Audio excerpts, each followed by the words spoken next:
No. Oh, man. I'm actually late by 20 minutes.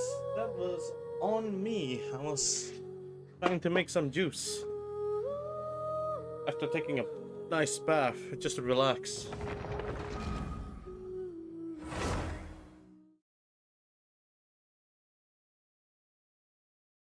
Alright, I am ready. Next arc is gonna be insane.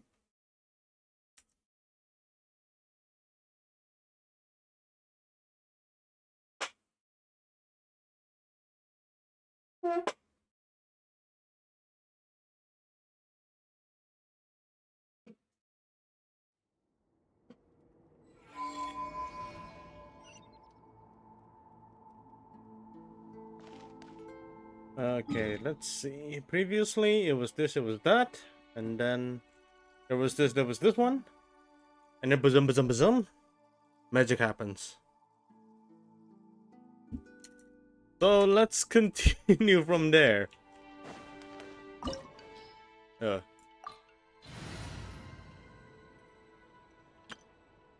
need pyro character?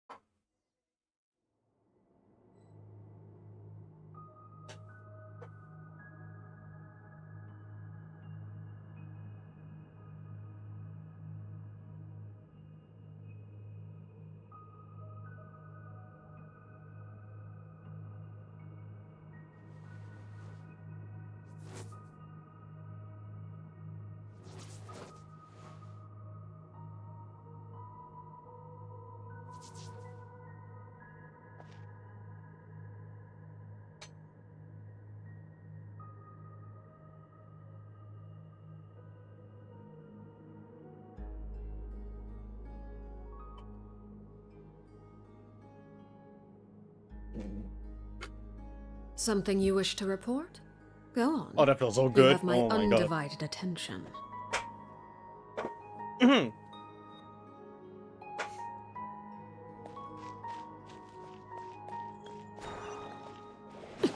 Whoa, whoa, whoa, what is this color?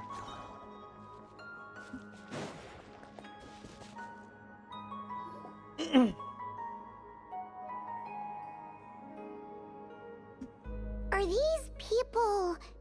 Judging by their clothes, they appear to be phantom Hyperboreans from the distant past. That could mean they have some clues about the moon goddess's name, right?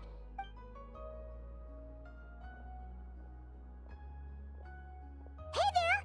Could you tell us what the moon goddess's name is? That's a net. Sorry, that's probably a weird question, huh?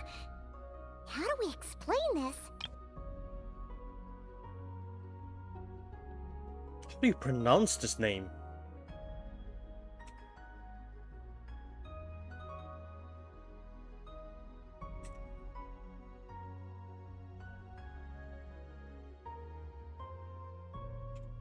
The moons are long gone, and their goddesses are dead.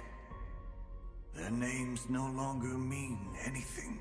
When a new moon goddess is born, we will surely know her name. We have used every last resource at our disposal. All that remains is to wait, patiently and quietly.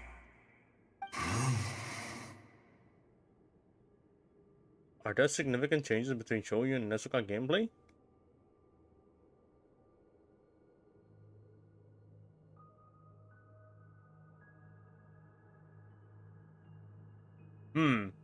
Good question. One plays like an absolute Asian.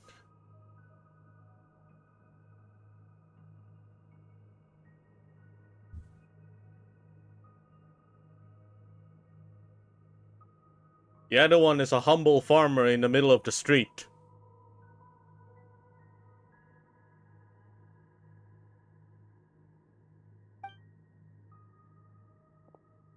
Were the people of the past all this devout? It looks like this phantom doesn't intend to converse with us any further. Surely the new moon goddess he speaks of must be Columbina. Alas, Kuthar's birth came long after the age in which he lived.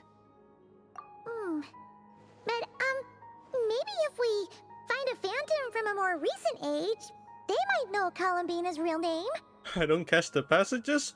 Shoyin is Chinese. Shoyin is Chinese. Nezuka is a dude. That's the only difference. Nah, there's no difference. It's just messing with you. There's absolutely no difference.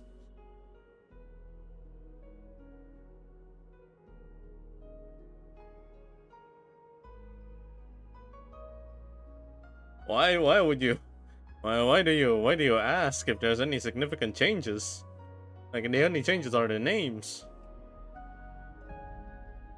It just so happened I passed by an Asian country, and then all of a sudden my name changed from Nezuka to Shoyin. VT below. True. Keep an eye out. We should be able to tell which era they're from by the clothes they wear. Yeah, you've been pretty talkative this whole time. What changed? Oh, nothing. I'm fine. You all make good points. When the Hyperboreans speak of moon goddesses, they mean the three from truly ancient times. I can't imagine they would know anything about our current moon goddess. There once was a time when the moon goddesses blessed them greatly and protected them from harm. So, when the war between the gods and dragons plunged the world into chaos, it seems they looked once more to the moons for help, praying for a new goddess to be born. Yeah, that checks out. Let's continue on. Who knows what else we may discover. Man, she's beautiful. What the hell? When the moons rise, even in the darkest hour. The moons have left for now, but they would not abandon us forever.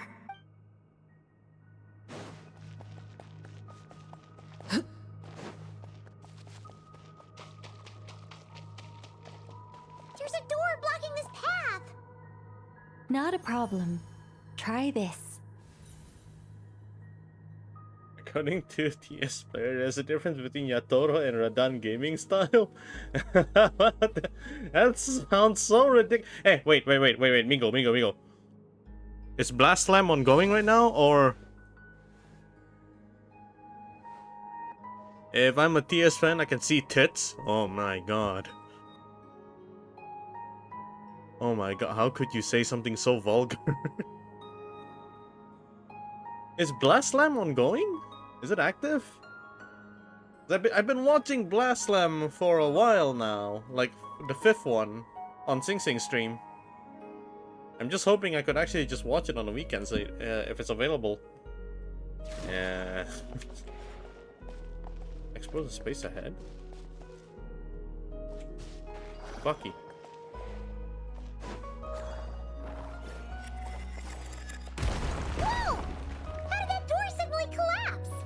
Autocorrect? How did it autocorrect the tits? door's integrity.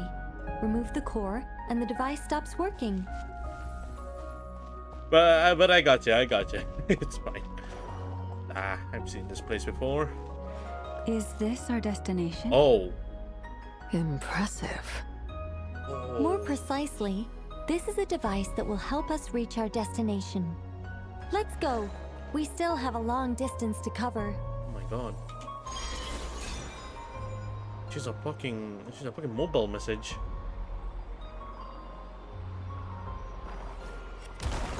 Brother.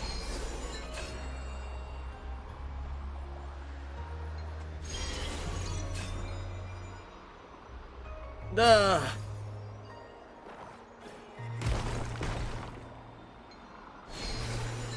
Dude, I'm now 1%. Bye. Alright. Dude, go charge your phone. What the hell, man?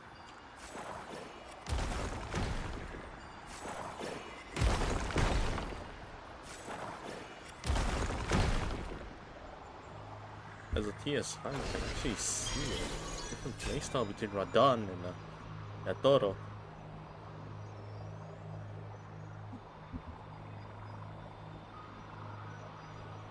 That is the weirdest thing I've ever heard in my life. A very interesting thing, though. Persona. My head is blocked by broken rocks! Oh. Oh, Let's try that device again. Remember the door from earlier? so steal from here? Ha! So it works in reverse, too! Murals. Oh man.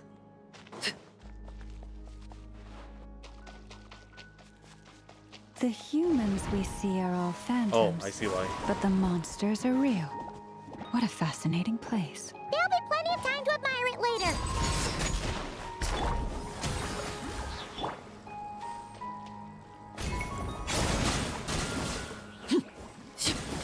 Specters. Strike a pose!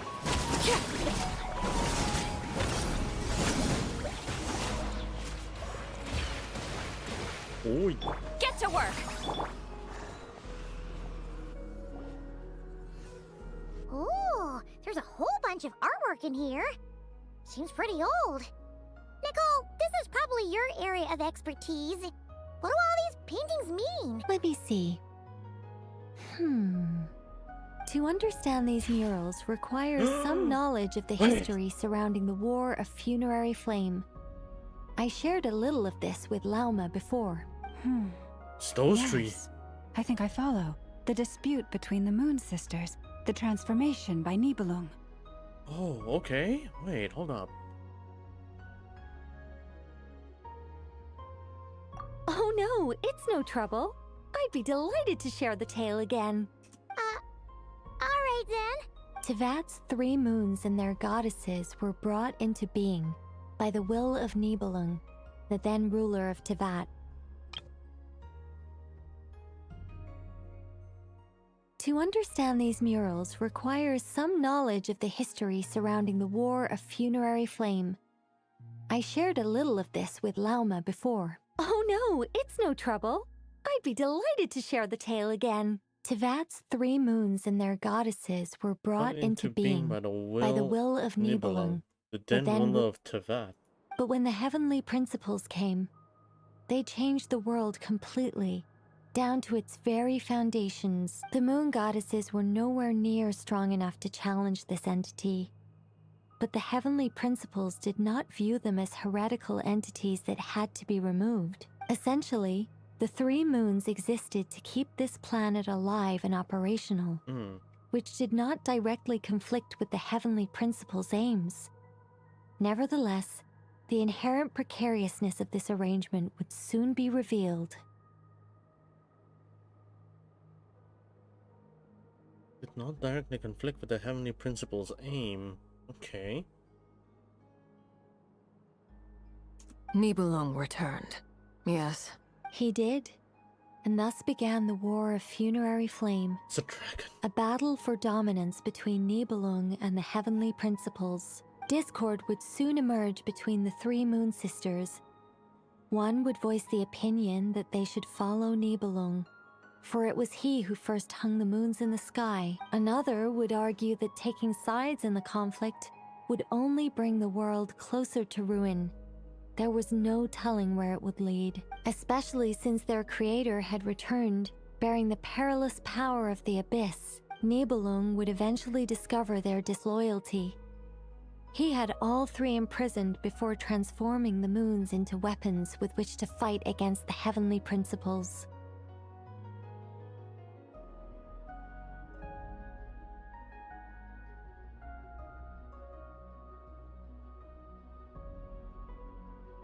What? Weapons? Yes, the very moons that had once defended the planet became instruments of death and destruction, striking terror into the hearts of all living things. I love looking at her looks.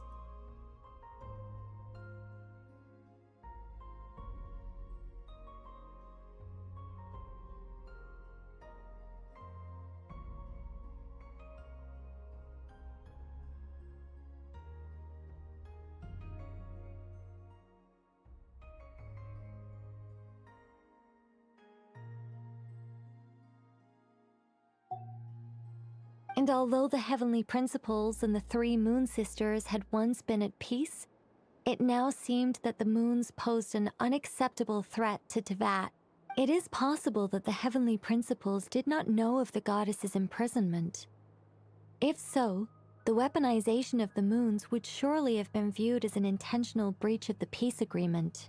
Regardless of who knew what, when, the heavenly principles shattered two moons and flung the other beyond the skies. Whether the goddesses managed to escape Nibelung's captivity after his fall, nobody knows. My ADHD kicked in. I actually didn't pay attention again. Hold up.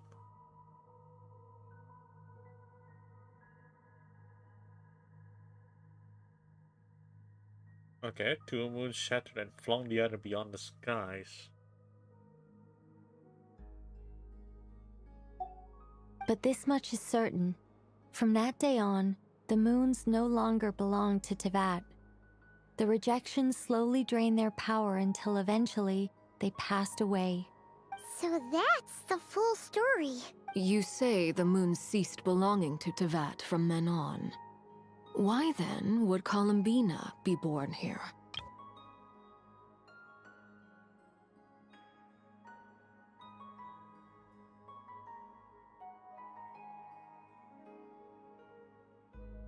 Wait, hold up. Wait, I actually got confused here.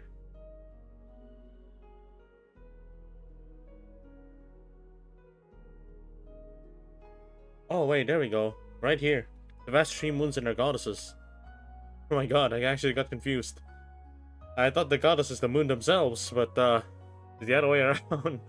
No, it's not the other way around, that's not it. It's three moons occupied by three different goddesses respectively. Oh my god, I've been thinking the wrong thing the whole time.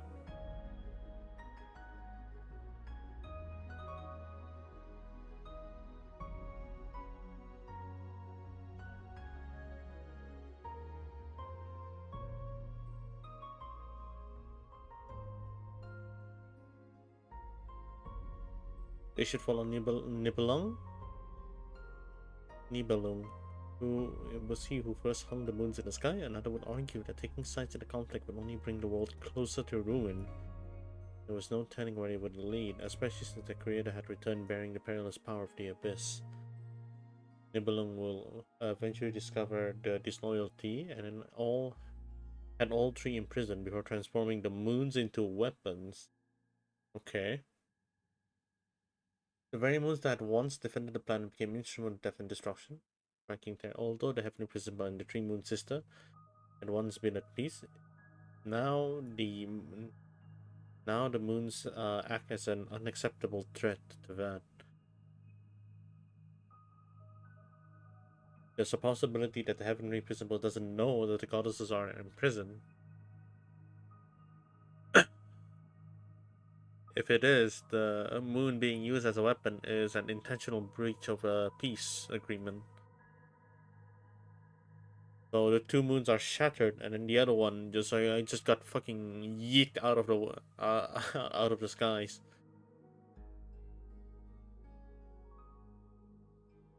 The moons no longer belong to Teyvat. The rejection slowly drained their power, and then eventually they passed away.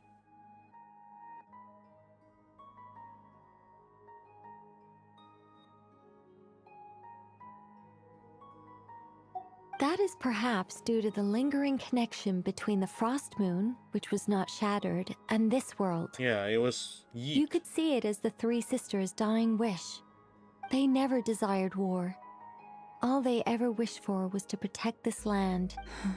I see. If the final fate of the three goddesses is as you say, then Columbina faces the same grave danger. Our investigation has yet to bear fruit. We must hurry. Yeah, you're right. Let's keep going.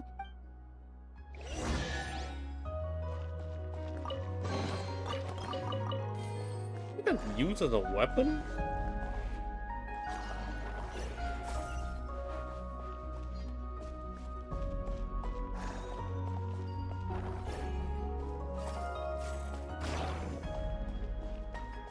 Oh.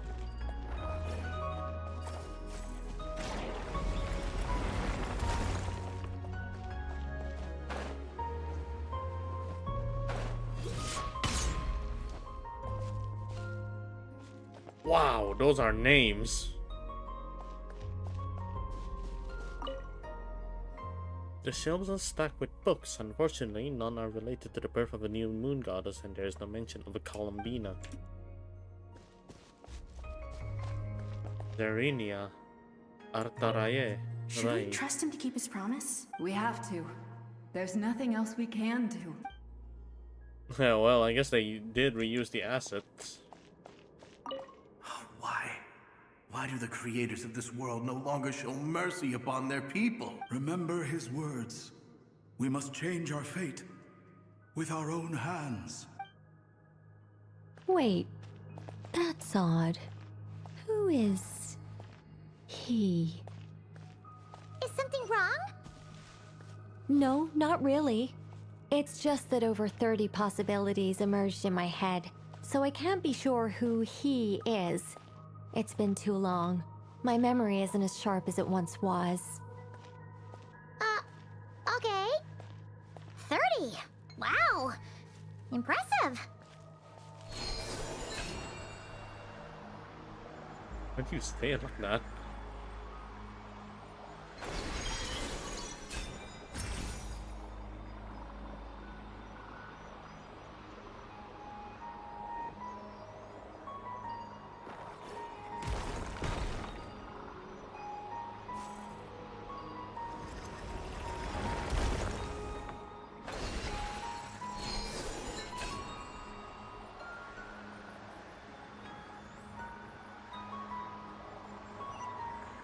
Oi, oi, oi.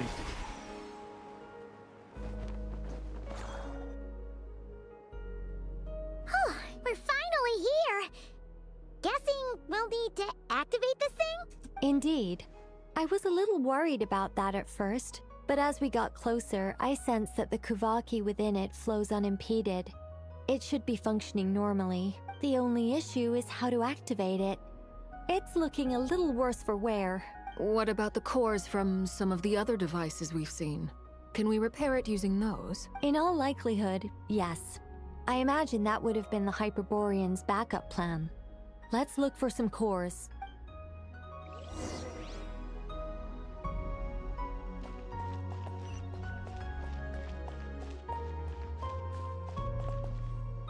Did I just receive fall damage? Shower me with praise!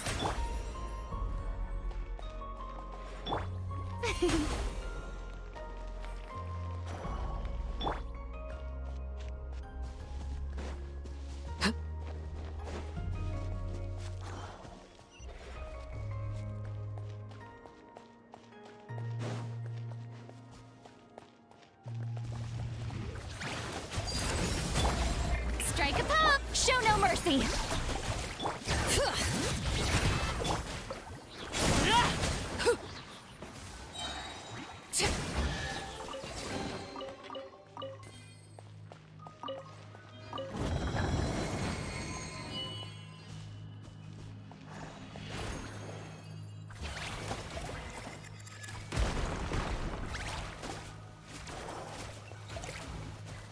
Oh, where the hell do I go from here? Oh.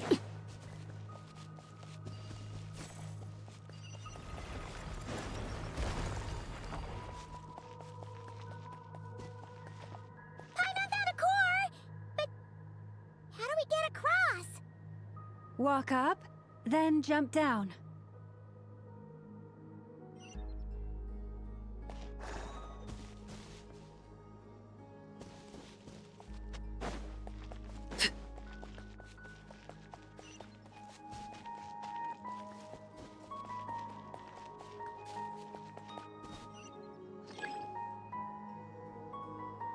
It's according to the device. I think I need to pull it somewhere. I see.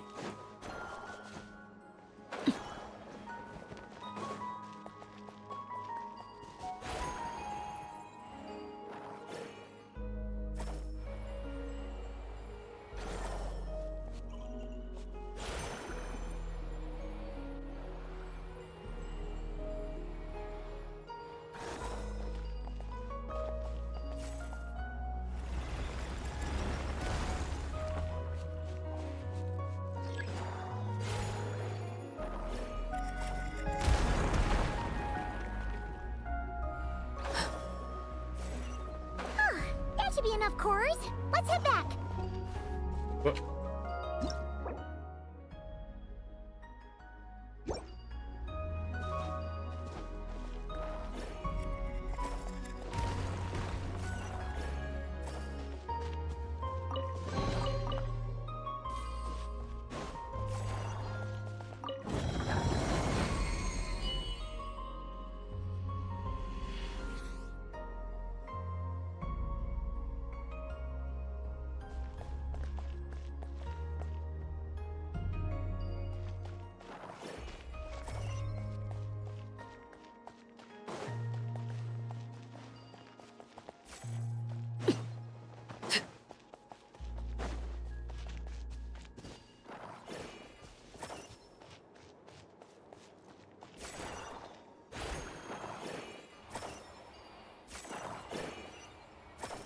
Huh?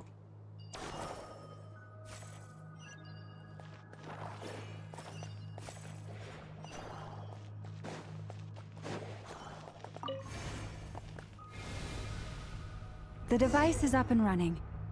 It's hard to believe that the ancients were capable of constructing such things. Paimon sees our destination! It's right up ahead! Yes, let's go. I like her telepathy. Very interesting and weird.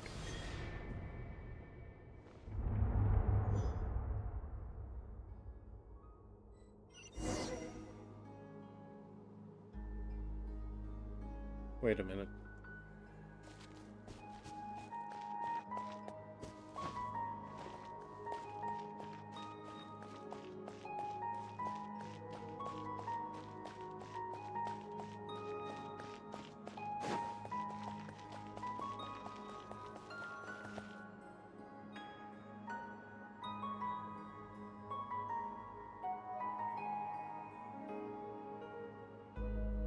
This is where the people of Hyperborea communicated with the moons. We need only place the moon marrow upon this platform on Moon Prayer Night, and we shall be able to open a portal to the moon and send our moon goddess back home. The assumption being, of course, that we can find her first. That's right. You want to know if it's safe there, don't you? And yet, she has no choice but to return. You know this. That's not the only issue here. This is the end of the line, right? We've explored everything we can. And despite looking at historical artwork and talking to people from Hyperborean times, we're still no closer to learning Columbina's name.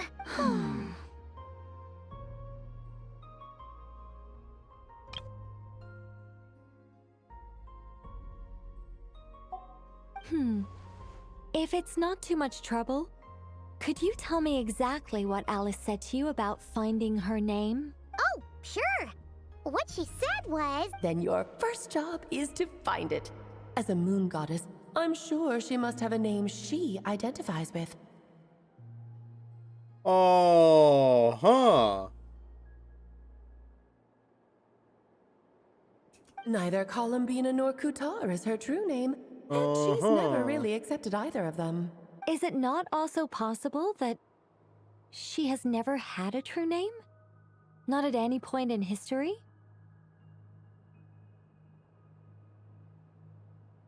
Wait, hold up. That's way too beautiful.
It is not wrong to stare at her this long.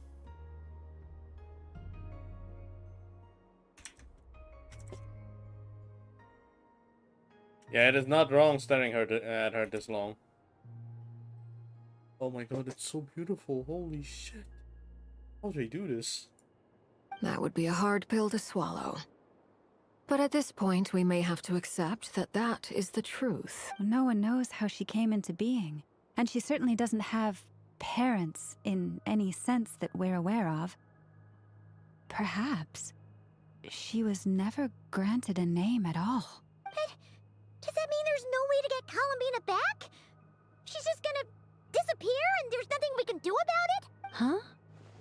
Wait, why all this pessimism? Was it the way I phrased this question? You all seem to be taking this in completely the wrong way.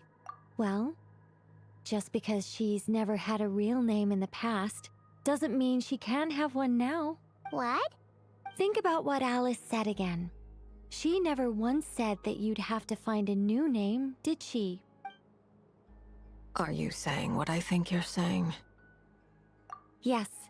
Names are anchors that connect us to the world. If she doesn't have one already, then all we have to do is create one, no? It's like... yes. Traveler, when you first arrived in Teyvat, do you think you would have turned around if someone behind you shouted, "Hey, Tumaini"? But what about now? I understand what you mean. Life is a long journey.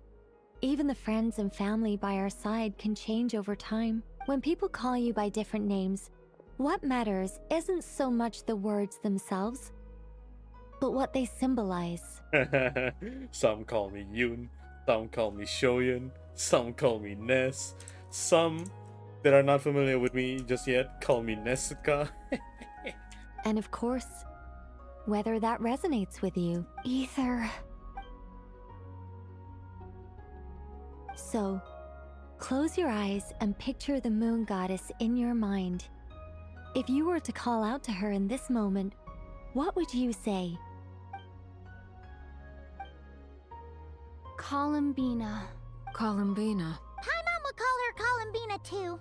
She has long forsaken everything that Kutar represents. I think from now on I should call her Columbina too. Well, it sounds to me like you found your answer. Are you sure? Is it really that simple? We haven't found her this whole time, and not for lack of trying. For a journey like this, the process is every bit as important as the outcome.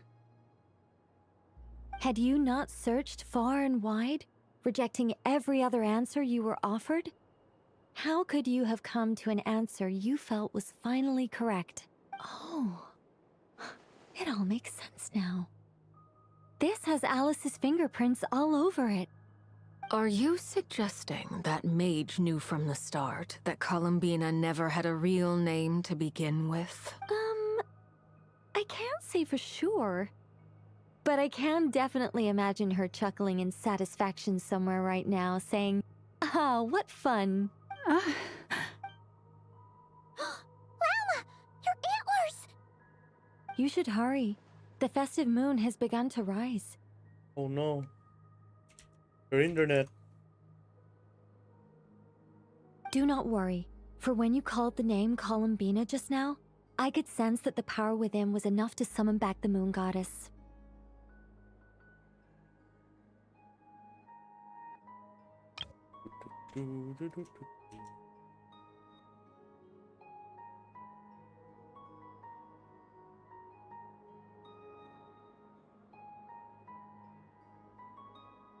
The power within what? The name? Yes. So, the thing is...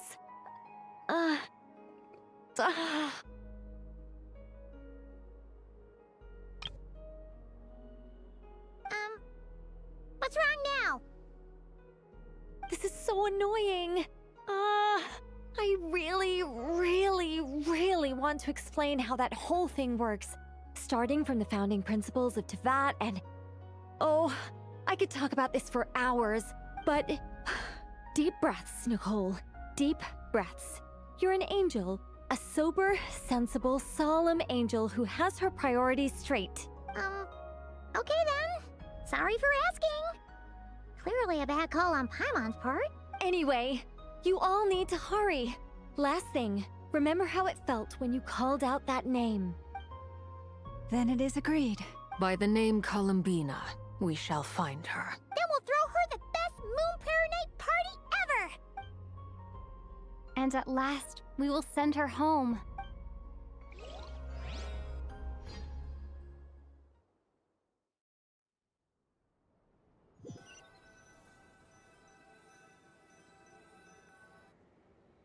I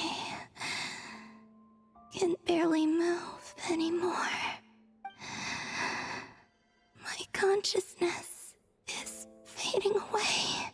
Have they come back out? I'd love to see them one more time. Oh, we're bringing everyone back to call her. Is it? They didn't make it.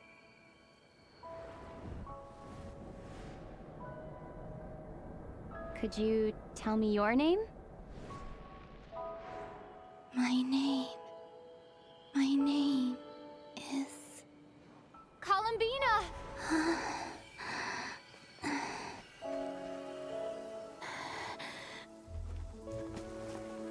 Columbina! Are you here? Columbina! That's the name you gave when we first met. And it's what I've called you ever since. Columbina. It's a fine name. I have many fond memories of Columbina, and so do all of your friends.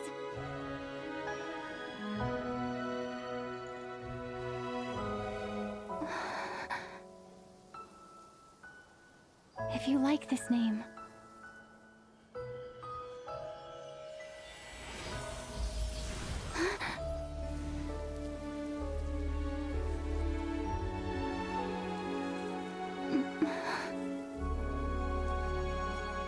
Looking for me?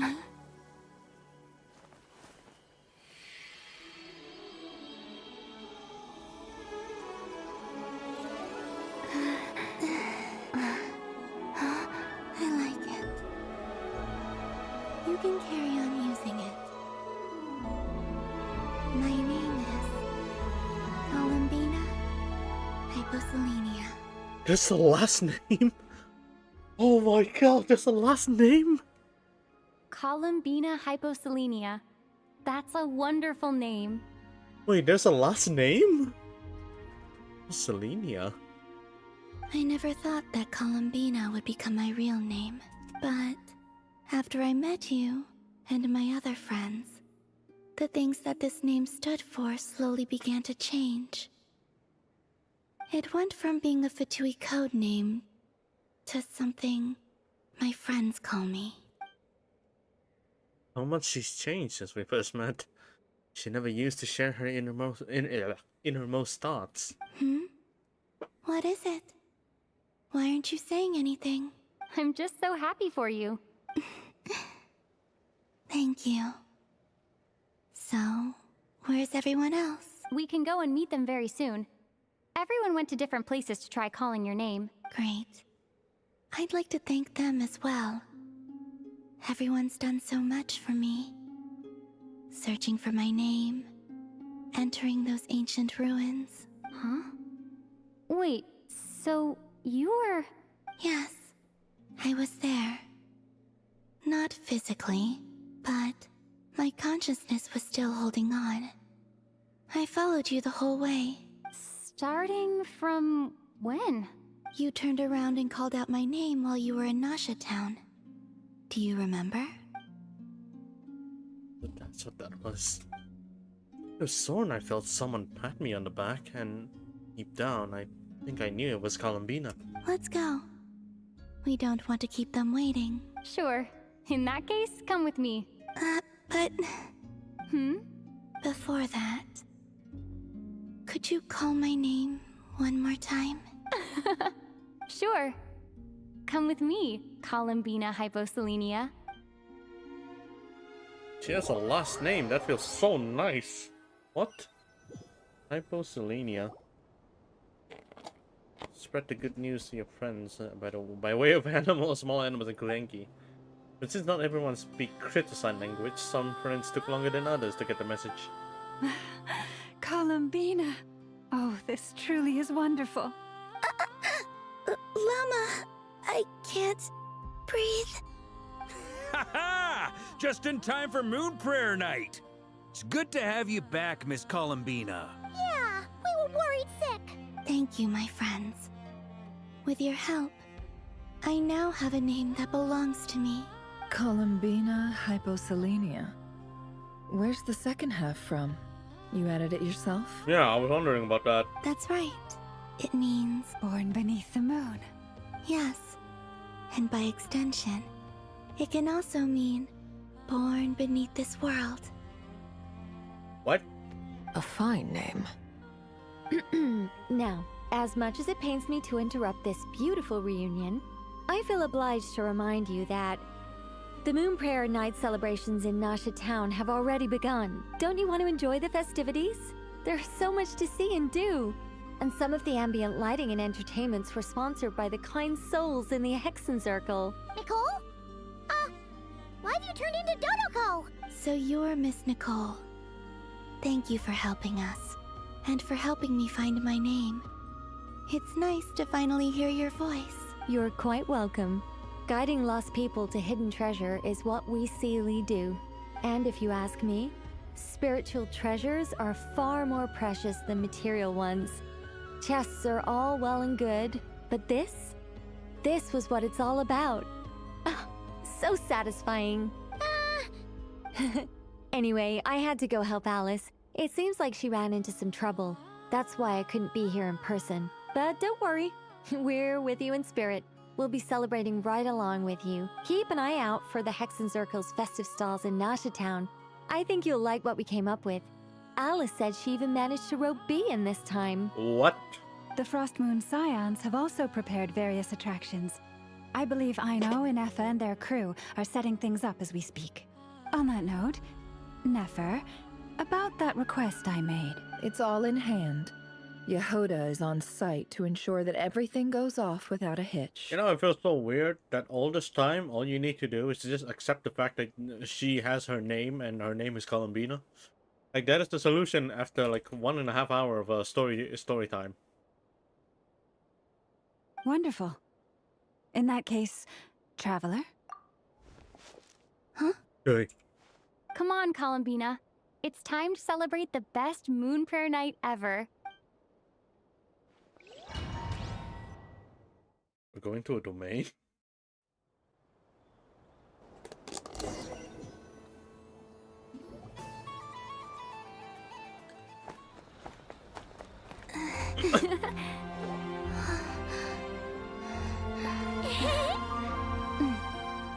Hey, young lady! Would you like some Moon Prayer Night candy? Happy Moon Prayer Night! Oh, yeah, I almost forgot to say. Welcome home, Moon Goddess.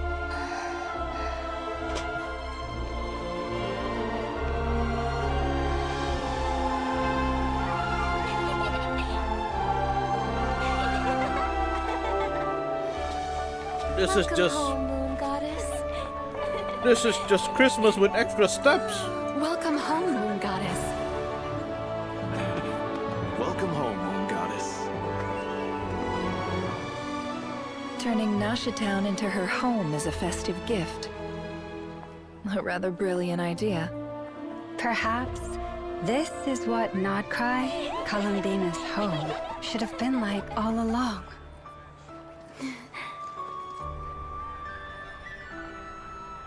Thank you for the gift. I like it a lot.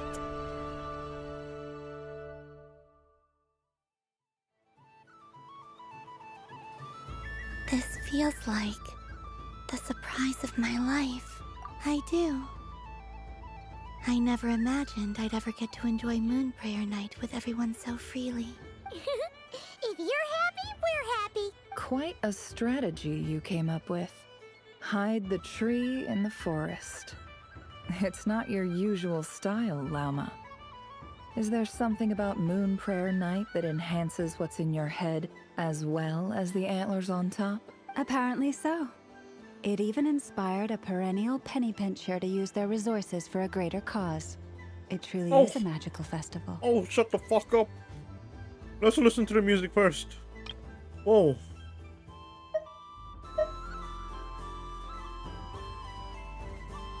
What, Mr. San? What? Why you call me? You call me what? Guess what? Guess what? You asking for Paimon? Oh, hold on. Sorry. Painon prayers? Here you go. Request? Yes? Okay, what the fuck did you do this time? Did you pull another 5-star?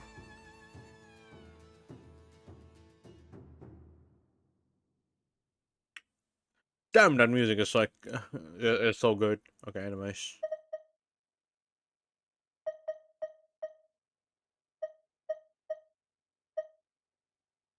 You didn't do none? The 6-day streak ended?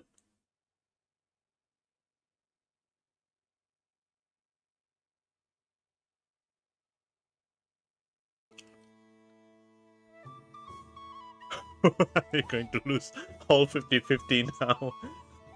Actually, there was one viewer this afternoon who said the same thing, but he's a little bit different. He won 50-50 on Farina, on Flynn's, on Durin, I think on Venti, on Arlecchino as well, in his 2 months of playing the game.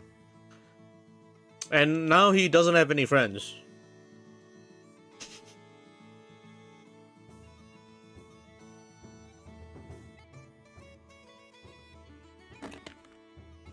No, the music's so good. What the heck?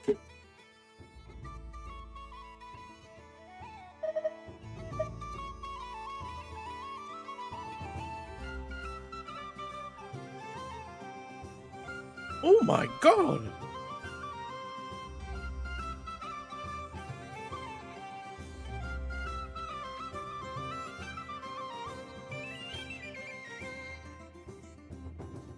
Wait, this piece is amazing. There's a lot of variety.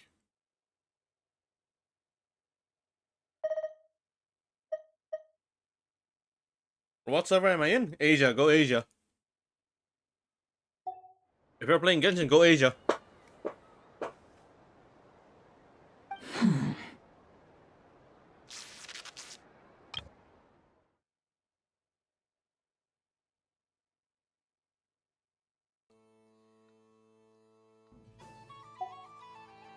I see it now.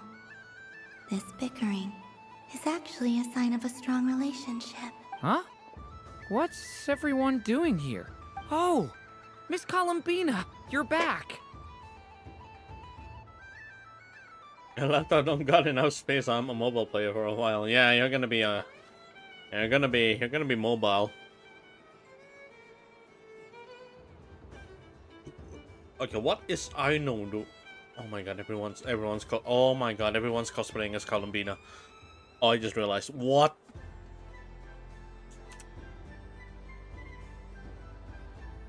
Oh my, the music's so good. What is this music?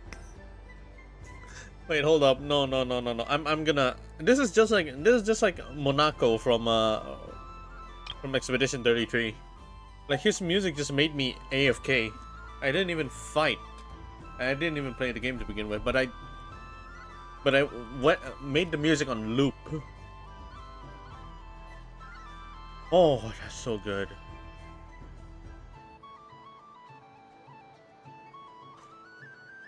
Okay, after this is released, I think that's gonna be my next project for this month. Hey, you know what? Fuck it. You know what? Fuck it. I'm covering all of fucking Not Cry music on piano. Shit, son, that's so good. Yes, I'm fine now. Thanks for your concern. Why is everyone's cosplaying as Columbina? How's your progress with Alice's assignment?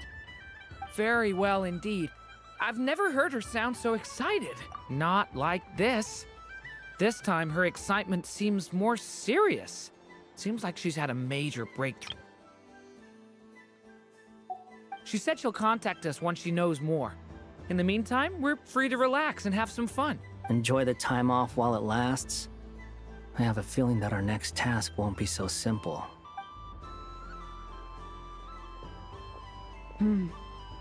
I should go. I still have a few things to attend to at the Frost Moon Scion stall. And I think I'll take a look around. With any luck, this once-in-a-year festival will come with once-in-a-year opportunities. Hold up a second. Where's Varka? I believe he made a beeline for the flagship the moment he entered Nasha Town. Ah, that's Mondstatters for you. They know what they want when festivals roll around. Goodbye for now, Columbina. I hope you have a wonderful night. I will. Oh, this is what they talk about? Well, in that case, don't just stand there. Get out there and have some fun. You'll definitely get a warm welcome at every stall. Oh, also, take this map with you. It's a guide to the festival. Yeah! Yeah! Let's go! Oh my god. Alright. Shut the fuck up. I'm gonna go on a date. Head to the Frostmoon Scion booth area to, and talk to Yehoda to play Frostmoon Scion Balloonimals. The Frostmoon Scion stall is over here. Lauma's invited a whole bunch of cute animals to celebrate too. Over there is the Hexencircle section. Alice seemed more excited than anyone about this festival, so she insisted on making it a grand affair. Oh, and then there's the Nasha Town local specialties, including... Actually, forget that. Better if you go check them out for yourself. Hold on. What the hell is that? How are they gonna see? Thank you. It looks like a lot of fun. You're not coming with me? We'll be around. But don't you want to browse by yourself for a bit first? Yep. If you find something you like and want to try it out together, just give us a shout. We'll be right with you. Otherwise, just relax and enjoy yourself. There's so much on offer, so try to experience as much as you can. And don't forget to stuff yourself with all the delicious festival food. All right then. Off I go. Where should I go first? What? I'm playing as her? Oh my god. I suppose I can meet with... Definitely not the marionette first. I think I'll go to Yehoda. This must...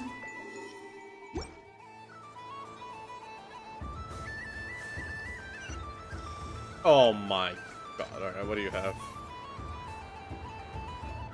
But I was aiming right at it. Aw, what a pity. I saw it with my own eyes. You were so close. So very close. Mr. San, when you just said bro Alice is just a blonde Herta, did you know she her first introduction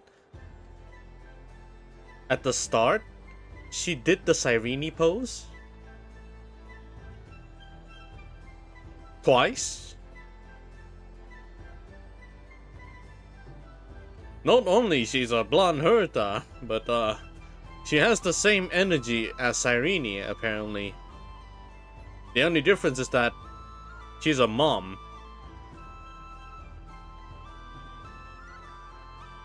Cyrene is a memory. Sadness. That's not true.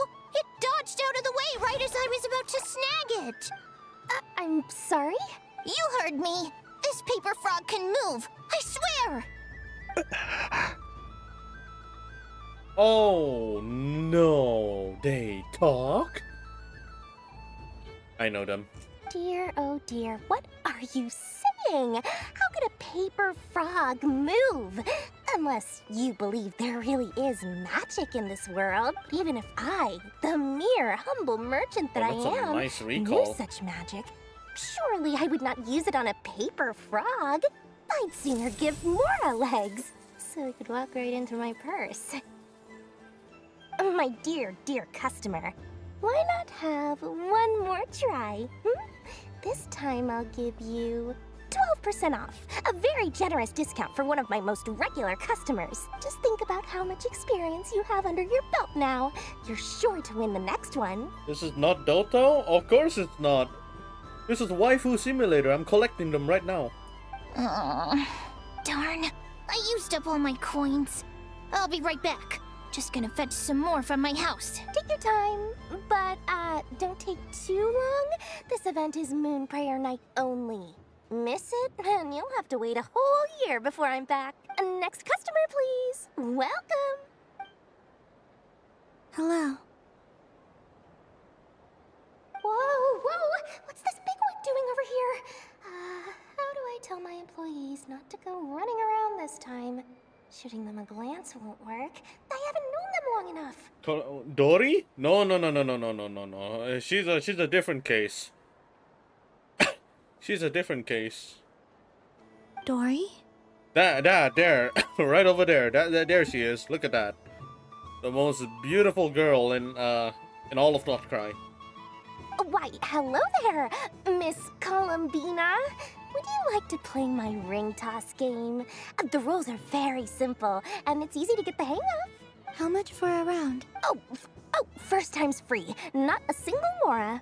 After that, well, we can cross that bridge if and when we come to it. But with your sharp skills, I'm sure you'll win all the prizes in one fell swoop. That was an obvious enough hint for them, right? Right?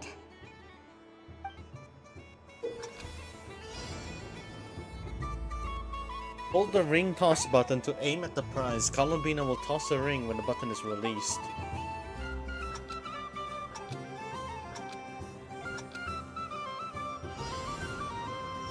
Here comes the ring! Oh, peanuts.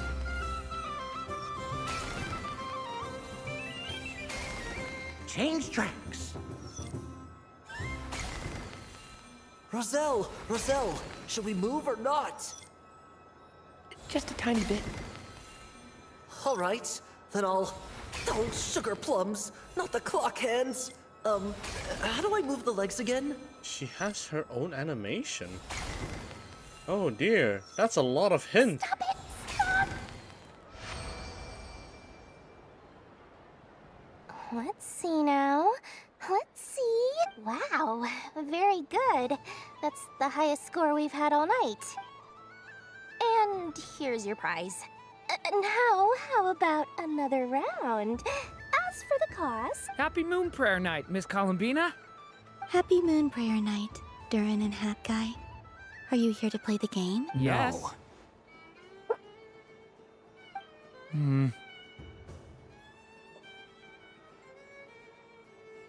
Watch as Yun here forgets to collect tomorrow's Stellar Jades from the live stream. There's a what now? You said we were just coming here to say hello. I did, but then I recognized a few more people as I got closer. Do my eyes deceive me? Is that... It's our little dragon. He's all grown up. Someone's popular. Well now, since you came all this way, why don't you try out this lovely game we have going? First try is free. He'll have a go. I'll pass. It's only one free try per customer. You can't give your try to him. I'm aware. How has Elder Almond been lately? He's in great shape. He goes for a run in the forest every morning to stay fit and healthy. He tried to go boat racing with Firecracker a while back, but he couldn't even make it onto the Lotus Leaf. Firecracker was in fits of laughter. How about you, little dragon? Can you still fly? Yes, I can. But you've become less chatty. Has growing up been tough on you? We call that maturity. You know, the thing people sing about.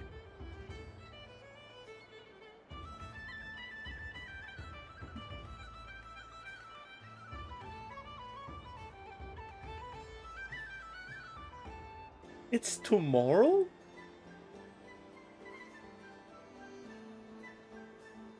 My Divergent Universe.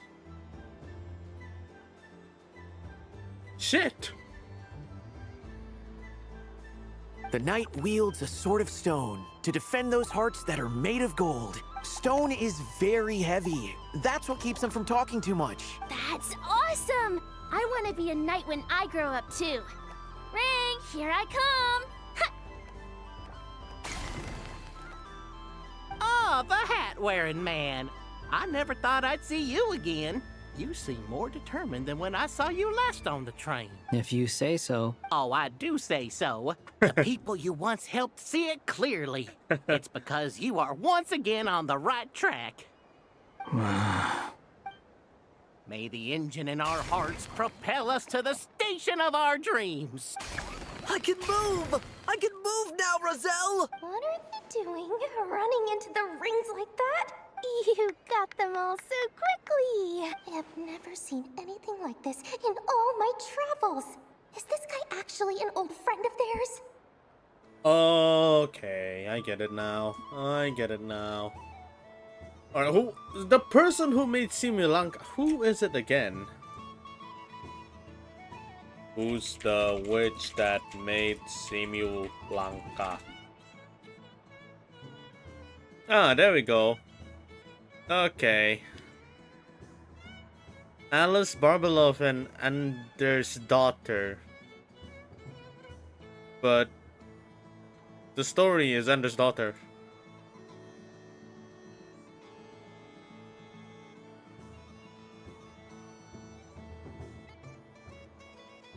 Okay. So the Hexen Circle people who actually created Simulanka pulled out all of these people from the storybook into Notcry, and then use it, and then told them to work as a prop, as an entertainment prop for the event. How? They're origami animals and clockwork people from a fairy tale. Getting to know them would be quite an arduous task, unless they share a hometown? I have to get to the bottom of this. Next time I see the great mage Alice, I shall demand answers. Thank you, Dory. I had a lot of fun. Now for your prize. Where did I put it? Give me a moment to dig it out. Oh, sweet grand prize. How I wish I didn't have to let you go. Good thing I've already turned a profit from the customers earlier in the night. Otherwise, I'd have wasted all my hard work. Okay, I'm back. What? I leave for 2 seconds and someone's already claimed the grand prize? Oh, well, these things happen, you know? Perhaps you'd be interested in one of the other prizes instead. We've got all kinds of wonderful goodies here. Wait, I've heard this voice actor before. Okay, what? I leave for 2 seconds and someone's already claimed the grand prize? Cyrene, is that you? Okay, I'm back. What?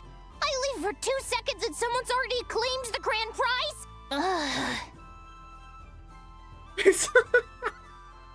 That sounds oddly familiar. Is this the thing you wanted? Here. You can have it. Huh? But... Don't worry about it. It will be happier with you. Oh, thanks so much, miss. I mean, Moon Goddess. Oh, goodness gracious, Columbina. Give me strength. How am I supposed to make any more money from this child at this rate? Daddy, look! That's the game I was telling you about! What was that?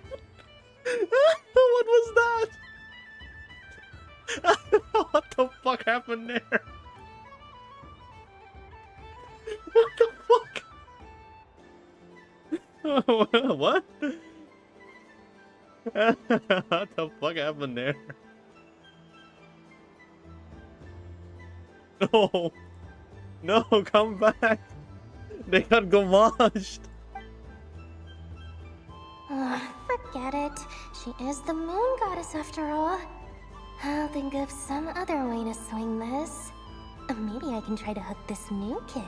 Wait, no, wait, they're looking up just now. They actually flew? Huh?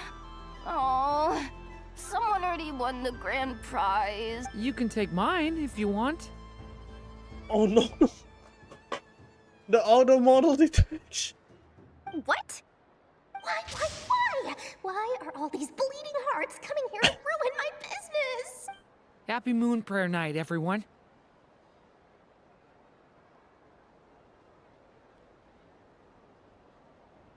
What the fuck happened there? And the kid's back, but holy shit. Happy Moon Prayer Night. Also, this is beautiful. Let me just pre-knee this.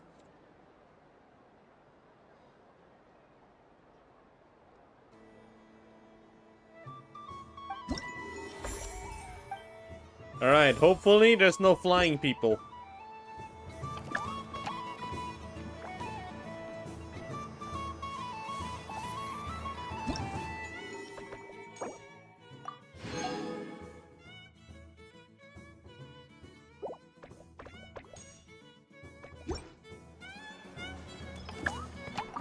If all the prizes are gone, I might as well close up shop for the day. But you haven't had your fill of fun yet, right?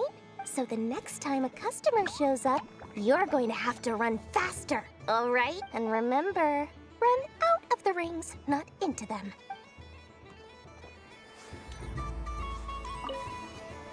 Done being a do-gooder yet? Thanks for coming here with me, Hat Guy. Are there any games you'd like to play? It's your turn to pick. I'll come with you. Why does that hamster think you've grown up? You haven't changed at all. I know you don't mean that. You're just taking the opportunity to make fun of me, aren't you? Even if you won't admit that taking some time to compose yourself is important, I can see that you're doing it in practice. Otherwise, you'd have taken off your hat and flown away by now. Looks like Albedo's socialization program has been far more useful to you than all those Vahumana textbooks. Did you rename him? Rename him Yoon? Seriously? Yeah, it's been like that for a while now. Also, there might be a rename for Columbina, so you know what I'm gonna do.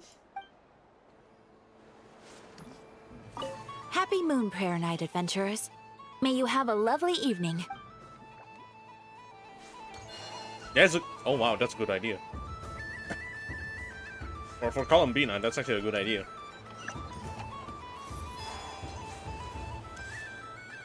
There are so many attractions here.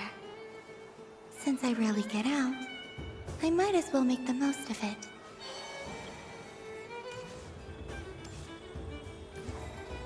Oh wait, there's Inefa and the rest. I should might as well just meet Sandrone immediately. Oh wait, this is hers? Well, look who it is. I heard someone went and disappeared on us the moment we let her out of our sight. They looked all over for you. Frankly, I didn't think you'd be back for Moon Prayer Night. Oh, what are you? What the fuck is wrong with you? Were you worried about me, Sandrone? You would like that, wouldn't you? Do you even hear what you're saying? It seems to me like you disguised yourself with festive headgear, just so that you could come see me on Moon Prayer Night and make sure I'm okay. You didn't even bring Polonia with you. You? I thought you couldn't see. I cannot. But I sense the confusion of those around us rippling through the Kuvaki currents. Based on what I know about you, let me guess what you're wearing. Is it cat ears? Shut up! I'm only here to protect the Fatui's interest in this territory. Running into you was pure bad luck. Really? But you were the one who asked Arlecchino to help everyone find my name. Columbina! Ugh! Just one more word, and I'll unscrew your vocal cords. It's Columbina Hyposelenia now. Tell someone who cares. I've missed you, Sandrone. The whole time I was gone, I was thinking. I hope I get a chance to say some ugly words to you. Is that supposed to be a joke? Anyway, let's go play that game. What? You mean that frostfin whale? Yes. It's some kind of game where you get bitten if you step on the wrong tooth. Seems like fun. When their right mind would wanna? Because you're not a scaredy cat. Gah, fine! You wanna play? Let's play.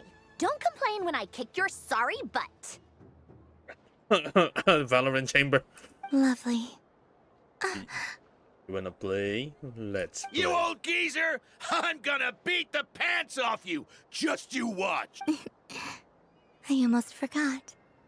Sandrone? What is it now? You'd better not lose, or I'm going to beat your head in. What?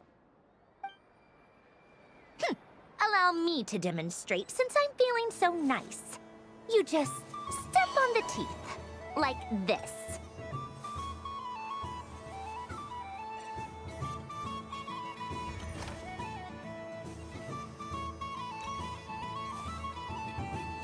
Which should I pick? Wait, that's the walking animation?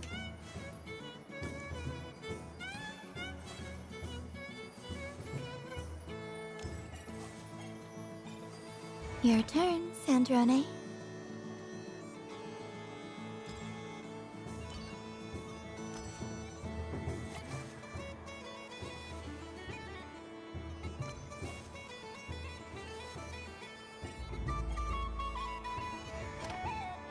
Don't come crying to me if you get bitten.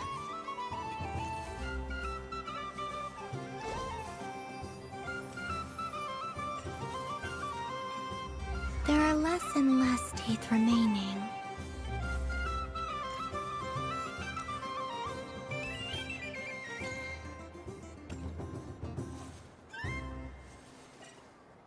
Huh? What's that noise?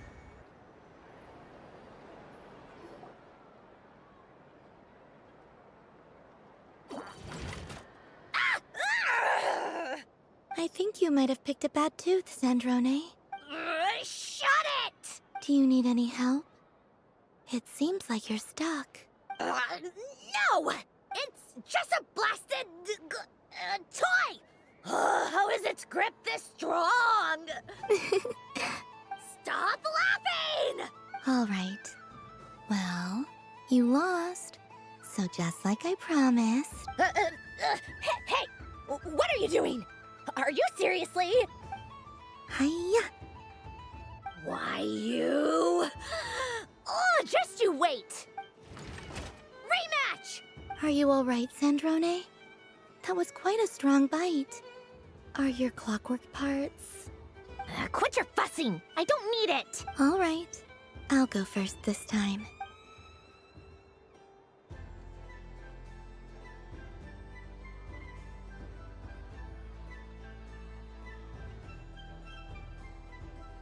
I see it now. She can sense which teeth are rigged. So I just need to avoid the same ones that she does.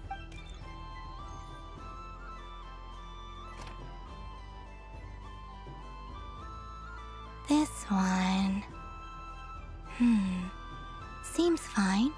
She avoided that one then? Now I've got you. All right, my turn.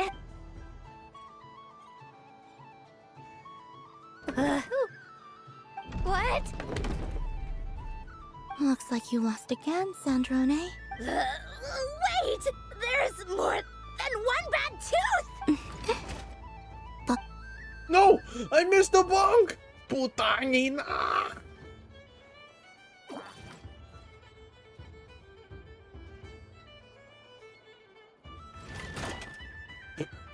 Stupid game! What idiot came up with this? It's still there. Bonk. Oh my god. That's actually cute.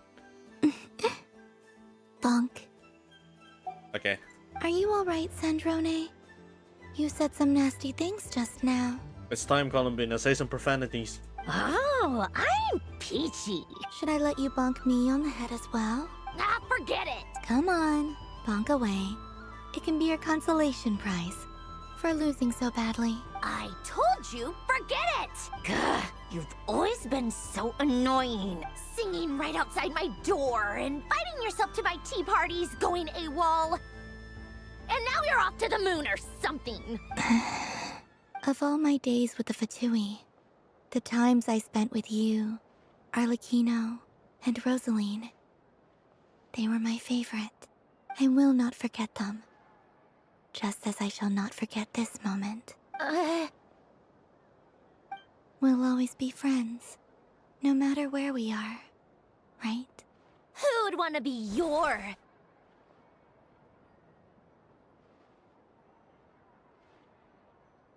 That's so randomly good. I'll miss you, Sandrone.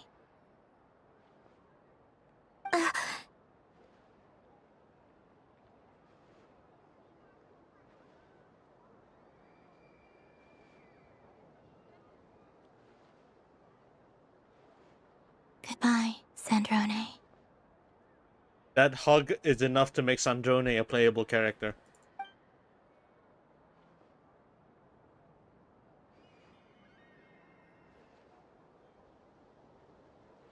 Aww.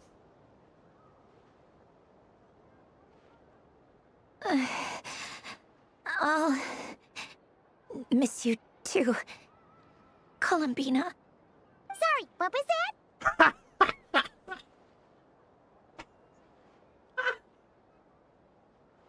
What the fuck? Yeesh! No need to freak out. What's wrong? We've been looking everywhere for you. What do you want? Oh, nice ears. They really suit you. What do you want? This. Huh? It's your turn to draw something. You're one of her friends too, aren't you? Doesn't know how lucky she is.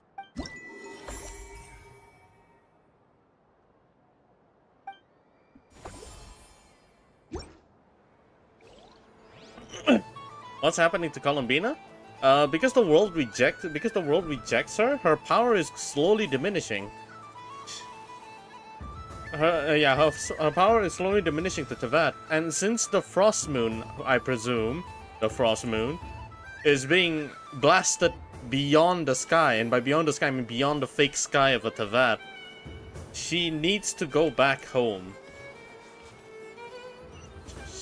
Somehow.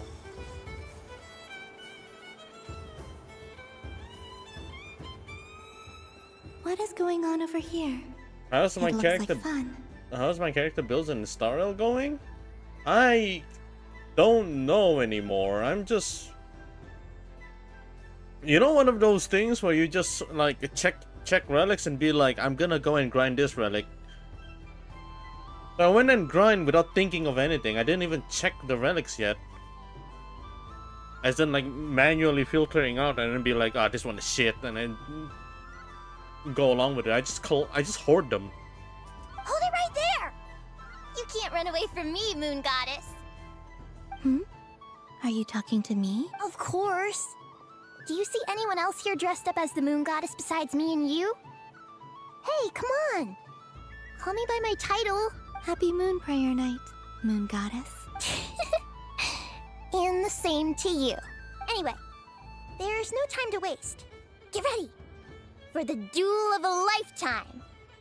Ikomata? Duel? Meet my partner, Stacko. Come on out, Stacko. Well, don't just stand there. Let's see your partner. Partner?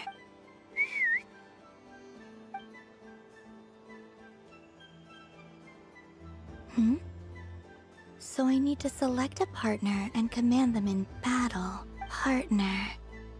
I need a partner.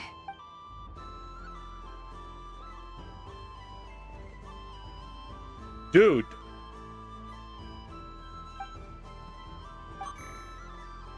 What the fuck? Whoa! Am I seeing things? Where'd you get a Kohenki? They're super rare. That's great. But you can only bring one partner to battle against me and Stacko. No ganging up allowed. They all look so eager to be picked. Which one should I choose? I'm not sure what this bot is trying to say, but it seems very happy. That bow. Does it want to dress up as the moon goddess too?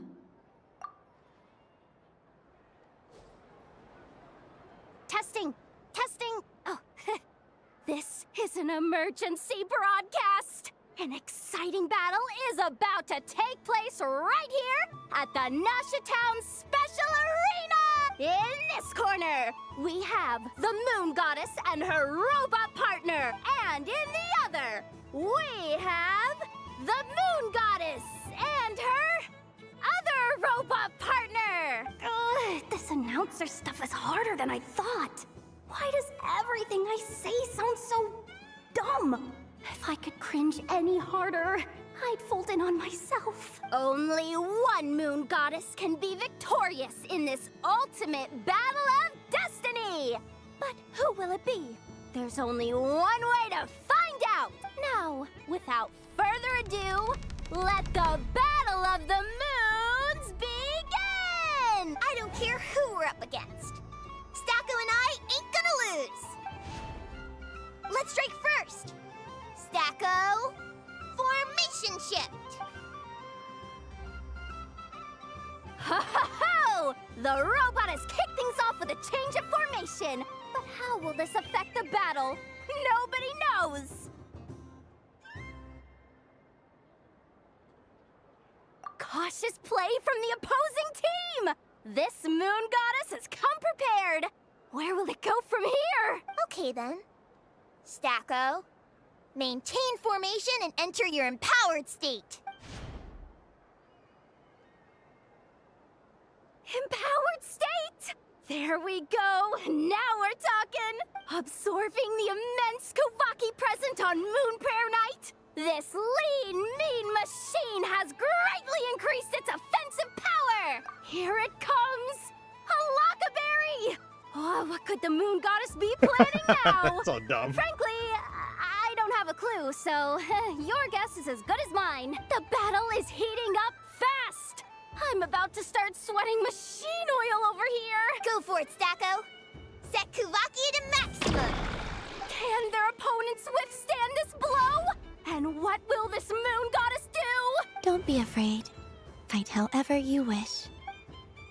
And it's the empowered state! Both robots empowered now! The attack comes in, but oh, attacks repelled!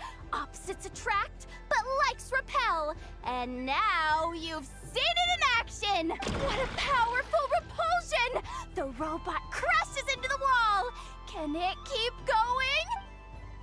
Stacko! Oh, Stacko is down for the count! Our winner is the Moon Goddess! The slightly taller one, I mean. You did your best, Stacko. I'll take you to Ainos for a checkup right away, don't you worry. Well, you beat me fair and square, I guess. Honestly, I underestimated you. Won't make that mistake again. This one's the funniest one. Here it comes! A Lockaberry! Oh, what could the Moon Goddess be planning now? Frankly, I don't have a clue, so your guess is as good as mine.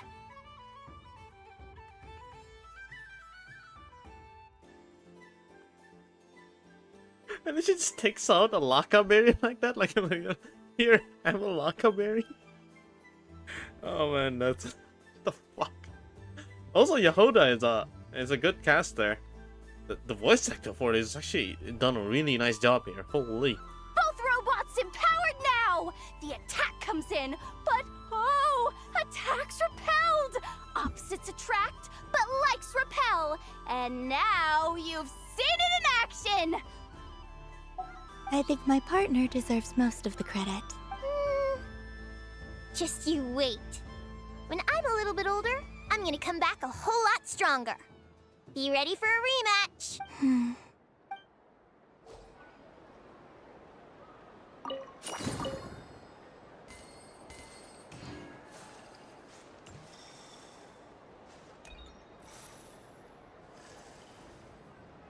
Wait, hold up.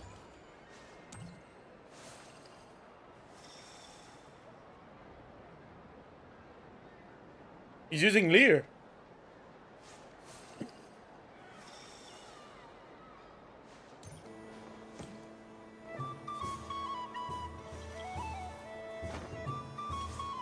Come on.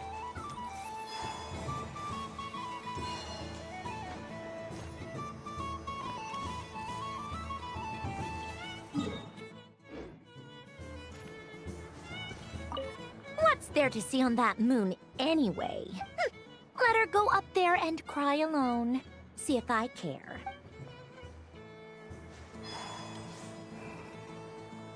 Moon prayer candy! Beautiful, tasty moon prayer candy! Buy a whole box, share it with your friends and family! Candy? To share? I wonder what flavors everyone would like. Welcome home, Moon Goddess. Fancy a box of moon prayer candy? Sure. I knew you would. Now, what flavor would you like? I'm not sure. What flavors do you have? Is this for yourself or as a gift? A gift for my friends. Ah, I see. In that case, I'd recommend apple, lockaberry, or midsummerberry. Those are the most popular. Do you have nocturnal blossom flavor? Huh. I've seen couples give those as gifts before, but I did not know they were edible. No? Okay then. Moonfall silver? You did say this was for friends, right? Maybe smetana then. Hey, now that's a creative idea! I've never tried it before, but if you're happy to wait, I can see about whipping up a batch on the spot. While we're at it, you got any other ideas?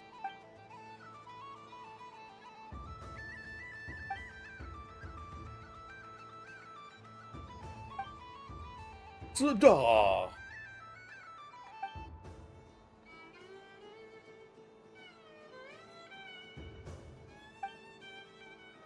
Here you go. Every flavor you asked for is in there. Thank you. I should be the one thanking you! You brought me a whole bunch of new business. It's like a genuine blessing from the Moon Goddess. I hope you and your friends have a lovely night.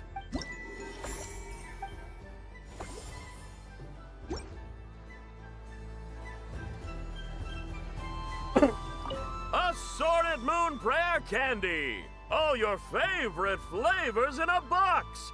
Alright, kids, just line up over here. I'm taking my time here. What's there to see? Let her go up there and cry alone. Oh my god. See if I care. I knew it. I knew it. I knew it. Taking my time to enjoy the festival was the right thing. Oh my fucking god. I actually knew it. You're giving me candy?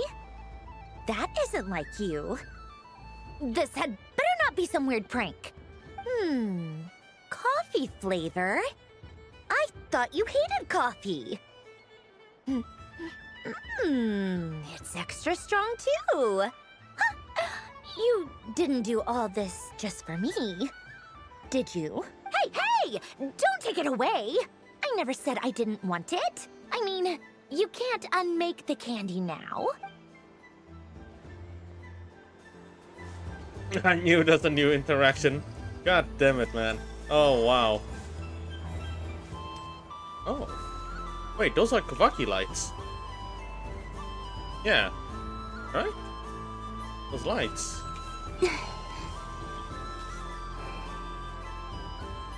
Whoa, okay. She has a little bit of inertia.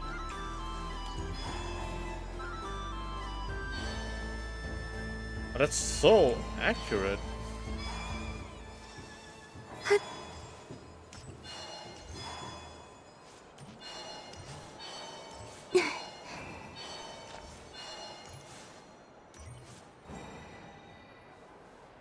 Oh wow, very realistic.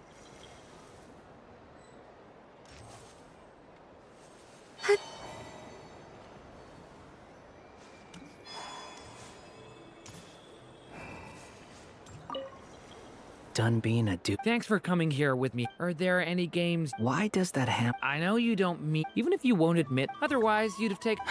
Looks like Albedo's socialization program has been far more useful to you than all those Vahumana textbooks. Should I have to do it twice? I thought you'd actually spend your precious time doing something more worthwhile. Everyone has to take one?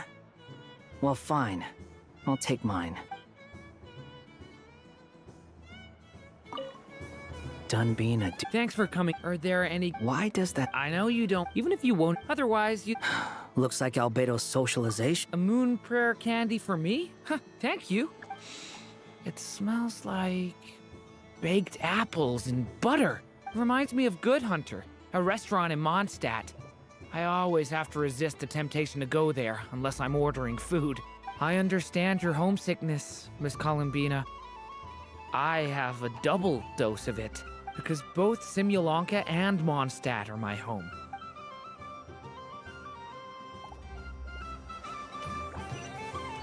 If all the prizes are gone, I might as so the next time. And remember, run out. Oh, a gift for me? Lord Sangama Bay really is going up in the world. Wow, candy from the moon goddess herself. If I back this up, no, what am I saying? Box this up in exquisite gift boxes? Yes, I could make a fortune. Maybe I don't even need to go to all that trouble. Any old boxes will do. I just need to tell my customers that this candy is blessed by the moon goddess. Yeah, that ought to do it. Sounds like a plan. Time to have Urwa earn his keep when I get back. What's... Hey! Oh my god, there's a minigame here.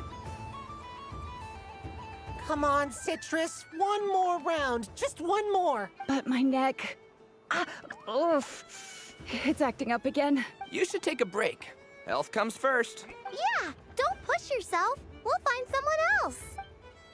Hey, don't look at me. I'm the referee.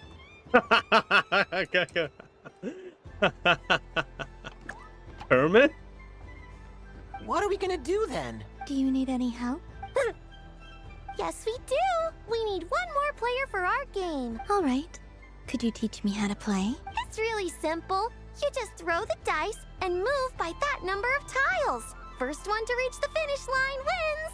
Rolling a hamster means you move one tile. A paper frog is 2 tiles, and a flying squirrel is 3 tiles. 'Cause they go the fastest. Okay, I get it. So, we're all set? In that case, please take your places and let the game begin!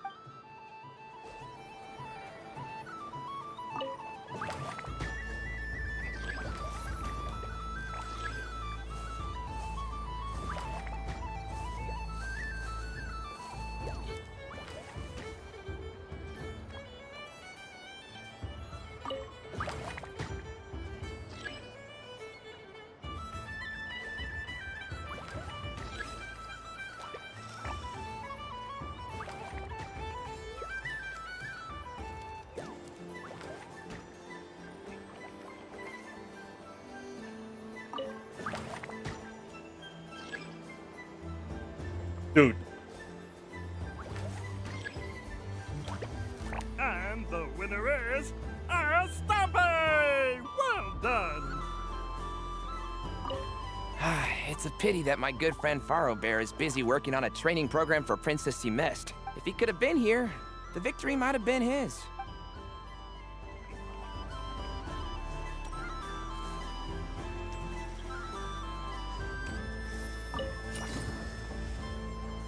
Alright, who else? Actually, no, not who else. Where else? Something that has not... that doesn't have anything to do with the characters that I'm gonna be interacting. Oh, wait. Oh, those are the major ones. Yeah, let's try Varka.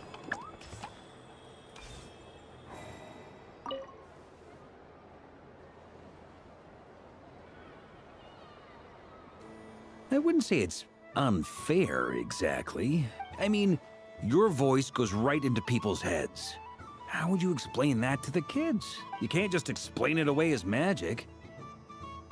Is something the matter? Ah, Miss Columbina! No, nothing you need to worry yourself about. Ah, impeccable timing. Stick around for a second, Miss Columbina. I need your input on something. This self-proclaimed Knight of Justice has yet to give me a satisfactory answer. I, for one, would like to hear your verdict on the matter. Hey, now, I left the flagship just to help you out, Miss Nicole. What's going on? So Alice and I are both using long-range remote control spells that work on similar principles, allowing us to attend this festive fair in Dodoco form. Sorry, let me backtrack a little. While similar, there are some key differences. Alice, being a great mage, wanted her Dodoco to reflect something of her own charm and mystique. So she adjusted the way its tail moves when it spins around. An entirely gratuitous move, in my opinion. I hardly see how anyone is going to notice that. If anything, I'd say that anyone who stares intently enough at a Dodoco's tail to notice such a small detail is someone we ought to be highly concerned about. I only say this to emphasize that my question has nothing to do with tails. Now that we're clear on that, why is Alice's Dodoco permitted to interact directly with the children celebrating Moon Prayer Night, while mine is not? Your voice speaks directly into people's minds. See? Exactly what I said. Miss Nicole? Aww. Ugh, I can't stand it. I know that probably makes me sound like a whiny child acting out in front of their parents. And it's a little embarrassing now that I think about it. But hey, I've said it now, I can't take it back. That would be even more embarrassing. Oh, girl, you're blocking the screen. Also, don't go reading too much into that analogy. It was off the top of my head. I'm actually an awful lot older than either of you. Miss Nicole, are you saying that you'd like someone to play the game you've prepared? I'm not so invested in that. It's just something cobbled together using items I borrowed from Alice. She probably didn't even make them herself. The point is, I want to know everyone's thoughts after they receive their prizes. But as you've said, I can't just ask. I've been biting my lip for so long, and I've had no one to vent my frustrations on. I thought this was going to be a nice, straightforward festival where I'd get the chance to guide people to treasure. Well, can I play? I can't guarantee that I'll win a prize, but... You will? I'd like to try. Then what are we waiting for? Let the game begin! It's like they forgot I was ever here.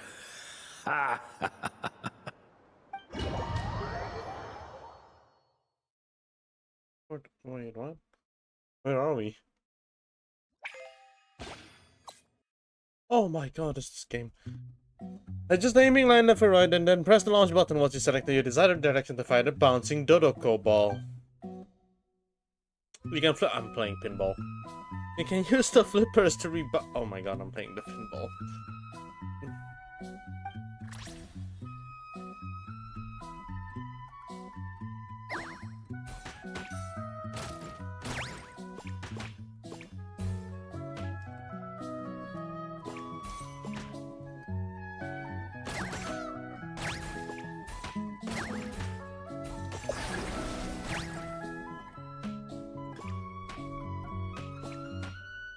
I might get addicted to this.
That's actually fun. Congratulations, Miss Columbina! With your great wisdom, you have overcome every obstacle in your path and conquered the great challenge posed to you by fate. Fate? Well, something to that effect. If you'd prefer something more poetic, it could be the icy winds or the dawn. Anything you like, really. You could even go with the challenge posed to you by Dodeko, if that's what you're into. Anyway, you can take or leave my suggestions. Moving on. All my hopes are now resting on this. Can I open it now? Stop teasing me. Please, I'm begging you. No more talk. Just open it. Wow. What a lovely sculpture. Classic and cute at the same time. Thank you, Miss Nicole. I'll always treasure it. There we go. Music to my ears. You have my sincerest gratitude, Miss Columbina. Thank you for sharing your precious time with me and fulfilling my wish. Don't mention it. You've all done much to help me. And still, I'm the one receiving all these gifts. Oh, wait. A soft and furry creature that bounces and jumps. Welcome home, Moon Goddess. This one talks, too. Allow me to introduce myself. I am a Dodeko from a distant archipelago, the most mischievous of all my Dodo brothers and Dodo sisters. When the going got tough, I powered through, and when I met obstacles, I boomed them away. That sounds like a lot of fun. Doesn't it just? Oh, but then the trouble started. Recently, I found a lovely beach, the same beautiful jelly color as my hometown, and so I dove in to have a look, only to find it overgrown with seagrass and nasty little spiky fish everywhere, looking to turn me into a Dodeko kebab. I made it back to shore by the skin of my teeth, but my tail was sorely hurt. Couldn't you just boom them away? Oh, I wanted to, believe me.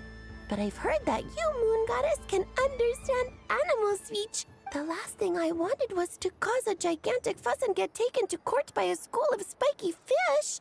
I'd be driven out of these waters for good, and my winter holiday would be ruined. And so, dear Moon Goddess, I was wondering if you might lend me your allegiance. Are you roping me into a crime? Oh, let's call it a once-in-a-lifetime carefree adventure. Does that sound better? All the festival goers tonight are dressed up as the Moon Goddess. But there's nothing to say that the Moon Goddess can't disguise herself as a Dodeko, is there? Besides, this is your home. You should be free to be whoever you wish. I'm afraid I'm not well acquainted with Dodekos, Madam Mage. Oh, that's quite all right. We Dodekos are innocent, happy creatures with a free-spirited nature. Many, like myself, are mischievous troublemakers. Others are lazy souls who like nothing better than to lie down on a nice rock and take a nap. In our eyes, every creature who yearns for happiness and freedom is a Dodeko. But perhaps in yours, we Dodeko are a fluffier and more mischievous breed of Kuhenki. Yes, that is a much easier image to follow. Oh, wonderful! Then let's play! Grab onto my tail and follow me into the sea! Time to settle some scores with the bad guys!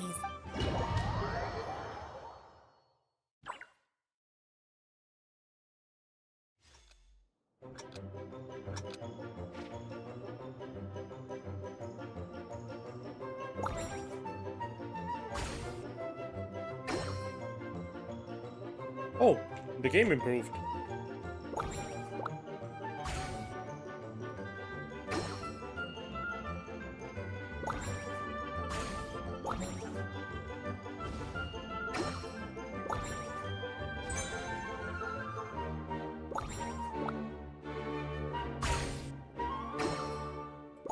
Oh, whoa.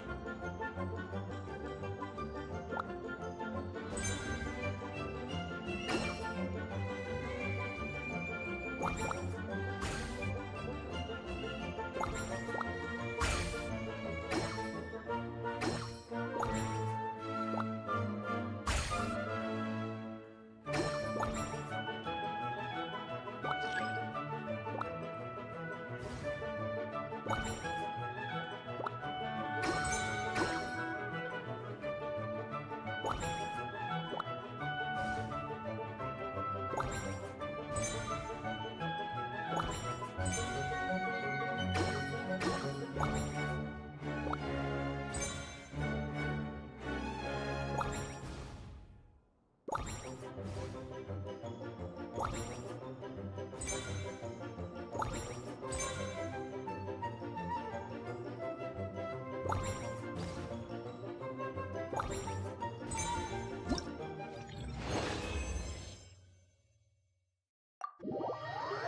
remarkable. So, what do you make of it? The use of Jumpy Dumpties doesn't come as naturally to me as Kuvaki. But their unpredictability makes it fun. I think they call this... novelty? Indeed! And how did it feel blowing those pesky nuisances away? Not bad. Any guilt? What do you mean? Oh, wonderful! Lovely answers to all 3 questions. You've passed the safety test. Now I can give this special bomb to you as a souvenir. Remember, if you find any meanies living on the moon, you can use this to boom them into oblivion. I will.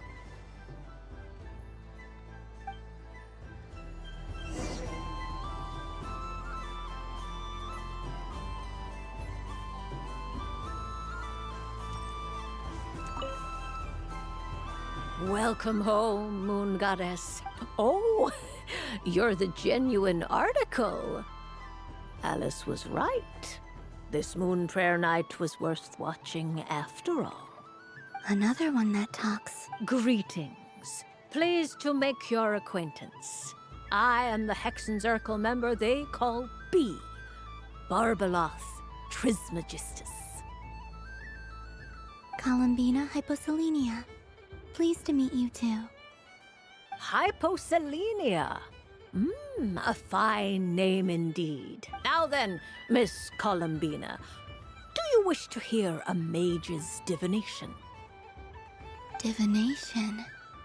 The Frost Moon Scions used to ask me what would happen in the future. Is this like that? From the perspective of the one seeking answers, perhaps.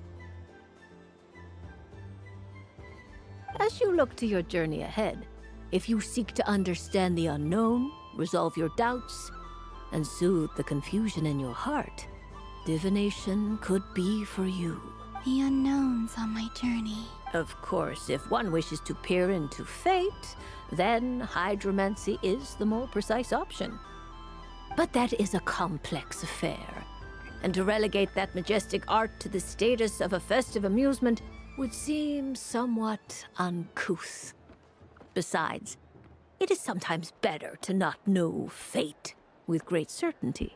Hence, I shall use the suitably festive Luna Arcana to tell your fortune instead.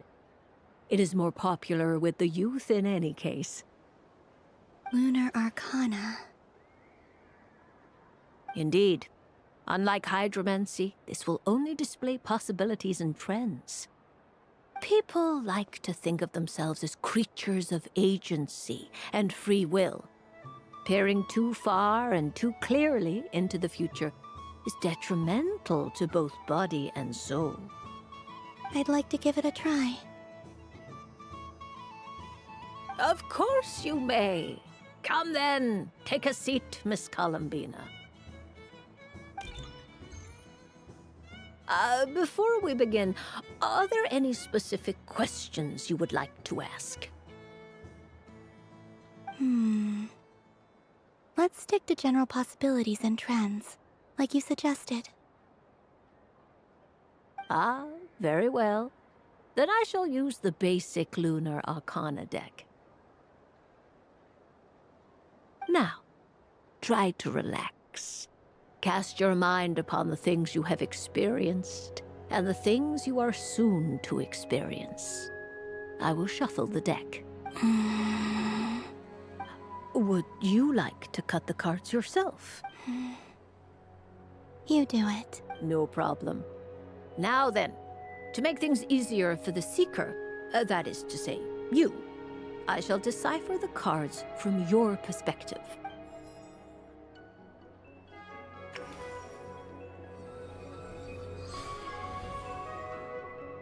Please, draw the first lunar arcana. This represents destiny and is the foundation for the divination as a whole. Now, draw your second card. This will stand for the past, the sum of all your experiences that have come before. And now the third arcana. This is the present, your interpretation of the current moment. Finally, the last card. This shall speak of the future, which... Oh. Kuvaki Pulse? Fascinating. I've never encountered this before in my role as a diviner. Something has exerted an influence upon this card, causing it to leave its designated position. What do you make of this, Miss Columbina? Perhaps this is the guiding hand of fate in action. Of course, if you wish, you can choose to deny the validity of this card and draw the future for yourself. No, it's fine.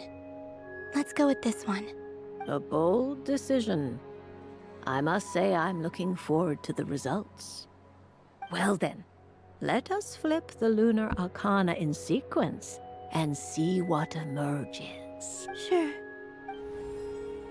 First, destiny. No surprises here. The card that represents yours is the moon. The moon.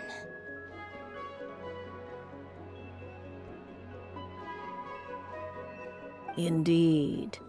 The moon can represent the truth at some times, but deception at others. False peace, destructive calamity, and the world-changing power that lies within. When the moon is placed on the destiny tile, it indicates that your destiny is not what it may appear on the surface.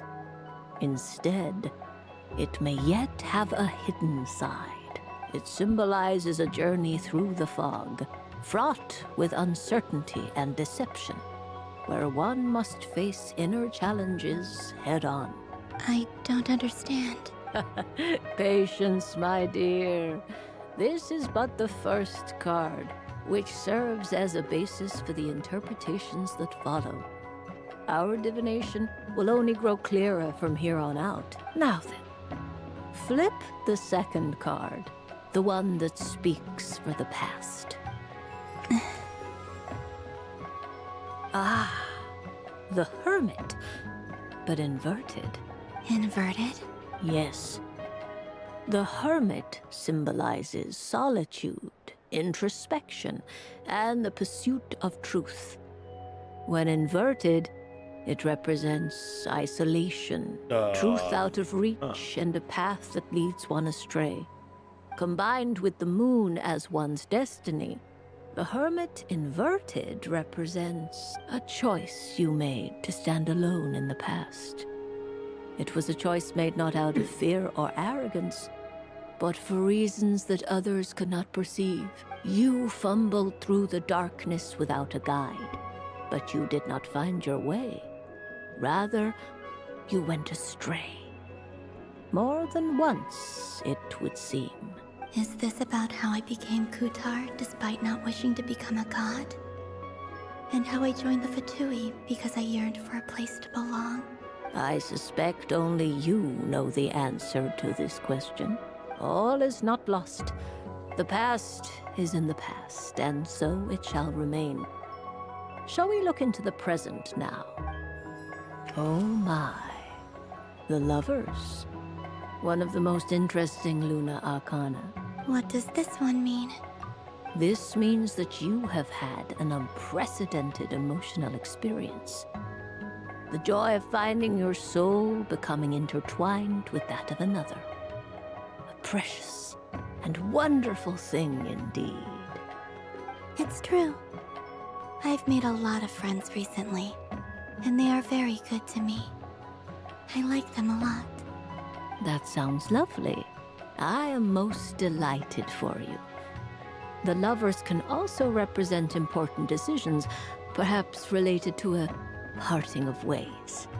Now, if I were to guess... Yes. My return to the moon. I understand. Parting with friends is never easy, Columbina. But rest assured, this is not the end of your journey. There is always another story waiting to be told. The future always lies ahead.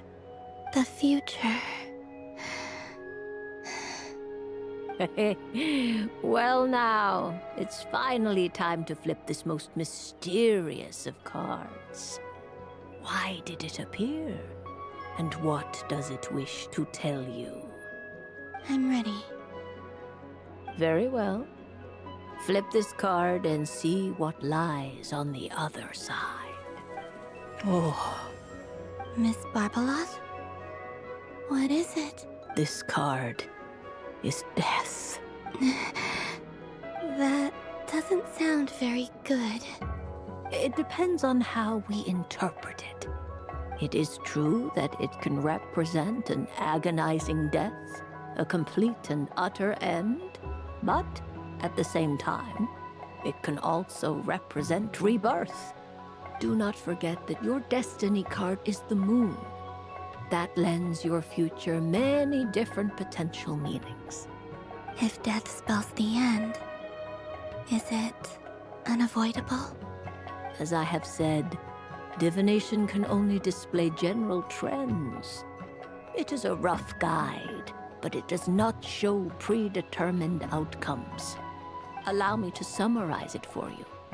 In the past, you may have lost your way, but now you have gained new connections and new strength. You now face an important decision, one that may bring about a great change in what is yet to be. This change might, in turn, be the end of all things, or their beginning.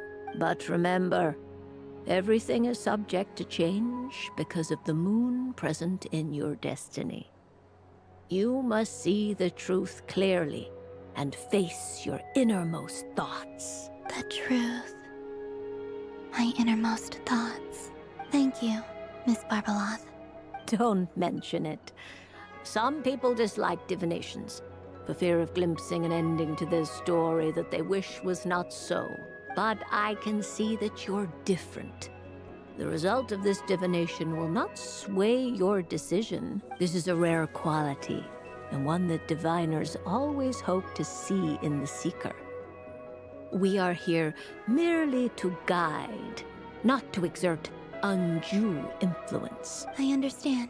Go then and illuminate your future, Miss Columbina. The moonlight that shines from you now is most captivating.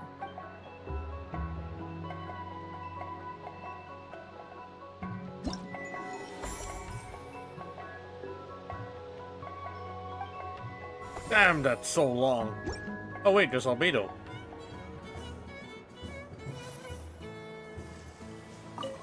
I don't suppose you'd like to play again? By any chance? Don't get me wrong, once is plenty. You're under no obligation to indulge me any further. And besides, I don't have any other prizes for you. Oh, I love the color of this wrapping paper. But the bow on that one is just so perfect. Oh, this is a tough choice. I know the wrapping paper doesn't affect the flavor, but it does set the first impression, which can influence your mood as you eat it. And actually, that does affect the flavor. I have to listen to my heart and pick the one that I can really build a bond with. It's the only way to eat candy. There's freaking Sealy. Oh, but look at the shape of this one. How Oh my lovely. god, there's freaking Sealy. This choice is getting harder and harder. Up for another round of fish blast? Oh, I mean of bye-bye bad fishies. Oh, bless my fluffy tail. Dodoko has never seen candy shaped quite like this before. Why, it shines like a lovely crystal. Let the feasting begin. Oh, sweet as a tomato bathed in sunlight. Thank you very much. You truly are a friend to the Dodoko. Please share the rest with other people. I am sure everyone will fall in love with the taste of pure joy. The death card made a most enigmatic appearance. The moon for which Miss Columbina is bound, I fear. Fretting is of no avail. I will have a chat with Alice about it sometime. Ah, you're such a polite child, Miss Columbina. But we elders have already partaken of our fair share of stories in this world. Enjoying candy, keeping up with the hip and groovy trends of the day. Oh, these things should be left to youngsters like you. I hope you don't misunderstand me. I do not intend to lecture you or reject your kindness. It is simply that the mere sight of this candy is starting to give me a toothache. Damn, she's old.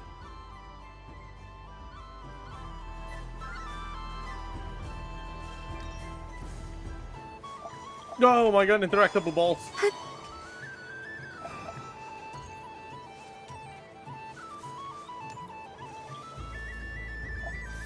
No!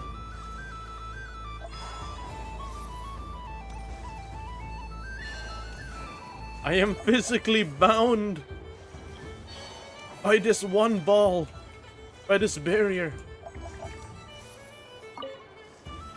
What It'd be rude to just leave without saying anything. But at the same time, I don't want to barge into their lively conversation just to announce that I'm leaving. I guess I'll just wait a little longer. Huh? Albedo? This sketch is for you, Grandmaster. Oh, a gift for me. Thanks. Let's see what you've done for me. The north wind left in the lurch. Thank you. It seems I've picked lemon. It strikes a good balance between sweet and sour. This has piqued my curiosity.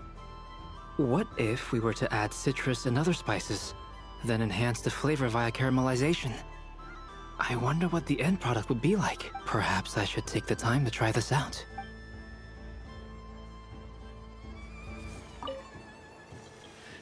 Huh? Albedo? This sketch is for... Oh, the north wind left in the lurch. Ooh, I get one too? Nice, thanks. What is that? Oh, it's so familiar. Don't tell me. Oh, I got it. It's like the candy jar dropped into a vat of today's boon. Seems I'm a proud recipient of today's Feast of the Moon, huh? He ate something weird, didn't he? An unusual flavor. A haram one. A non-halal.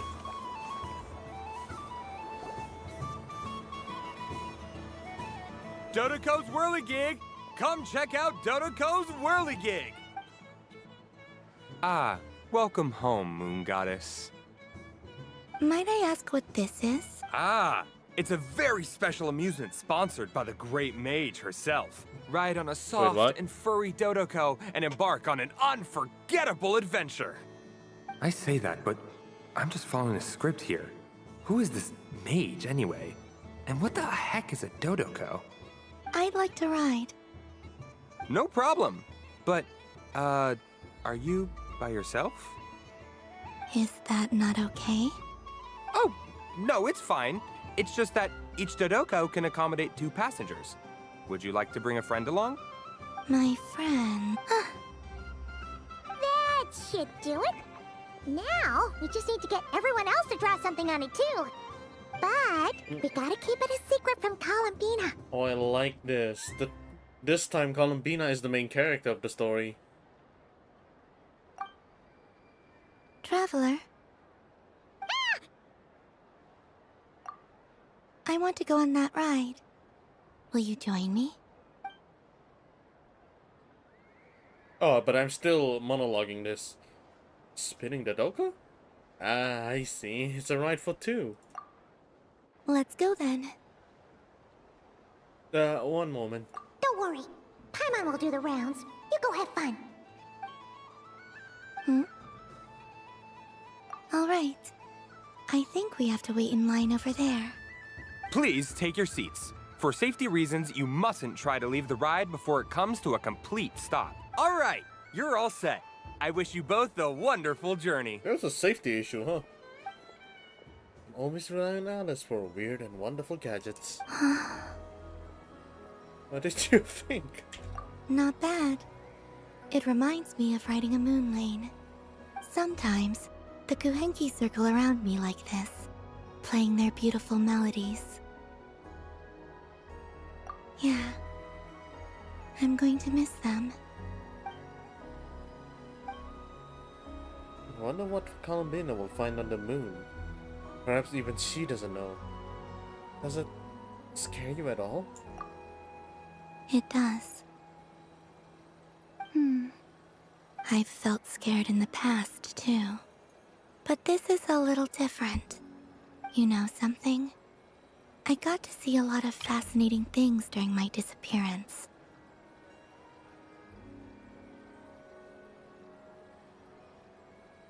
I saw how the Frost Moon Scions act around their families. So different than how they used to act in my presence. And I also saw how they interact with their friends. It made me curious at first. Why do people act so sincere when they're worshipping gods, but save their truest, warmest feelings for each other? Slowly, I came to realize that it's because they trust one another. They know, deep down, that they'll be accepted for who they are. All of it. The good and the bad. I know. I knew it the moment you started calling out my name. What I fear now is the end. I fear losing all this the very night I have gained it. Thank you for this conversation. Thank you for listening to me. Don't worry. This fear I have, and the unknown that awaits me, they cannot hurt me. Not when I possess a treasure far greater. I just want you to remember this version of me. The real me. On this final night together. Dear passengers, Dodoko's awesome adventure has come to a close. Please leave in an orderly fashion, and we look forward to seeing you again in the future. Don't want the journey to end, huh? Don't worry, you two. There's always another adventure waiting just around the corner.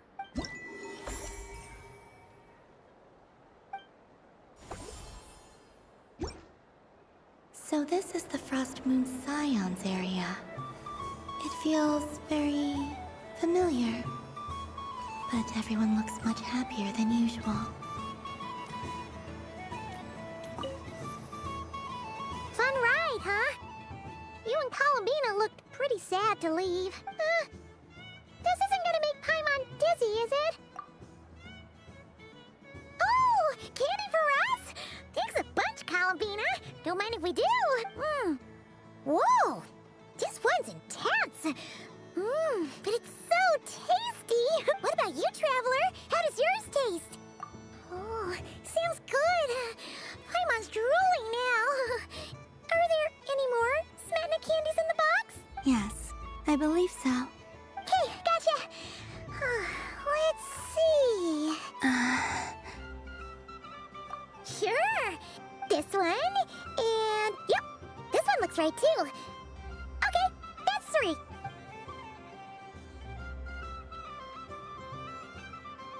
Here we go. 1 per person. It's so, sweet.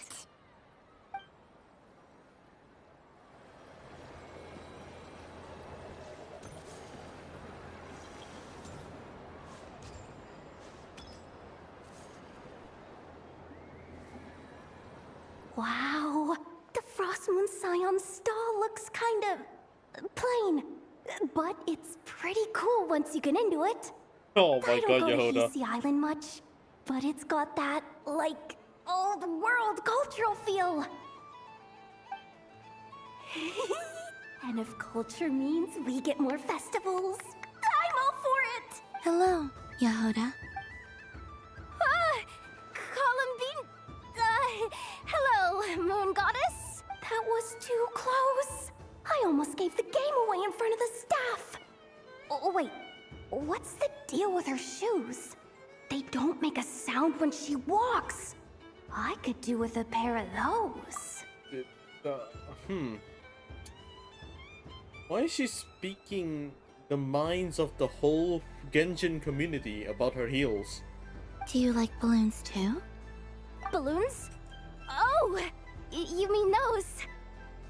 What's so fun about balloons? I'm not a kid anymore. They're probably more up Aino's alley. Yes. The animals seem very curious about these strange flying objects. I was drawn here by their voices.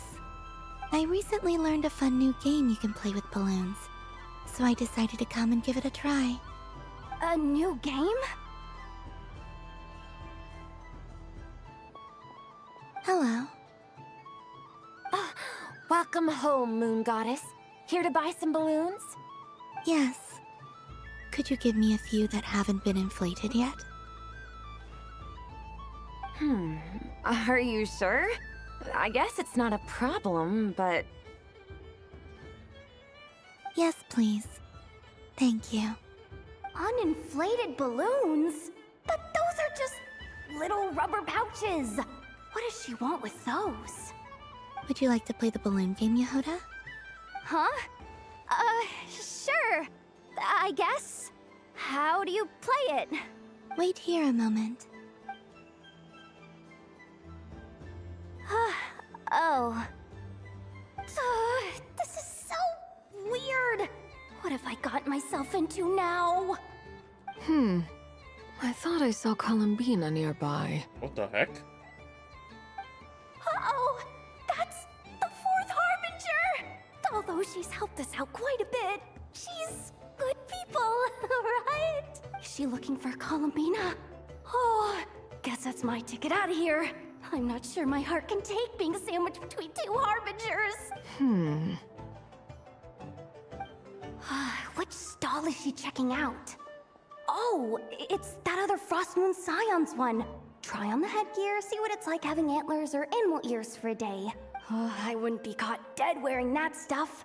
So embarrassing. I have enough gear to carry as it is. Wait, what?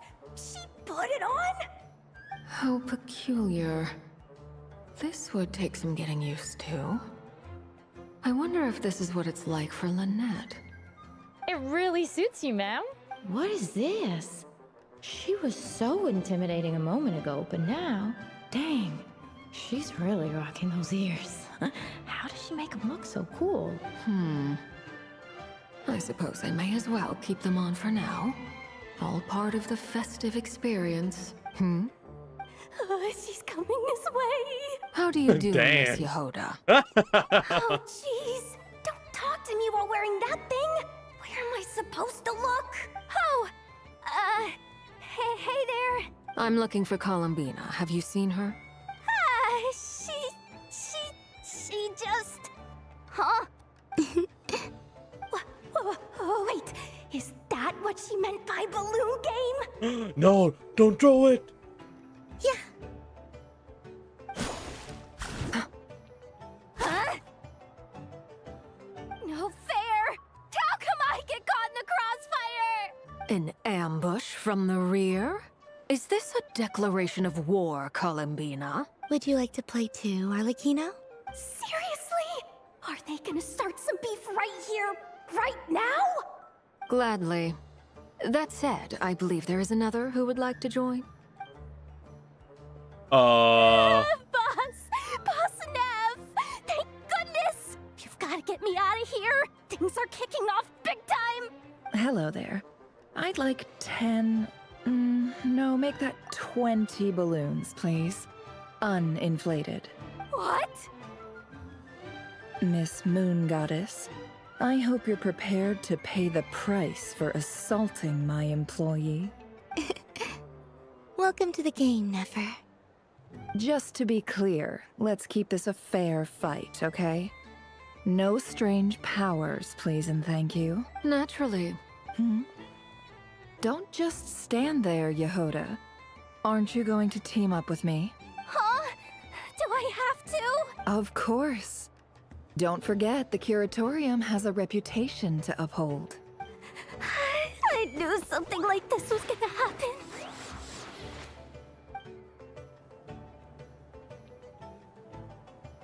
Oh, that's so fucking sweet.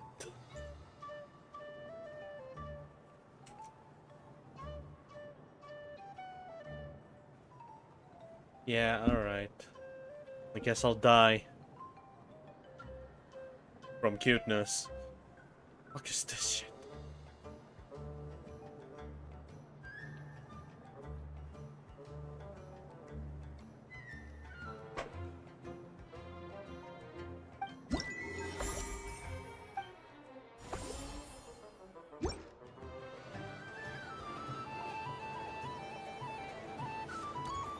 Yo, would you like some candy? I've seen Lenny and the other children play this game before.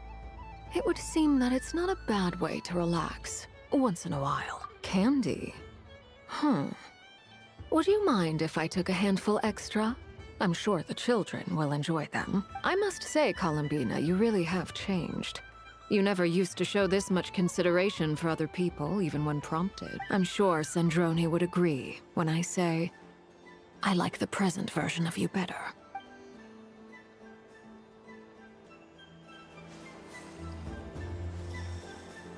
Muffin.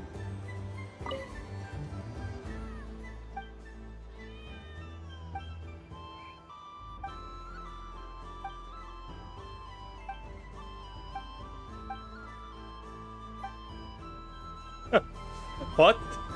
What the heck? Where's Yehoda? I want to give her candies. Oh, she's over there. Sunny days! I prefer sunny days. Ah, well, you are as warm as the sun itself, Moon Goddess. Very well. I believe your spirit animal has to be this most adorable chic badger. Wow! Thank you, Mr. Talking Magic Lamp. Have a very happy festival, Moon Goddess. Linz, what the fuck are you doing here? That's you, isn't it? Shh. It's our little secret, my dear traveler in Paimon. Okay, sure, but why are you here selling sugar sculptures? Everyone celebrates in their own way.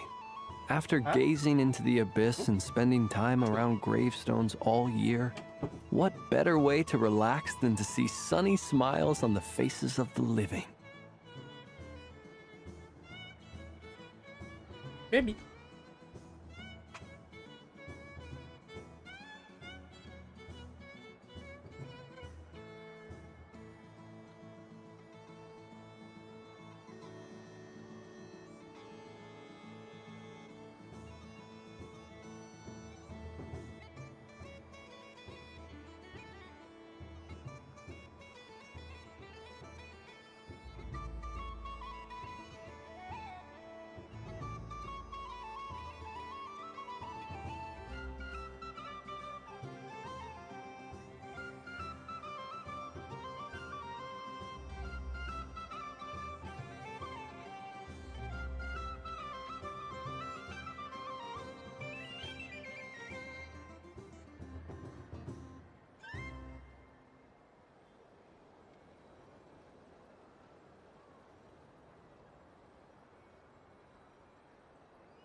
Besides that, I like to think of myself as a fair judge of character.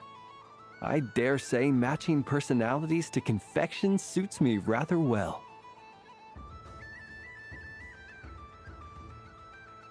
That's not what Paimon was talking about. Aren't you afraid that your true identity might be exposed? Should I be? There is all manner of magic in the air this moon prayer night, thanks to the work of the great mages. I see Miss Columbina is hiding in plain sight. Why should I not do the same? Why miss this rare opportunity to enjoy a special evening in my true form? Fair enough. You got a point there. People who don't know you will probably think you're just a talking lantern. Well, now that we see eye to eye, what brings you here? Not a search for your spirit animal, I presume? Ah, well, actually... Here, see for yourself. Oh, this is... How wonderful. A beautiful idea. Yeah, we just met Barca, and he said that having everyone draw their own section was kind of boring. So, he did your bit for you. Ah, Varka. Ever the maverick. I see his artistic skills are truly one of a kind. In that case, I shall paint something on Mr. Albedo's behalf in a short while. What? Why not now? Ahem. Welcome home, Moon Goddess. Phew, that was close. Hello, Flins. She recognized you right away! What keen eyes you have, Miss Columbina. Especially considering they are shut. I did not see you. Rather, I sensed you. I can sense the fluctuations in Kuvaki all around me. One would expect no less of the Moon Goddess. Might I interest you in some candy? Yes, please. Excellent. I shall make some for you right away. Something the matter, Miss Columbina? What about my spirit animal? All the other children carrying sugar sculptures are talking about it. Wait, is she taking the test seriously? Ah, my apologies. How could I neglect that? You are quite right, Miss Columbina. Every one of us has a magical creature living in their heart. Would you permit me to help you find yours? Yes, please. Do you prefer the day or the night? Night. Which of the 4 seasons is your favorite? Winter. Think of a perfect day. What is the weather like? Sunny, rainy, or perhaps cloudy? Rainy in the morning, sunny at night. What kind of answer is that? Forests, lakes, and open seas. Which do you prefer of these? I like them all. Imagine you opened your very own shop. What would you sell there? Moonlight, I think. Wow! Paimon would totally shop there. It wouldn't cost anything. You'd just need to visit. Aha! I believe I know what your spirit animal is. Here, for you. Oh, it's a Kohenki! Indeed. A free-spirited being with a deep love for all things here in Nodcry, who selflessly lends her aid to as many people as she can reach. It is the perfect fit for you, Miss Columbina. Thank you.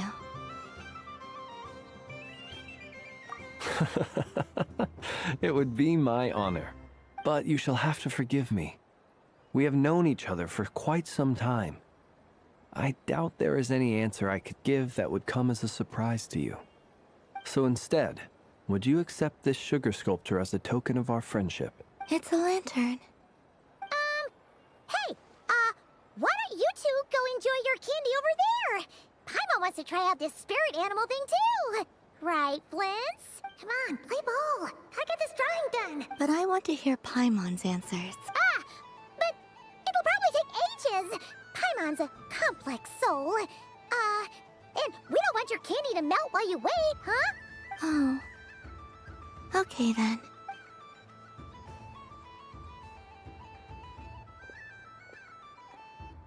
Phew! Nice excuse, Lady Paimon. That was some quick thinking. Yeah, no thanks to you. A little help next time?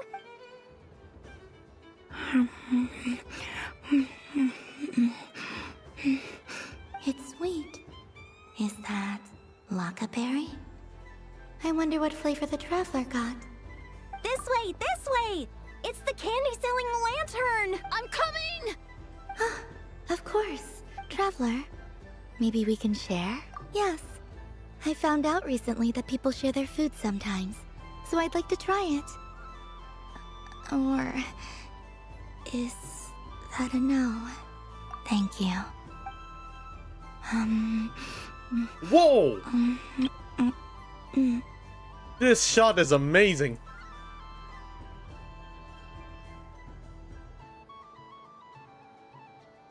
Cinema.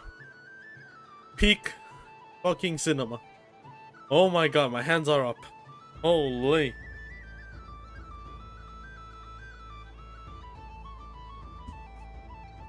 Wasn't she a ghost the last time I saw her? Yeah. Actually, the only solution to this is to just call her name.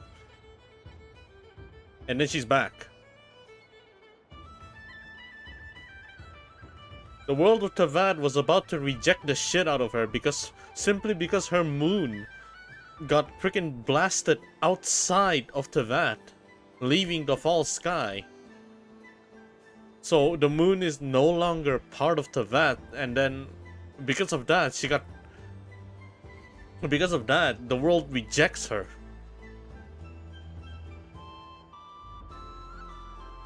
And slowly she was dissipating. It was until her connection to the world got completely reconnect again by calling out her name, acknowledge her existence, give her a real name, a name that she can actually keep it. And now her name is officially Columbina Hyposelenia. It's a pretty beautiful name. Holy, okay, this shot is amazing. You know, I'm skipping this. I'm skip. Oh my god. Selenium column will be locked. Oh yeah, I am aware of that actually. I'm aware of that. It won't be unlocked until the next patch. Yeah, but I guess that's fine. I don't need much from that thing anyway. I guess it's fine.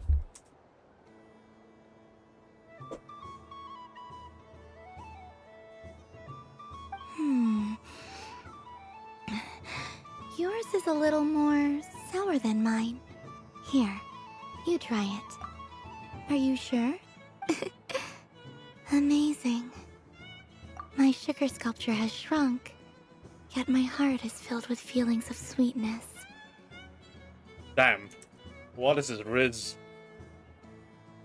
Also, who's Columbina's voice actor? Because I have never run into... I've never run into this type of voice acting.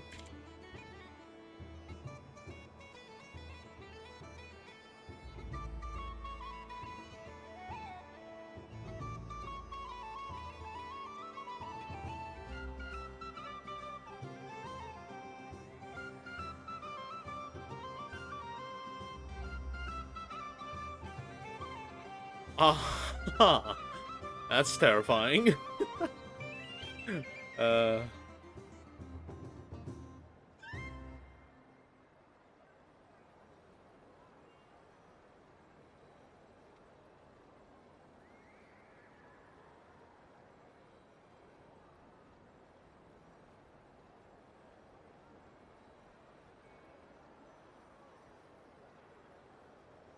Oh, that's why I never heard of it. None of these characters are... Yeah, none of the characters she casted in is an anime that I've seen before.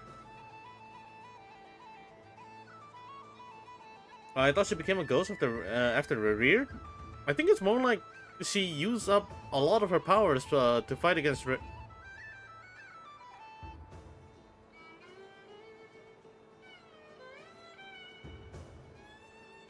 Yeah, actually, yeah, it's more like she used up a lot of her powers to help out and fight Revere. That's actually what, and because of that, her powers didn't manage to hold her existence up. What? What?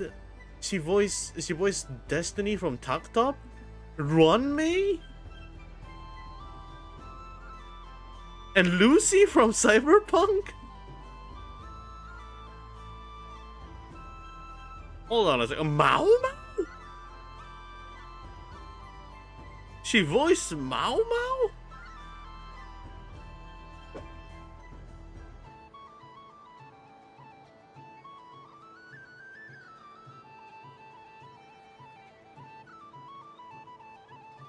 That is an insane range.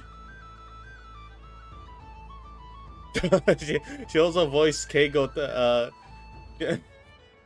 Okay, she also voiced Hawks when he was a child. Imagine she suddenly goes deep thought about voice. I need to listen to Apothecary Diary in English now. I'm very curious. Oh, that's really interesting. Oh, she also voiced Motoko Ira from Horimiya. Okay, I need to try it out. Usually animes in like the 2020s, they have a lot better English dub.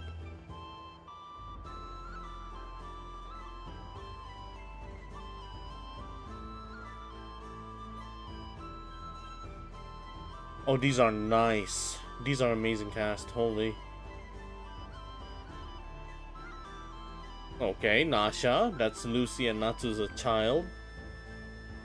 Lulu from Togenanki. I actually haven't seen that before.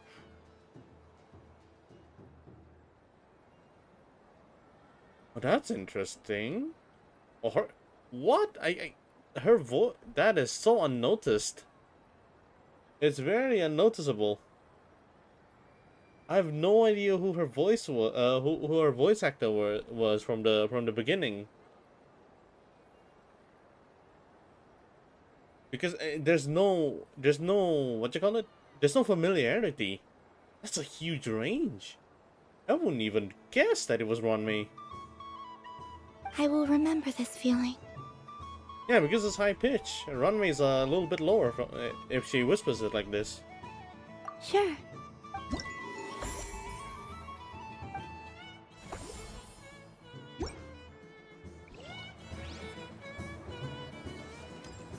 Something about festive lighting always has a way of putting the warmest smiles on people's faces. This is most thoughtful of you, Miss Columbina. Kindness exudes from your heart like benevolent moonlight. Forgive me, but I shall have to enjoy this gift a little later. I hope that the flavor I chose is not the only one of its kind. Oh no, she's disappearing. The world's rejecting her again. GG's, it's over. It's over, let them in. If others were denied the chance to sample such kindness as you have shown to me, it would be a great pity indeed.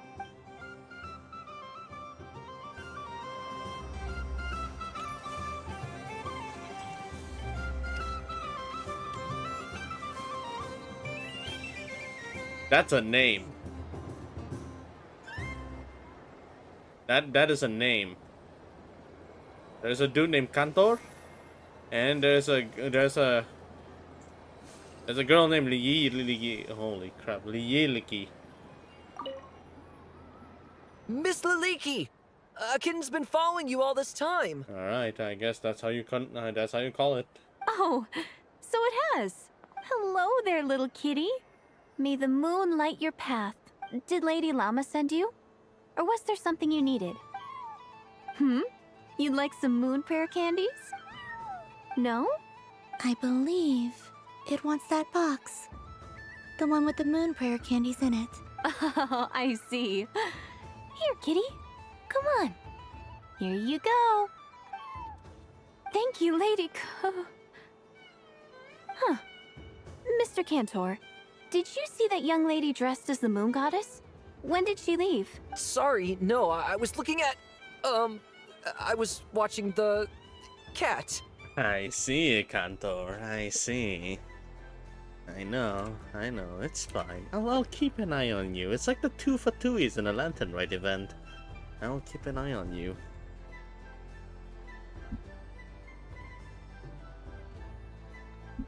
We're not surprised considering the name of person have the bloodline name in Sumeru. I see. The resemblance was uncanny. She seemed like the true Lady Kutar, the one who guides souls. Huh. Mr. Cantor. Sorry, no, I see. The resemblance was... It's okay, Cantor. It's okay. I'll be watching you guys from afar. I think I know where this is going. It's just like the Fatuis.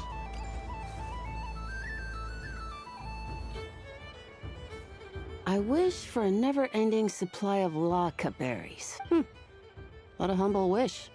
Probably written by a child. Is that Lama the Moon Chanter?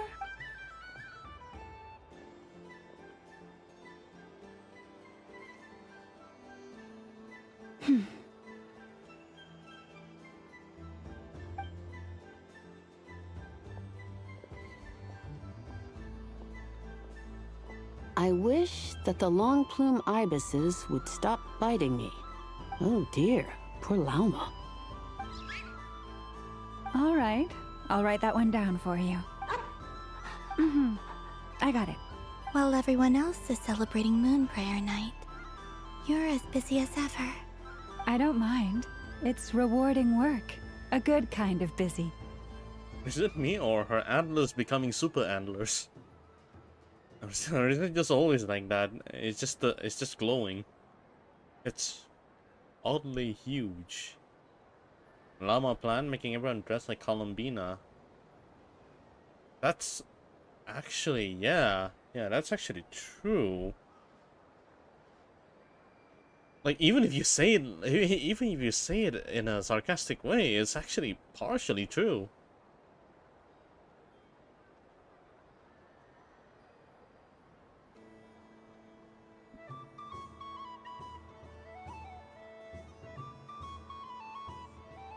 My antlers are at their heaviest tonight, and the Kuvaki waves are especially strong. Oh my god, so I was not crazy. It is huge. But as I help these dear friends hang their wishes up, I feel a great peace within myself that is hard to describe. She just mentioned it, yeah. Then when your chat comes out, she just mentioned it, yeah. She just got super Kuvaki. You see, they are all such beautiful wishes, and they are ones that we can fulfill by our own strength. There's an increased strength in Wi-Fi. Do you blame me, Llama? I want to hear your honest answer. It is by the help of so many people that I can return to the moon. But I feel as though I've hardly done anything in return. You've done plenty, Columbina. I say this in earnest, both as someone who knows your history, and also as a friend who has seen what you've been through. What about as a moon chanter? I feel proud to honor our moon goddess's wish. And I'm sure any moon chanter in history would have felt the same way. Thank you for your kind words, Llama. But... Since you asked for my honesty, I won't lie to you. My feelings are mixed right now. Besides pride, I also feel, I suppose it's a reluctance to let go. Once you return to the moon, we will be far apart and separated by a false sky. I'm sure those of us left behind will gaze up at that sky, yearning for the moon once in a while. Just as you used to do. That's so weird. Like in Natlan, no, not in Natlan. Like since Fontaine, it was mentioned that the sky is false, and people who theorizes this before it was confirmed was like was losing their shit over it. Like they're trying so hard to explain that it is a false sky based on the scriptures in the game. And now, when you reach Notcry, it turned into common knowledge. I will miss you, Llama. I will miss you all. It's one of those things. It's one of those things in storytelling where they tell you a new info, and then all of a sudden, this info doesn't feel mysterious anymore. It feels like common knowledge for everyone. But in Genshin, it's a little bit different because there's not a lot of people who knows about the False Sky, and then as the game progresses, you start to know a lot more. You started to get to run into people who are aware of the False Sky. So slowly but surely, it doesn't feel like mystery anymore. It's just common knowledge.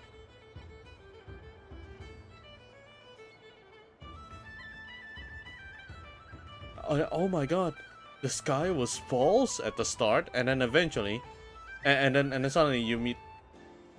The first hint was Scaradouche. Yeah, I remember him mentioning it.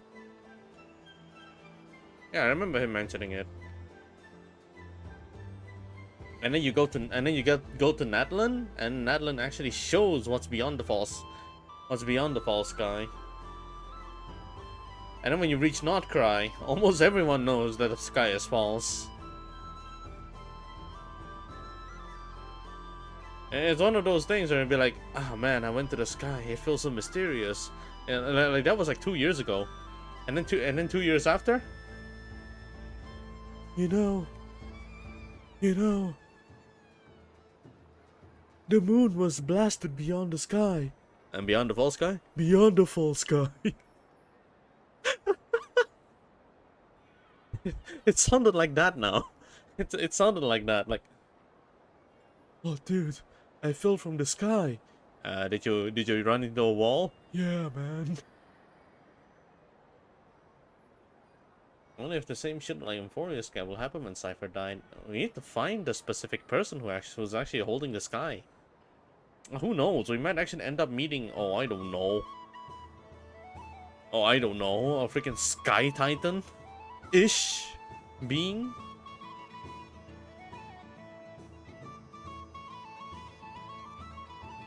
Because so far it's more like a barrier rather than an illusion.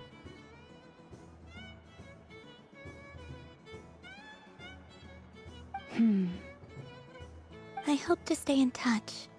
I will try and find some way to send messages down from the moon. Perhaps you could use Kuvaki. I've heard Yehoda say that signals can be sent using long and short waves, or strong and weak lights. That sounds a little complicated. What if we forget what the signals mean? We could prepare a codebook beforehand, but... You're right. It wouldn't really suit you.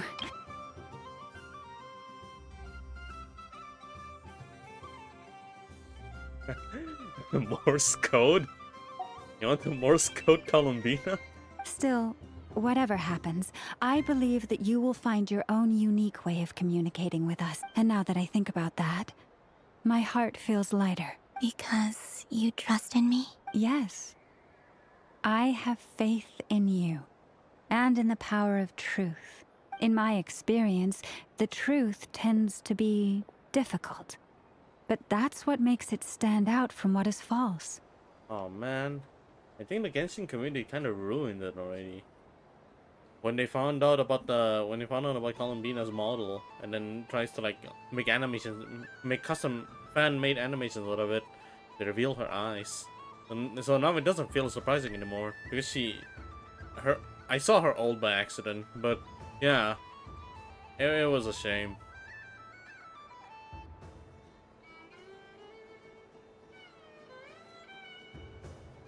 You're confused? Gameplay-wise, comfortable with Lene, but usually find Morny appealing. I'm confused. Yeah, I actually agree with you for that. I saw Lene and was like, oh wow, I actually like her gameplay. But Morny is very... it looks nicer. So I'm confident that your thoughts and your love will shine through the curtain of lies. We will know it when we see it. Thank you. Now, could you help me hang up my wish? Is this? I wish that all who dwell in this moonlit world can find a place to belong. And I wish that I shall one day see my friends again. It's 2 wishes. I hope that's not too greedy of me. Not at all. And I think you speak for us all with the second one.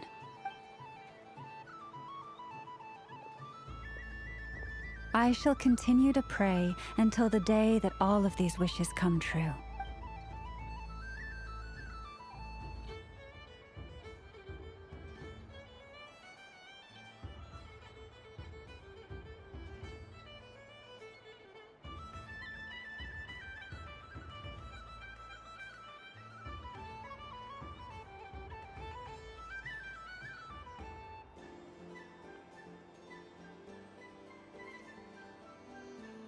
Ultra Pearl Max version of Robin's skill.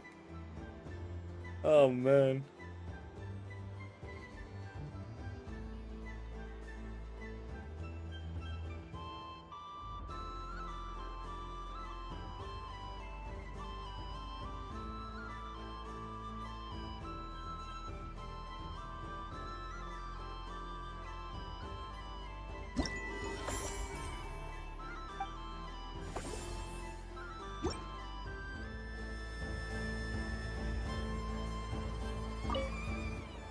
Yes. May everyone's wishes come true. Why, thank you. Don't mind if I do. Oh, my. It's so sweet. I'm so accustomed to plain, simple meals that this sweet treat is quite a shock to the senses. But I savor this moment in its entirety because it tastes like true friendship.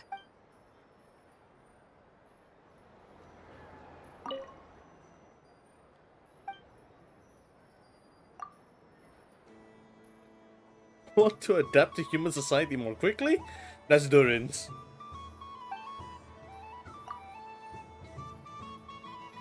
That's one of the animals, I think.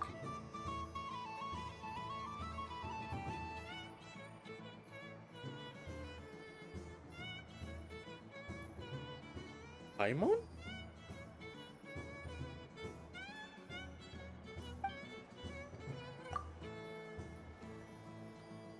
Cantor?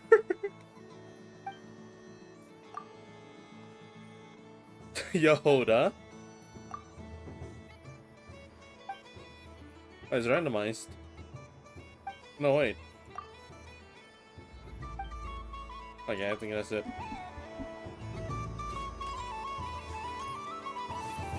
I see you, boy.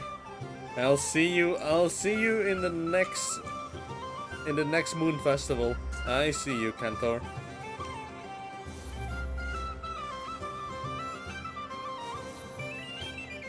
What's this? Should I give it a try?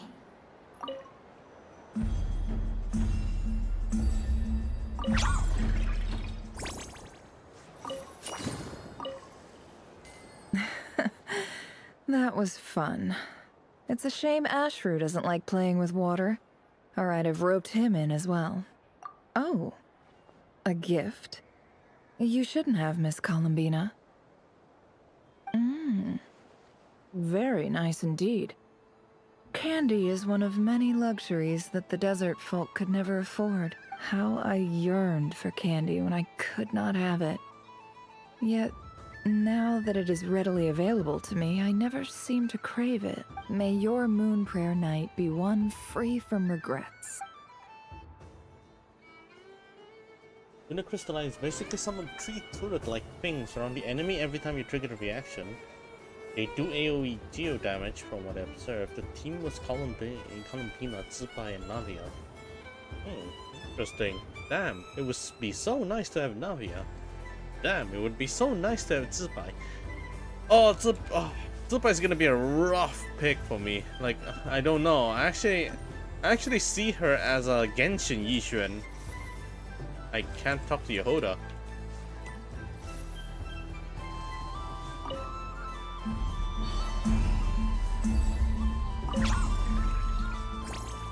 No, I can't give her candies? Alright, Fuck you, I guess. Something about festive lighting. Oh, whoops. Make a balloon?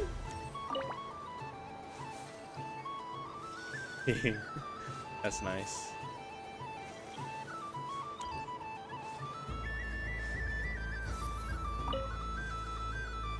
Welcome home, Moon Goddess.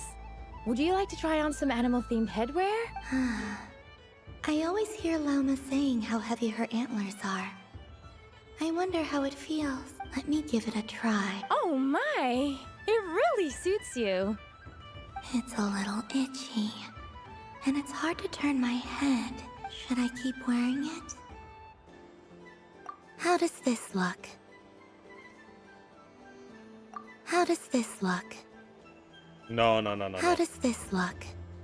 I'll stick to this. I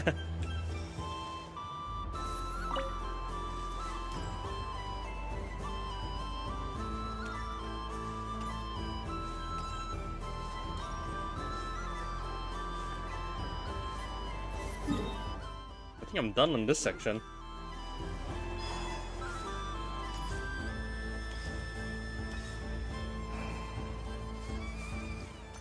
What's this? Should I give it a try? You missed the nave scene? I don't think I did. I don't have enough data. Need more samples. But who should I ask for help? Is it the one where they play water balloons together? I got it actually. Yeah. I saw the one with the cat ears. Yeah, I already got it. It was very out of character, honestly. No. The more precise, the more accurate response there is that I have never, we just never seen her like that. I'll just pretend the goggles. Oh my god, why? It clips into her head, but that's fine. Is this one of the amusements? Or is it a research project? Oh no, it's no longer clipping if it's not clipping if it's intentionally placed like that on the other side. Bit of column A, bit of column B. Yeah, alright, I see it now. It's just the hair covering it instead. I'm currently running some synchronization tests on these spots. Basically, you need to press the button to help them successfully obtain the treasure. But you've got to time it right. I'll record your data, which will be used to improve the robot's accuracy. But, ma'am, I mean, Moon Goddess, don't you think you should take your eye mask off first? There's no need. I will be all right. Okay then. Whatever you're comfortable with. Great. Then let's begin.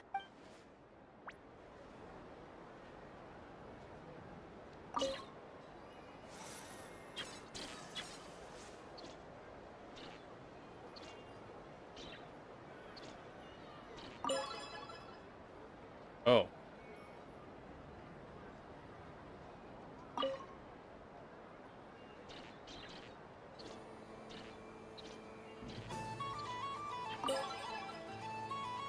Wait, it's faster.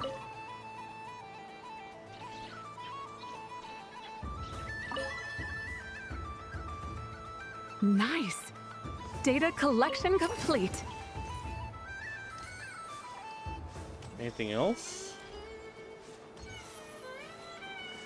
Oh, it's Ashu. What the fuck did I pick up?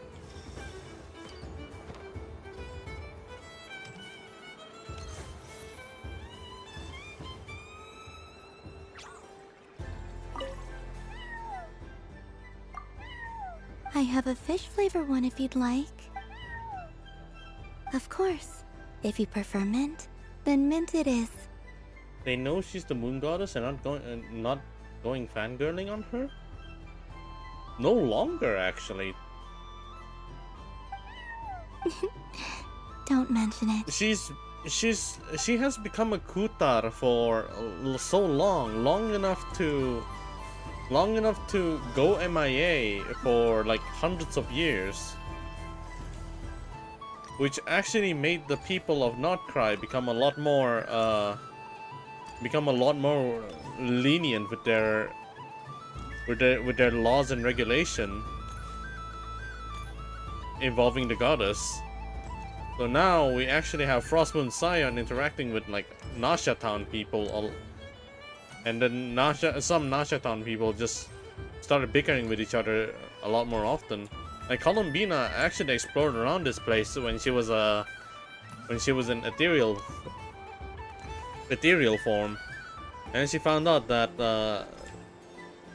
fooling around with the members of a different faction is now more of a normal thing. So them seeing the moon goddess felt like, oh, she's here. It's not something you worship anymore. Yeah, it's not something you overhyped it anymore. They're very lenient with their interactions.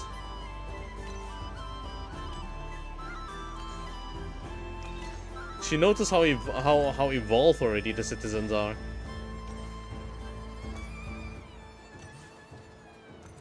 It's pretty interesting though. I thought it's gonna be a repeating concept, but it's not. Yeah, it's not. I'm still very impressed with Genshin writing here. Like they still have ideas on what to do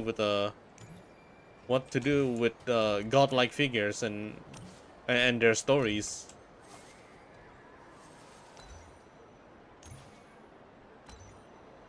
I haven't seen a repetition yet. I thought they were running out of ideas. But I was right about one thing with Columbina though. People are over relying on the goddess way too much. Even though she doesn't want to be seen as a goddess, but people insist. But now people actually see her as a goddess, but at the same time just a normal girl. If Genshin ever became a subject in school, you would be a great professor. That's a crazy thought. But honestly, I think I might agree. It comes to a point where I actually understand the story well enough, especially for Genshin, in fact. No, really, like if you could, I realize I can jump. I didn't know I can jump. Yeah. Like I studied literature. Literature in like middle school, and apparently since I got forced into freaking engineering, I completely lost that literature skill. It was until like Genshin comes out where I started to study a little bit more about reading things and stuff, reading text and history and stuff. And now understanding the plot of Genshin is actually a lot more easier to digest compared to any other games.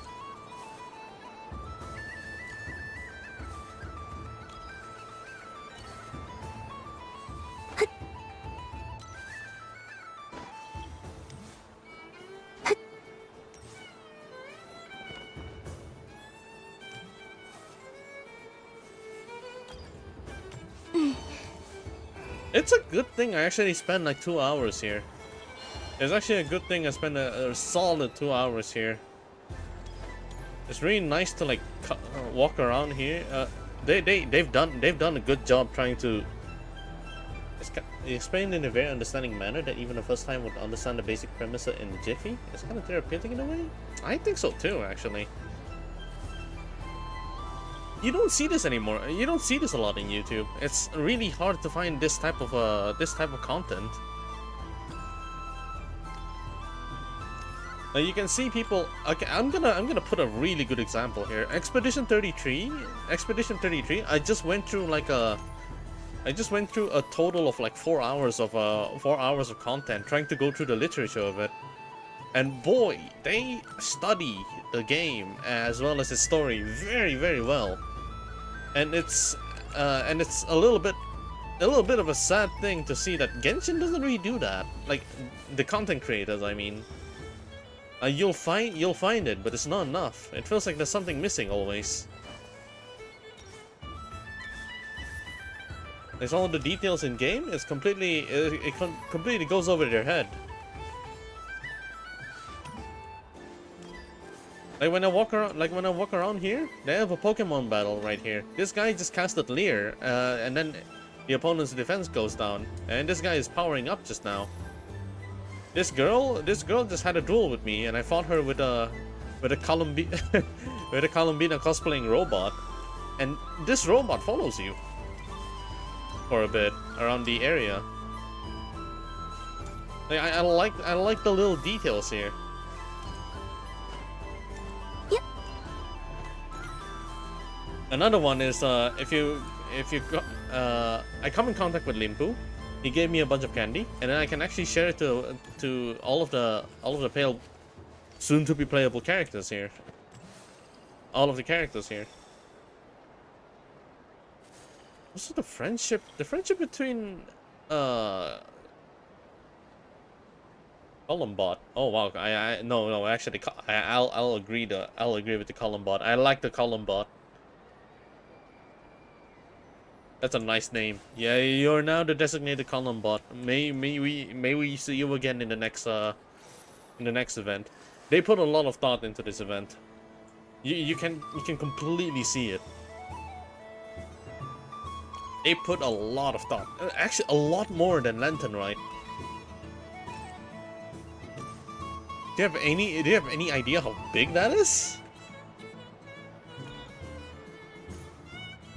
Lantern Rite has been ongoing for 4 years, and 5 years actually.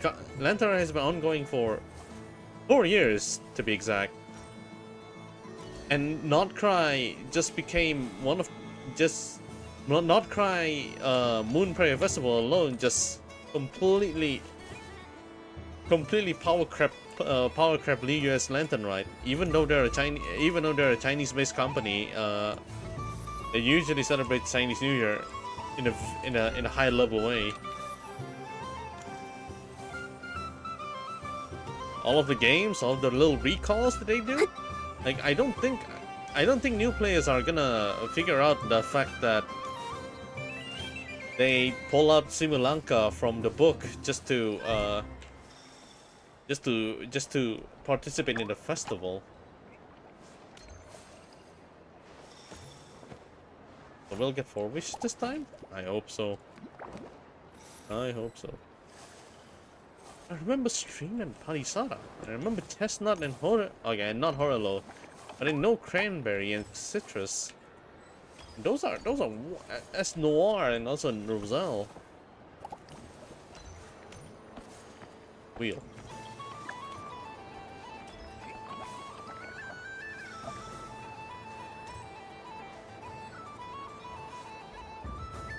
Yeah, man.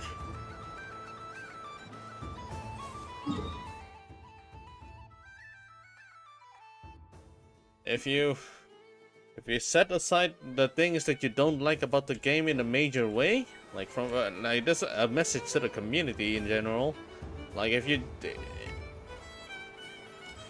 the Spiral Abyss is fucking with you, if the Imaginarium Theater is fucking with you, if you stop thinking about that and just try to focus on the world building, you'll be able to digest a lot more and pretty much love the game as it is.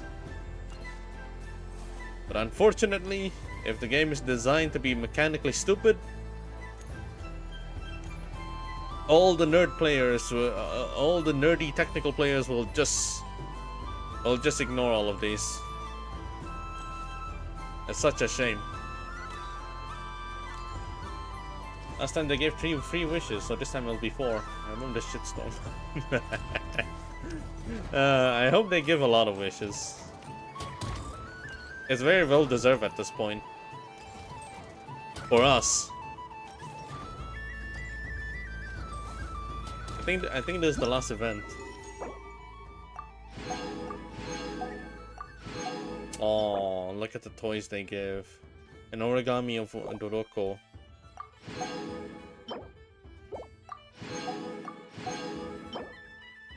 No way. No, not gonna lie. I might actually start decorating the teapot. You know how good. You can tell how good the game is. How good the update is. When you feel like you want to decorate something in just to glaze the shit out of not cry. Zubai is Starov's child? Starov's child? Oh, that is an interesting theory.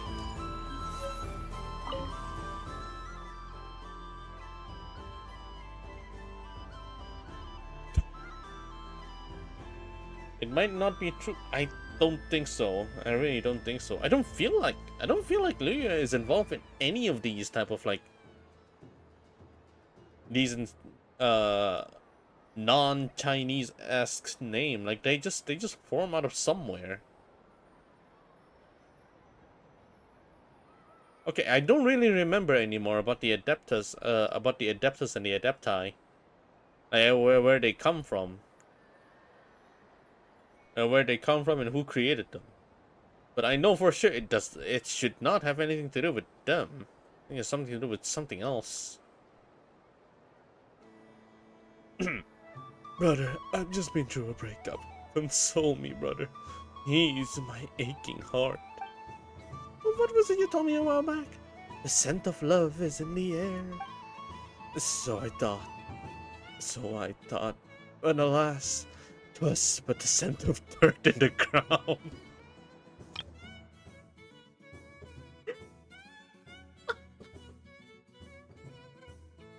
Oh, that's a good one. That's a good one.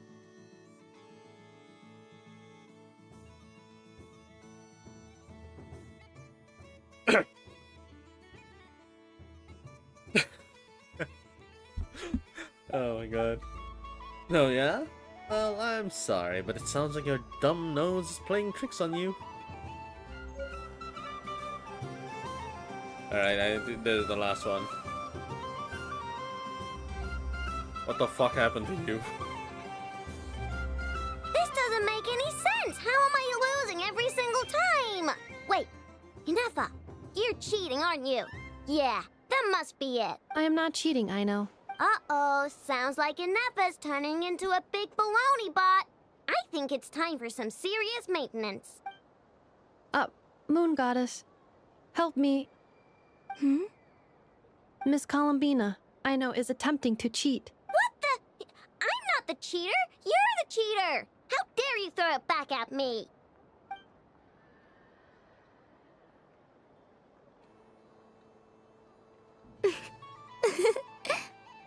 Alright, fine. Let's all laugh at I know. Just you wait till I get home, because I'm gonna make a game bot that can win 100% of the time.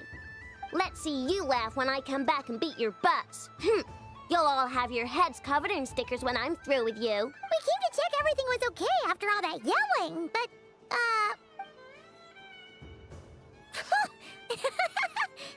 Whatever it is, it sounds like cheating is allowed. Kuhenki concentration. Each player starts with differently colored kuhenki.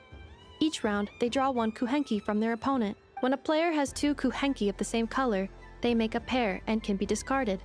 Any that can't form a pair must be kept. The round ends when a player can't form any more kuhenki pairs, and that player gets a sticker. Oh, that's a fast game. Ooh! Can 4 people play as well? That is fine, so long as the turn order is fixed beforehand. Alrighty then. In that case, the 2 of us will join as one team. Okay, but if you lose, you're both getting stickered. I don't want to hear any excuses. Sure. And if we win? If you win, only one of you gets to sticker someone else. I have taken to calling this. I know logic. Hey, lay off me, alright? Okay, so we're starting the game from scratch again, which means all my stickers so far don't count. Looks like Luonatar is the Kuhenki of honor for this game. Anyway, let's go clockwise, starting from Inefa.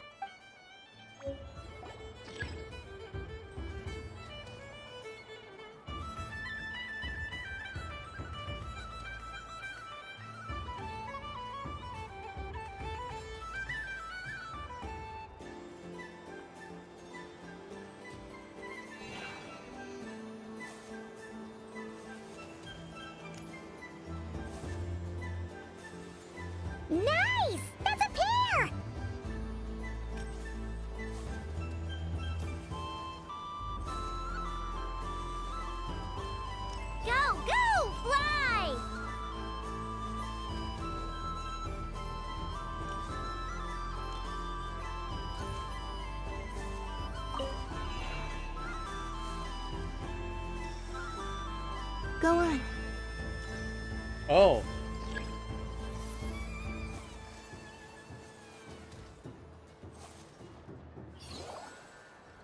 I have a pair.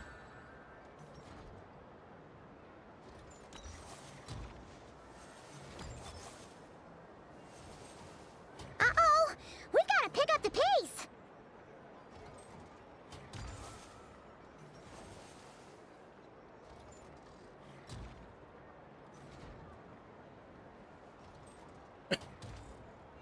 Phew, that was too close. I thought I was gonna lose. Let's see who's gonna be the unlucky one.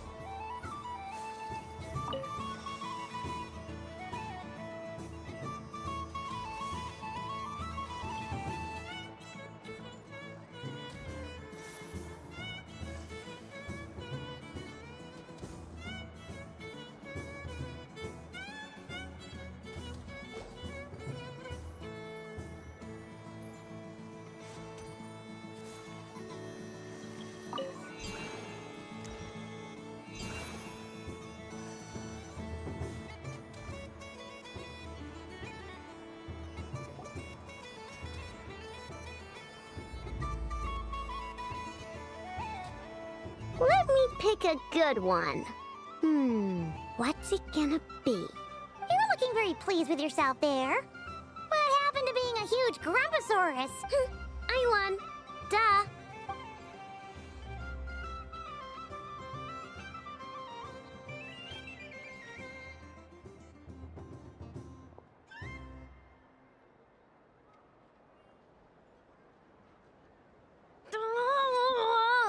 Me again?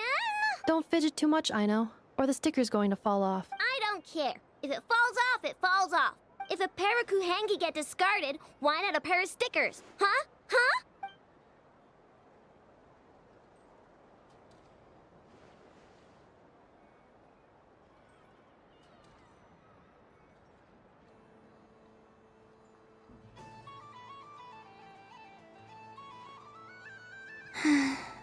I've lost.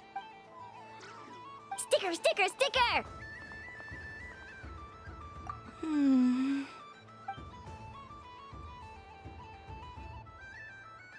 Cute!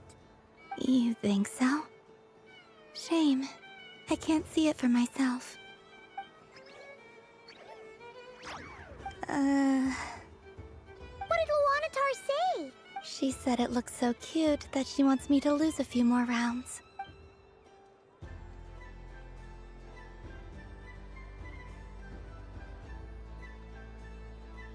Who put these stickers on Paimon's eyebrows? Ugh, she can barely see. All right, now, I think we got enough evidence to prove that there's a serious problem here. Yes, I agree as well. The culprit is... Inefa! Culprit? What did I do? Quit acting dumb, Inefa! You're not wriggling your way out of this one. I've been watching you. Not only did you remember whose side Luanatar started at, but every time someone drew a Kuhenki, you were logging it and calculating every last possibility. Which Kuhenki pairs were gone, who had what color Kuhenki in their hand, even our facial expressions. You were keeping track of it the entire time. Exactly! What Ino said! He sent me leg pics? What the fuck did I just read? Putting aside the fact that running calculations is not against the game rules, do you have any evidence to support your allegations? But that's not against the rules either. So she admits it. She certainly does. All right, everyone grab a sticker. It's time to get Inefa back. But... Take that!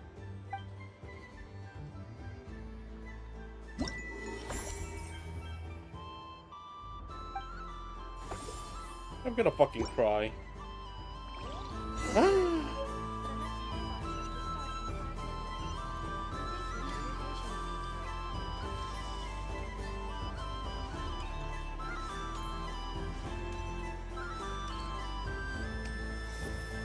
Oh man, I honestly want to stay a little bit longer, but oh wait, I'm giving the candy. I forgot to give the candy. Hold up. never playing games with you ever again, Anefa. Ooh, moon prayer candy. Sweet. Is it okay if I grab a whole bunch? Psst, Columbina, turn around. Use your huge cloak to block Anefa's vision. Yum. Oh, this one's even yummier. Ugh, the flavors are blending in my mouth. Ew. The robot show will now begin. Oh, I can't keep forgetting. The robot show will now begin? Please welcome to the stage. Cool your jets, Ducky. Combining precision engineering with water cooling technology, this high-performance sprinkler fires powerful, controlled balls of water for up to 14 seconds at a time, as well as providing accurate plant watering at range. It can also be used to clean those tough-to-reach areas of the house that Aino cannot get to, no matter how high she jumps. Show us what you can do, Cool Your Jets, Ducky. Now that's what I call true power. What a demonstration.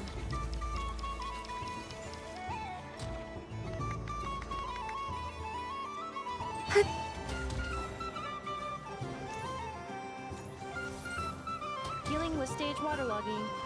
Task complete.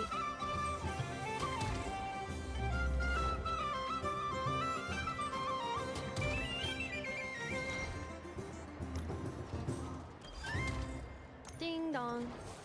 The next robot show will start in 5 minutes. We thank you for your patience. Oh yeah, thank you for your patience indeed. Aino is throwing a tantrum again. I believe it will take 3 crumb-kakes to constitute a suitable peace offering. Scanning candy composition and ingredient ratios. Selection confirmed. I would like the crumb-kake flavor. Flavor profile simulates real crumb-kakes with 27% accuracy.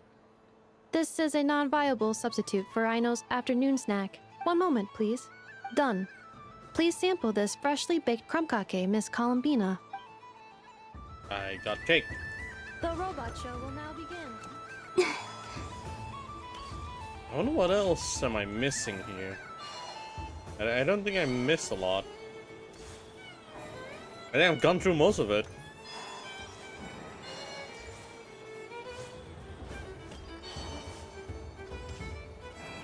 Oh, well. I knew I didn't. And done! Here, take a look! I think it looks quite funny.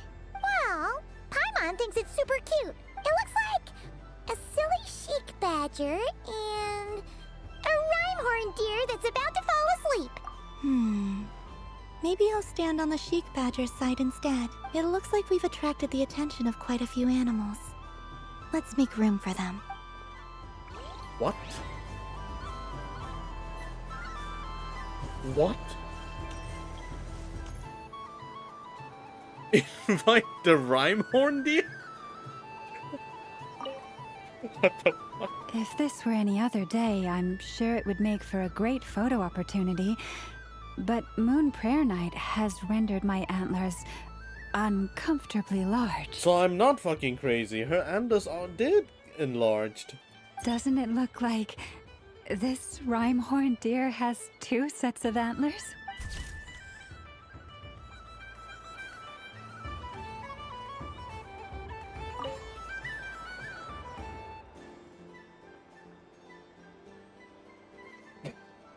This is the dumbest shit I've ever seen in my life.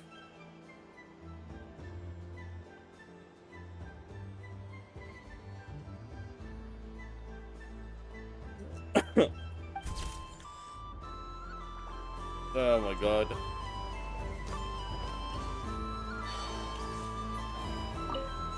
Alright. I think it's time to finish it. Hey there, Columbina! Are you done checking out the festive amusements already? Are you sure you don't want to look around some more? You might not get another opportunity like this for a while. Right now, what I'd like to do is... Thank you. But I think I've had enough fun for one night. I've made plenty of precious memories. Really? You're sure you don't want to have a little more fun out there? Final answer!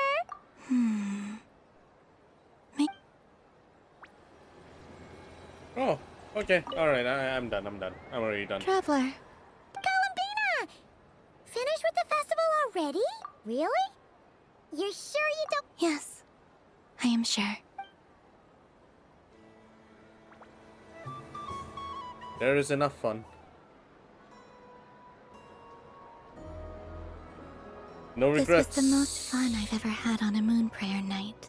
No regrets, no regrets.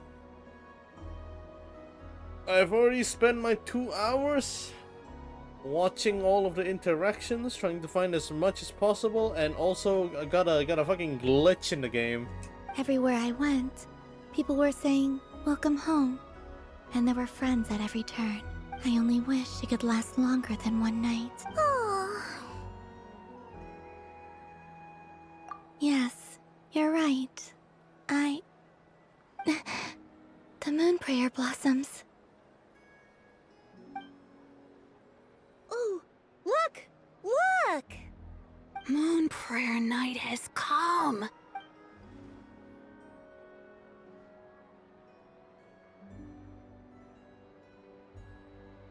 The moon. It's so beautiful. Happy Moon Prayer Night, dear. Happy Moon Prayer Night! Oh, okay. Happy Moon Prayer Night.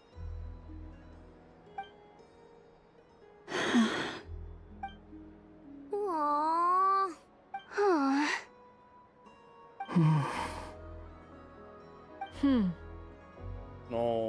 No, everyone's fucking depressed.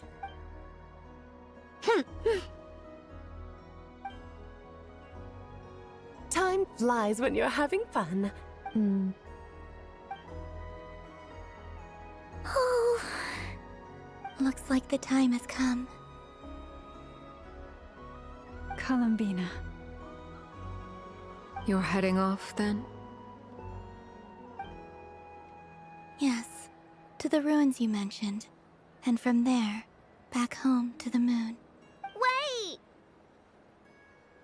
I know? At least... Take one of our craft shop's crumb cookies up to the moon with you. You know, for a snack. Sure, why not? The Curatorium of Secrets believes in proper farewells. No story should be left without a satisfactory endnote. Never. Farewells are an important affair for the Ratniki, too. We never know when we might meet again. Haha! And here I thought grand farewells wouldn't suit tonight's mood. But I suppose friendly passion is not to be stopped, eh?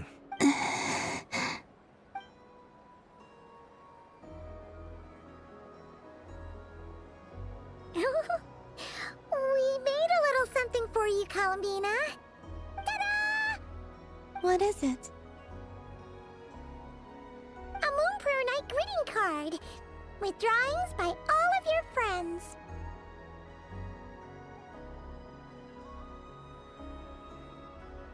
Is that Varkas? Oh my god. That's the knave pipe. Okay, these two are. Did Yehoda's good at drawing? Who drew? I think that's Albedo.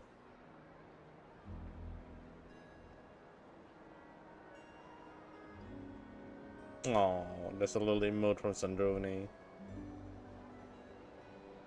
Inafa and I know that's really sweet. The Dodokos are very obvious. fucking Vorka drew the flames. You did mention that you'd like a portrait done, so I took the liberty of creating one for you. I, meanwhile, did the portrait of Mr. Albedo. Oh, it was and you. Mr. Varka did the same for me. I mean, I think my work was pretty true to life, don't you think? Flynn isn't good in drawing? Oh, he does not look good. Varka drew this. So Flynn's the one who drew. Holy shit, he drew. He drew Albedo? That's so good. Oh, what? I didn't know Flynn's can draw like that. The picture of Ashru was my doing. The two of you seem to get along rather well. Wait, was I the only one who did a full body picture? That's so embarrassing. I did pictures of me and Anefa. I did my own portrait and one for Hat Guy. Plus, there's the two mages, Arlecchino and Sandrone. So, if you ever miss us, just flip the card open and we'll all be right there with you. Well, Arlecchino doesn't need any looks, huh?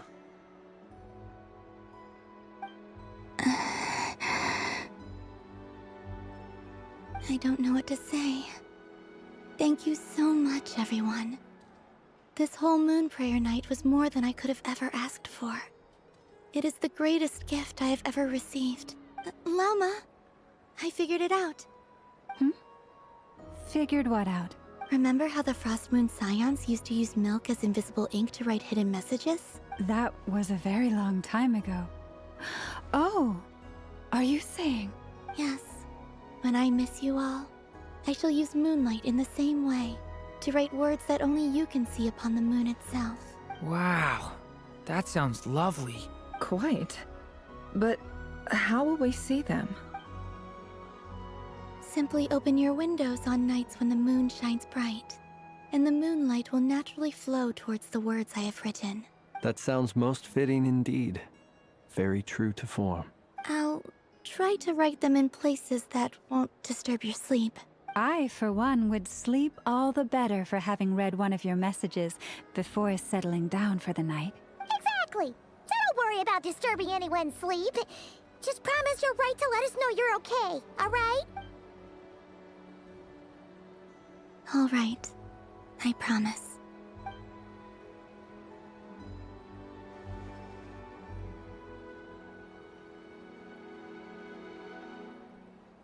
In that case, Columbina.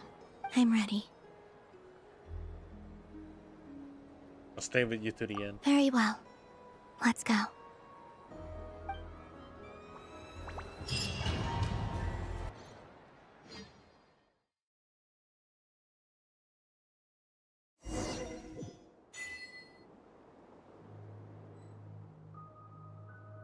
In just a few moments, I will be gone. I still don't know what to expect on the moon.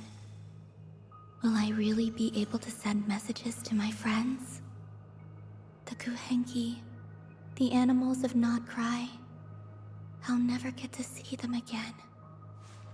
I wonder where I'll be when the next moon prayer night comes.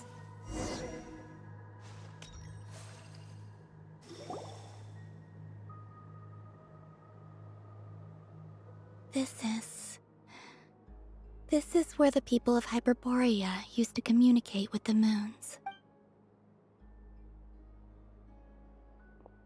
Eternal moon, frost moon, iridescent moon. When the power of all three converge, the gate to the moons shall open. Moon marrow preparations are complete. Only the final step remains. I'm sure Nasha Town is livelier than ever at this moment.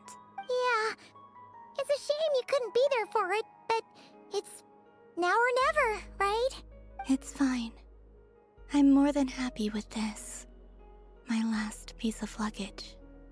My only piece of luggage.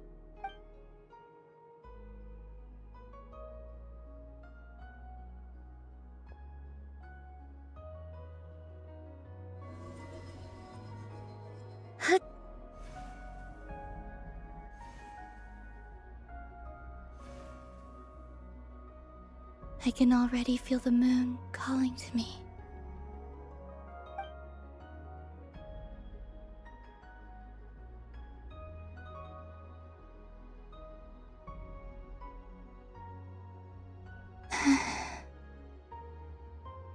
Your home lies on the far side of this light, Columbina.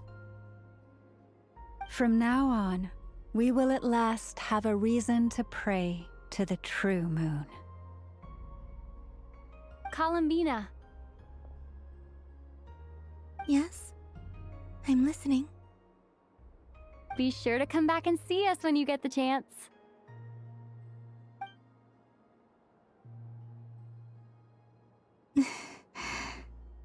Of course. But if that chance doesn't come, then remember that you have friends on this planet. People who will miss Columbina. Yes, I will. Thank you for everything you've done for me. And remember, come night or day, the moonlight shall always connect us. Well then, farewell, my friends.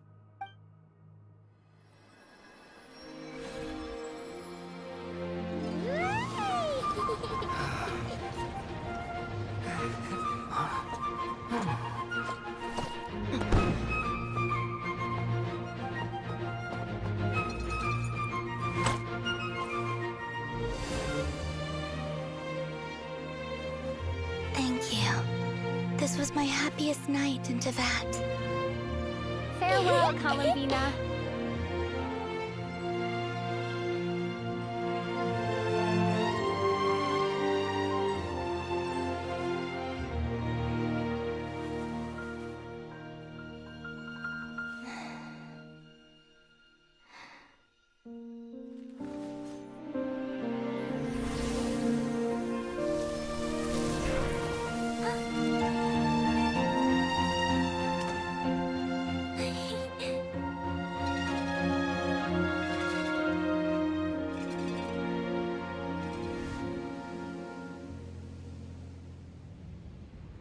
The moon really is closer than ever tonight.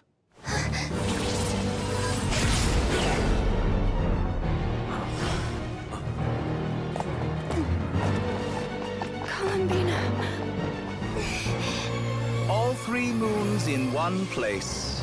Time for one final experiment. Reason, life, death, time, and space. They all believed I would fail.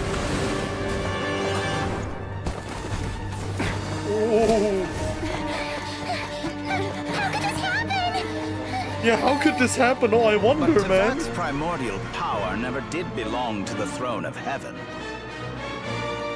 And now, they are mine.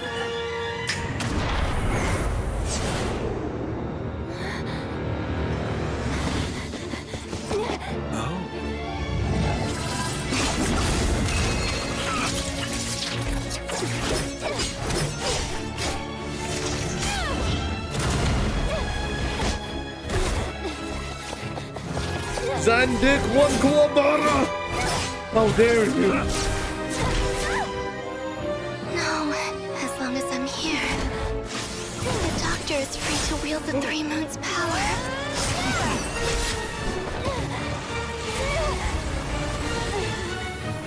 It's the only way.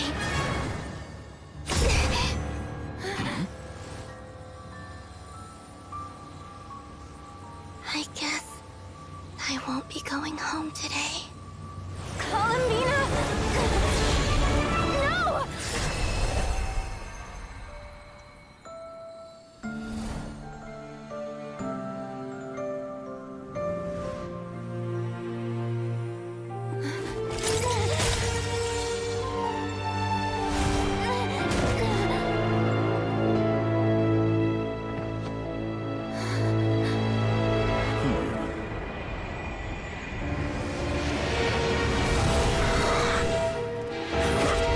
Stubborn world, do not try to control me.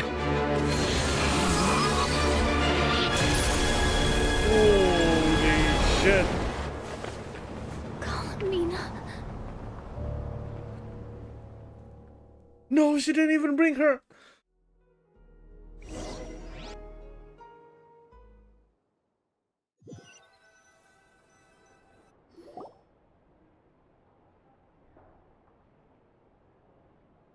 She didn't even bring her.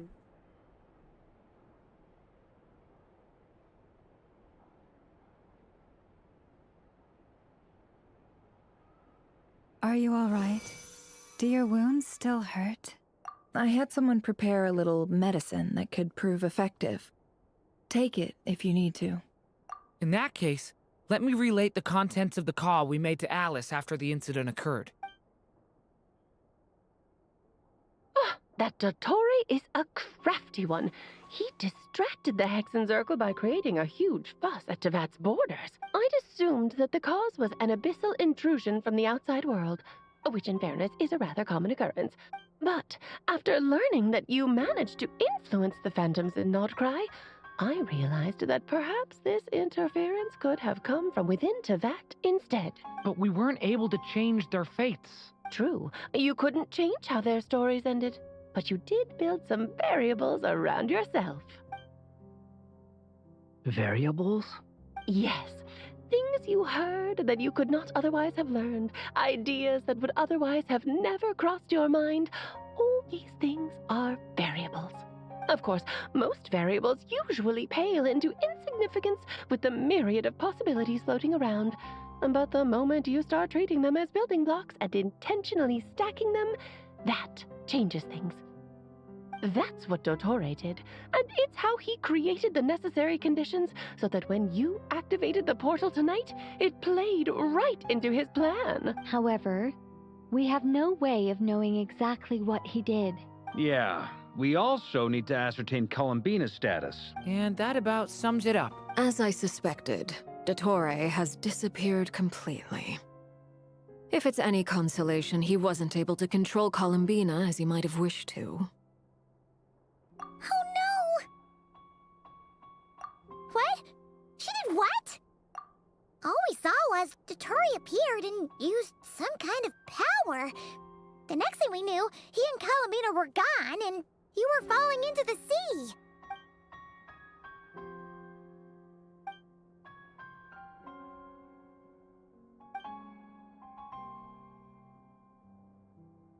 So, Columbina intentionally opened the Moon Gate and escaped into the same mysterious world as Rerir and Thalindis. Sounds like bad news. Seen in that way, the Trilunar Syzygy and Rerir's emergence, Dottore might have been pulling the strings in both cases. According to Miss Alice, he is attempting to transcend his destiny and finish an experiment that only a god might complete. An utter lunatic. Wait a sec, where's Hat Guy? Seems like he'd want to be here for this. He took off with the Dodo communication device after we spoke to Alice. He said he had a hunch that he wanted to investigate by himself. The look on his face was terrifying. I've never seen him like that before.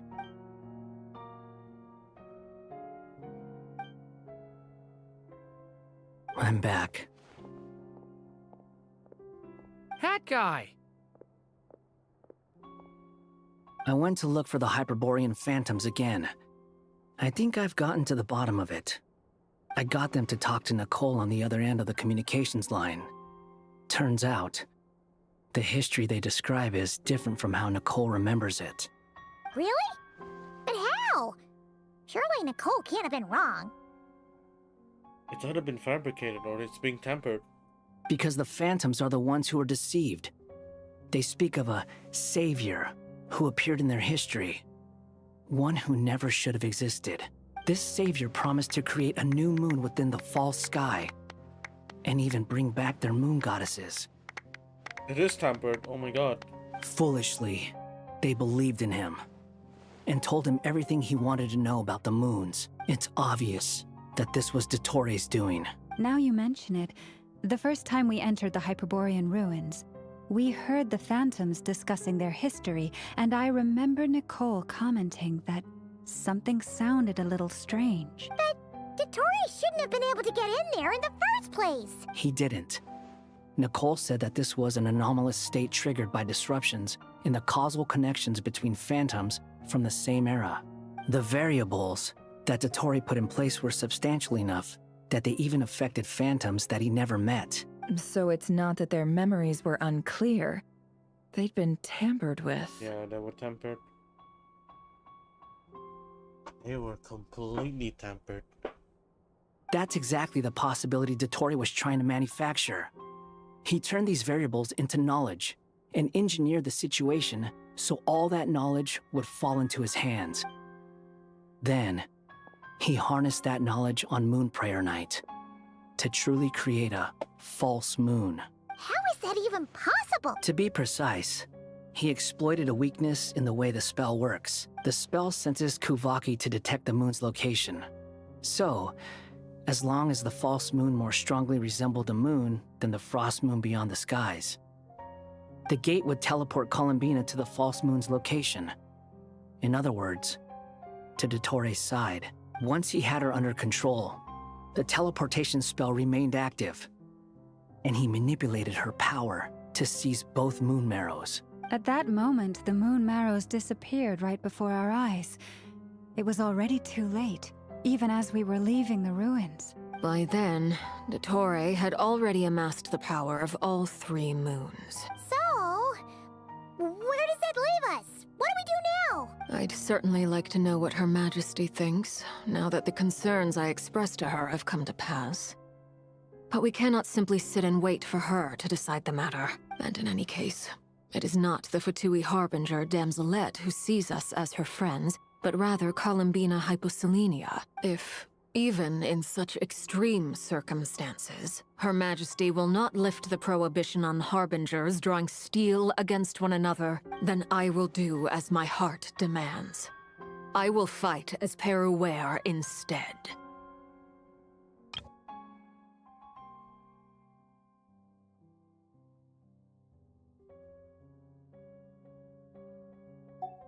Oh, Arlecchino!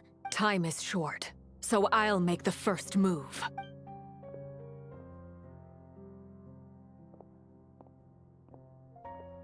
Whew. Even Arlecchino seems to be losing her cool now.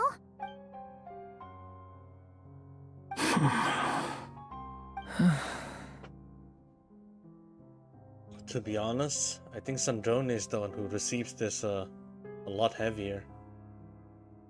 But I'm not sure if she's gonna be here. All right.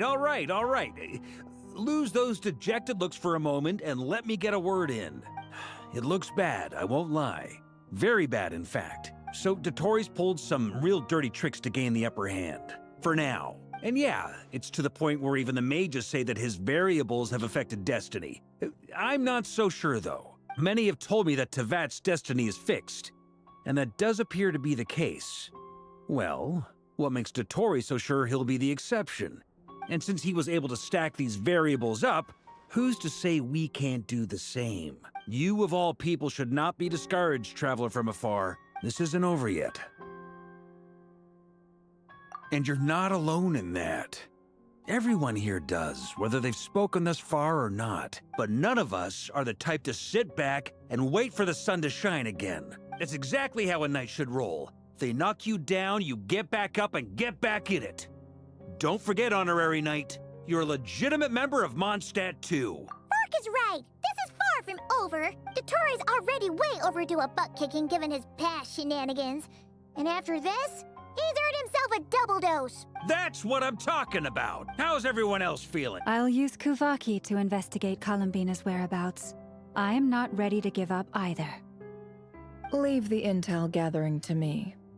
Whatever happens within Nodcry's borders, when the Curatorium of Secrets wants to be in the know, we always find a way. Aino and I will do all we can to support you. We will attempt to reverse engineer Dottoro's actions and seek a breakthrough that way. Alice and Nicole are busy dealing with an emergency at Tevat's borders, so they can't return just yet. But they're both very angry about this. They've asked Albedo and me to act on the Hexen Circle's behalf and do everything in our power to fight back against Dottore. Are you ready then? We're going to have to conduct a lot of research, even in the early stages.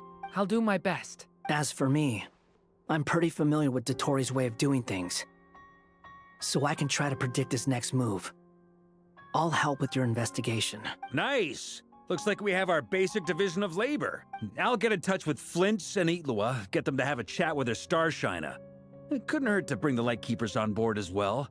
At the same time, I'll pass on instructions to the Knights present in Nodcry to assist the Lightkeepers and other organizations in ensuring the safety of those living here. Yeah! We'll show him! That's it then. Good luck, everyone. Isn't it Iluga? I think it's a different language pronunciation, but it's spelled like, but it's spelled that way. Flynn's also pronounced his name the same, Itlua.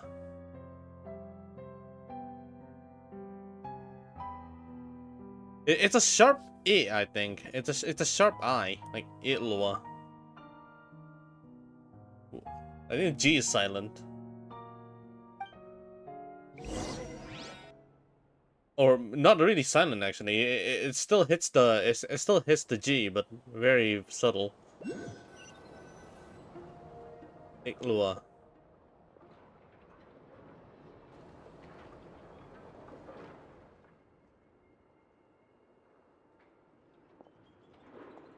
I never thought that Columbina would become my real name. It went from being a Fatui code name to something my friends call me. Okay, I'm gonna be honest.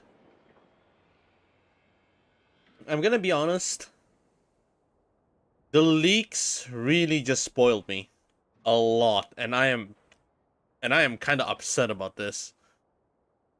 Her being playable means that she's gonna be alright. There's not a lot of like twists and anything like that.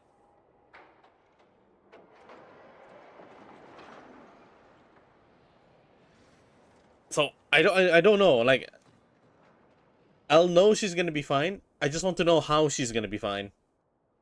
It's that type of feeling. Like, there's no twist whatsoever.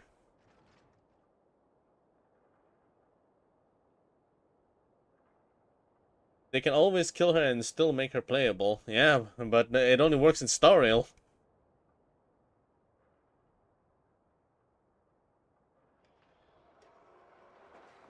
I think each and every character in Genshin actually is actually a playable one. And they'll always be alive. Like, do we even have a playable Rosaline? No, we don't, right? But but man, oh my god, this is why I actually like try to make this as spoiler free as possible.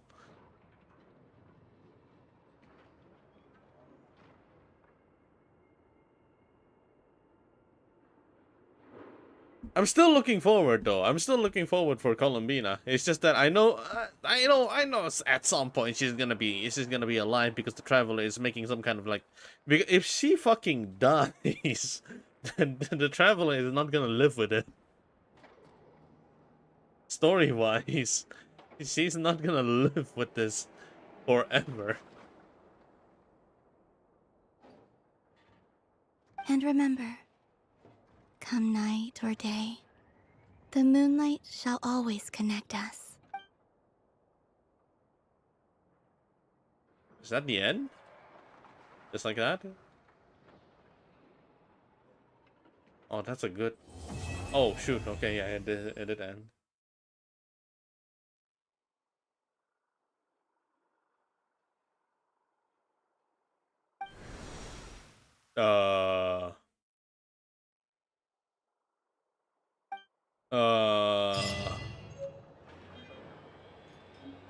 If you want to remain spoiler free, no, I think the solution here is to just not open Twitter.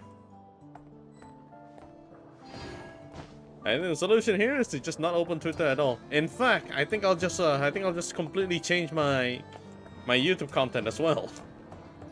Sorry, not like the feed. Look, if I change my feed hard enough to Wuwa, maybe it might make me dodge fucking Genshin, potential Genshin spoilers.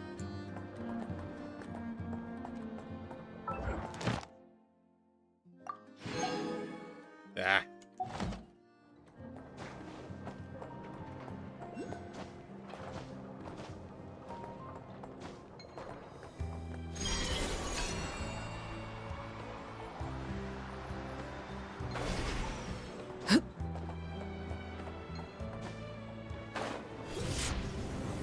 I realized that the thought of like certain things occur like in the next patch has made me completely how do you call it? Has made me completely desensitized with a lot of like spoiler stuff that made me feel hype because of the story. Like Emphorius is actually a really good example. Emphorius is actually a really good example.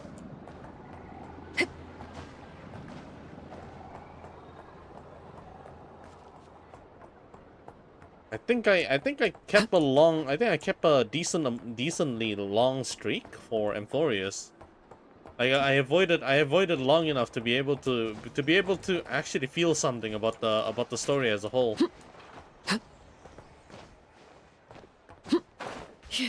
Like they hinted it a lot it's gonna be gone, but the story part didn't really tell how it's gonna disappear and why it's gonna disappear. And why it had to be disappear. And most of the info there actually covered way too many spaces.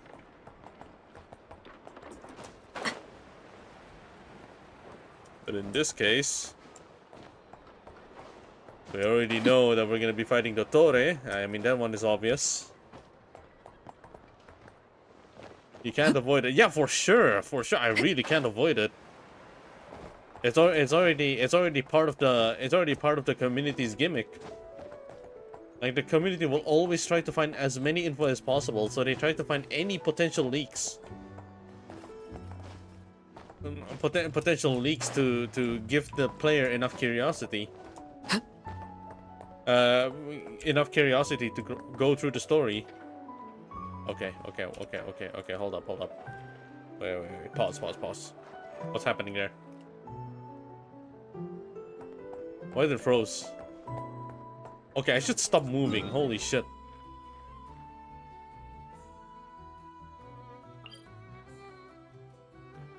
Jesus, it's completely unavailable.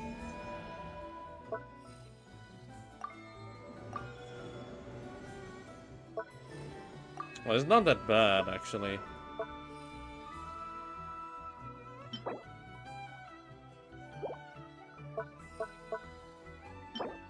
Oh, it is bad. Oh, it is fucking bad. Oh no. I realized there's wings. I realized there's wings. Fucking hell. Alright. We're gonna have to wait for next month. This place looks perfect.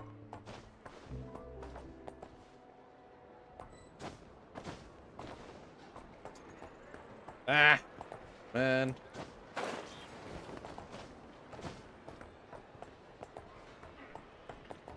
It's so hard to avoid spoilers. That's really just community's gimmick. They got so curious enough to actually try to leak as much spoilers as they can, either for clout or for information gathering. Fucking hell. It's frustrating, but it is what it is, I guess.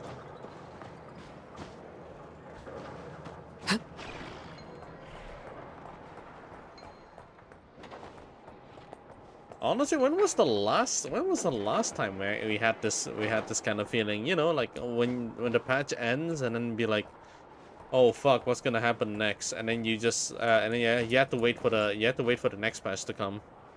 When was the last time this feeling was open?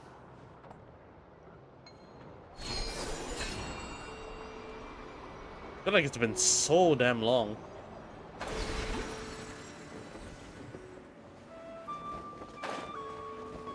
Oh, I want to cover this song actually.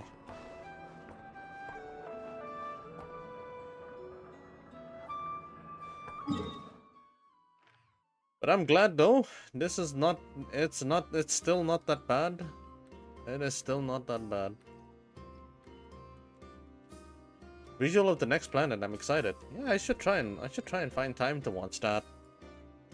Although I don't think I'm gonna be up because cooking for dinner.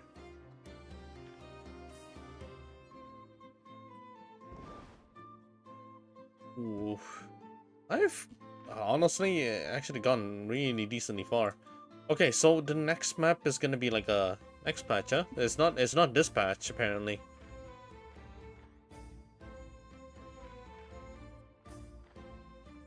Alright, I guess I can prepare? I'm not sure. Do I have enough primos for this?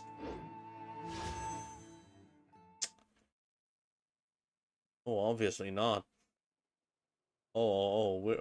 That is screwy. That is very screwy.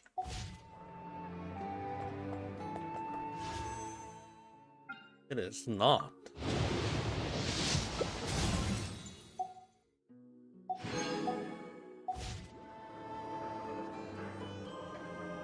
What kind of plan do we do now in Genshin? Actually?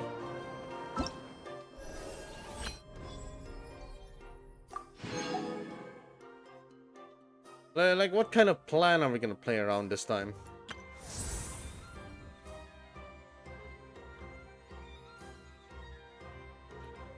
What is the shit?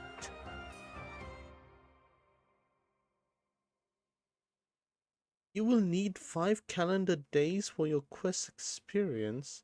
Please plan your time accordingly?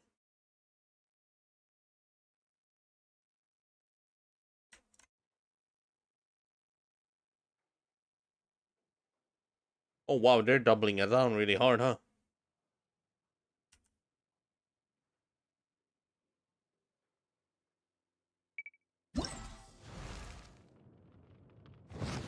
Damn, a 5 days quest. 23 minutes per day. Ooh. Oh, that's spicy. Nice. That's very interesting. There's also this little bitch here.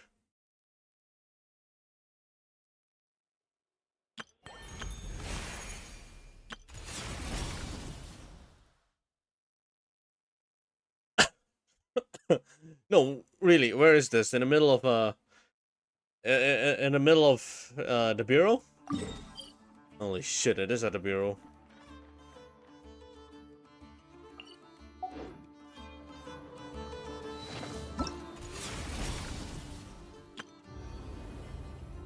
Ah. Well, okay. They tell you to, they incentivize you to actually play the Imaginarium Theater, and then these opening characters have the thingy. And so you just need to play around it, but I barely built anybody. I suppose you can do the Witch homework quest of the only character you have. Oh yeah, I heard about that. So they're gonna be playing around very specific characters. So who do I have?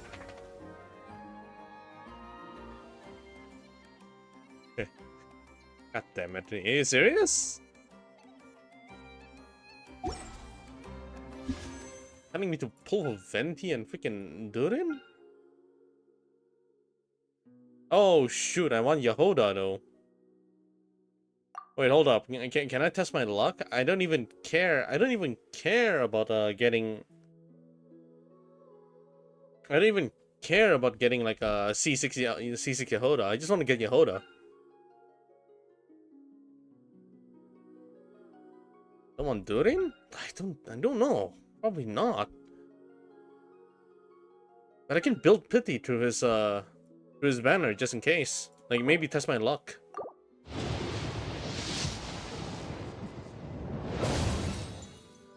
Oh damn, I'm gonna hate this game, huh? Okay, one more time. And after that I'll stop.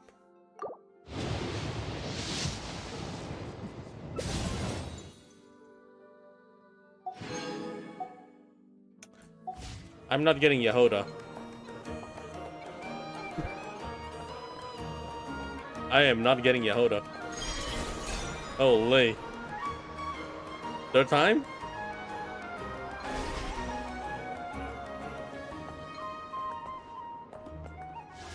It feels like a bad omen.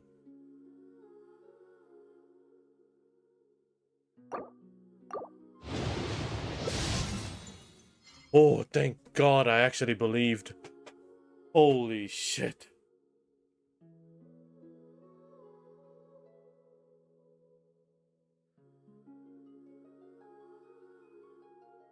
Okay. No more pulls, okay? No more pulls, no more pulls. That is enough. That is enough. My heart can only handle so much. My Columbina, man. She needs to come home. I legitimately only care about getting her.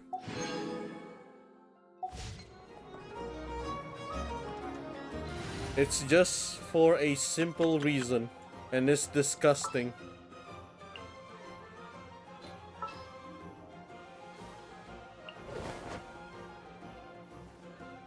Right there.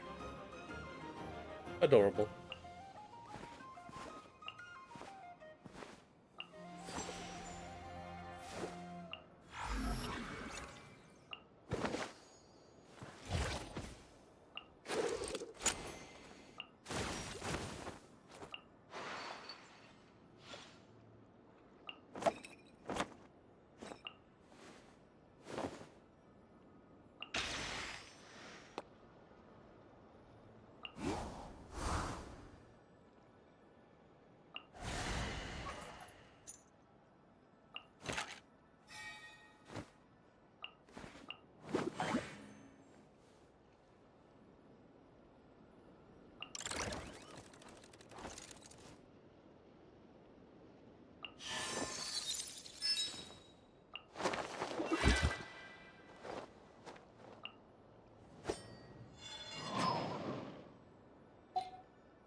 Okay.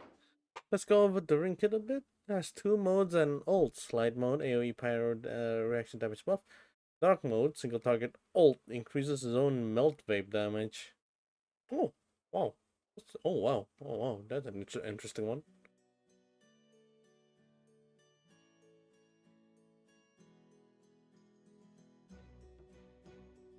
That's such a nice upgrade to my general kit. It's such a shame that I don't.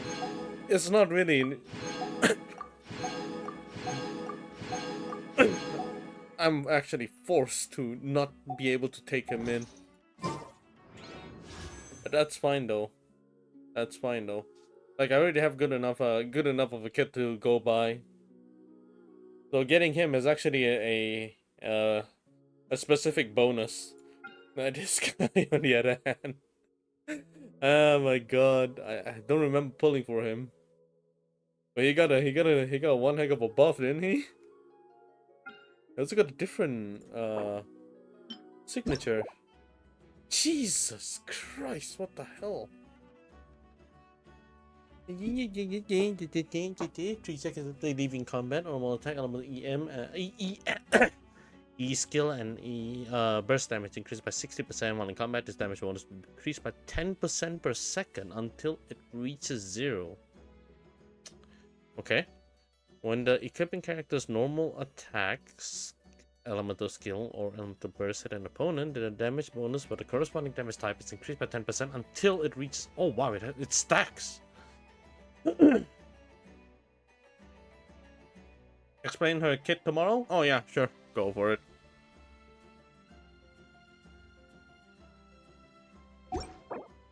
Go for it.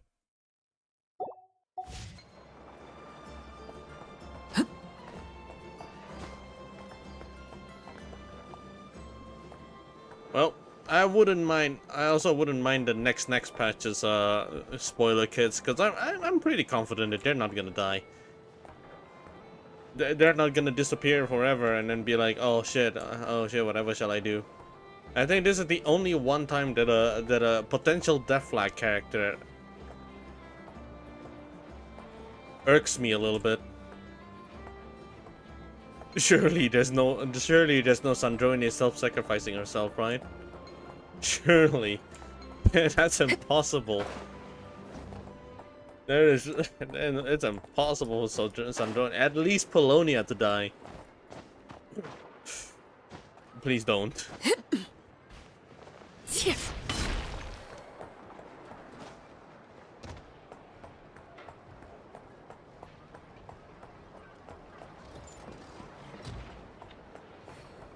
Oh, whoa.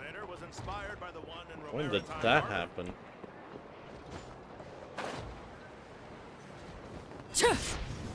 What time is it? Jesus. No Wuwa. I'll do Wuwa tomorrow, I guess. What the fuck?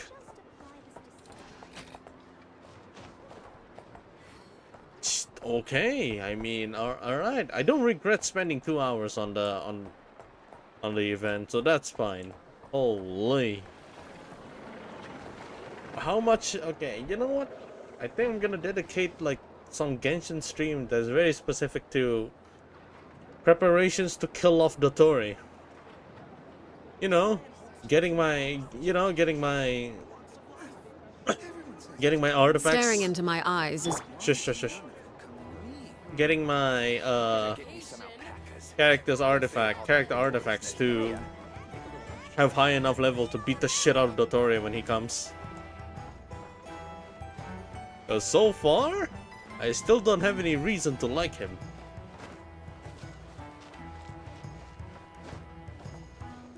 He's fucked through and through.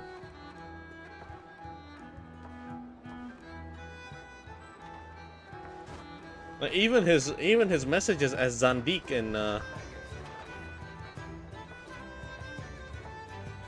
even him as Zandik doesn't feel like he's a likable person too, according to the Ibis King. Dahlia here is making everyone a break DPS. Even Queen Ivan is doing great damage. Oh, wait, hold up. If she's gonna be thrown into currency war, that's gonna be one heck of a power up, no? Like update her into the super break mechanics, and then you can actually make a break DPS on almost every single dot related character, dot or super break characters. Should probably ask someone else. Oh, okay. Going somewhere.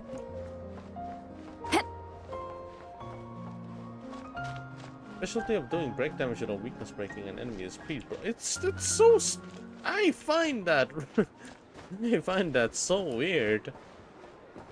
Like the mechanic was meant to be like that, and then you just like the mechanic was meant to be made like that, and then you just broke it. It broke the rules.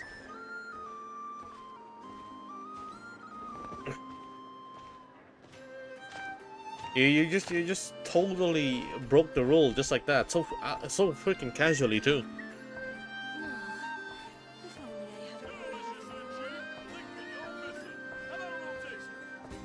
Well. It is pretty Star Rail fashion though. Like in their defense, it is very Star Rail fashion. Rules are meant to be broken. So does the enemy. So does the enemy that hasn't break yet will get broke.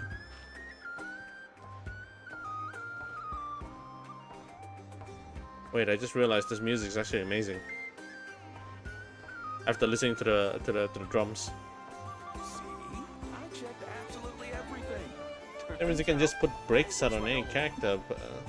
Put Dahlia, Fugue, and a healer or another harmony in the book. And boom, you got a break DPS. It really just got ignored like that.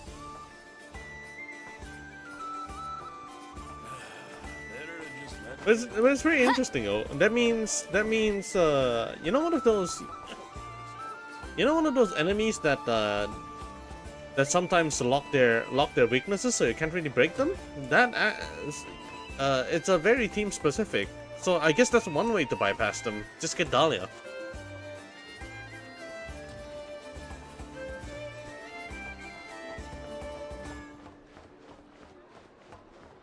I'm just not sure if they're gonna actually make it work like that. It's a very weird. It's a very strong and weird interaction that I have not seen before.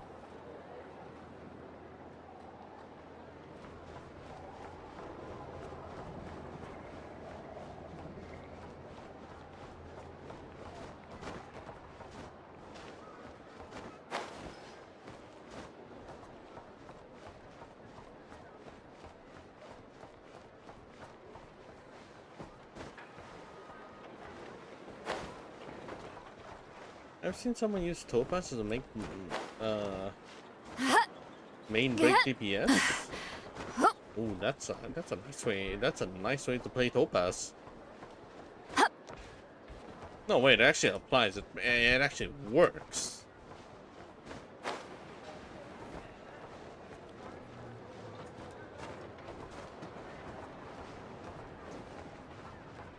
Because usually like a certain specific character gimmick is that they sometimes will synergize well with any other extra mechanic based characters, such as like Super Break, and it also works well with anyone that doesn't really rely on certain stats to get them to max out their damage. So you can also give them like any other stats, and it didn't really feel wrong. Now, any character that feeds off of crit rate and crit damage, they can actually just play in a different way. It's actually still not that wrong.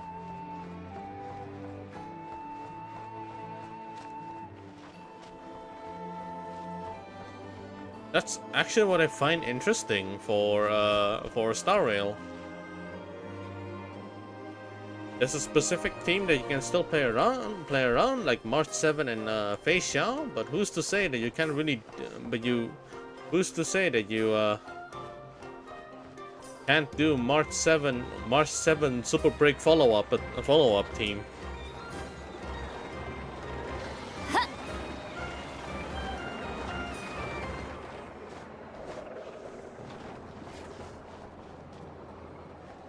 It's a weird ship. It's weird cooking, but it doesn't overcook. Topaz gimmick is purely follow-up attack. So giving a follow-up attack plus Super Break is actually a very creative way to play around certain metas.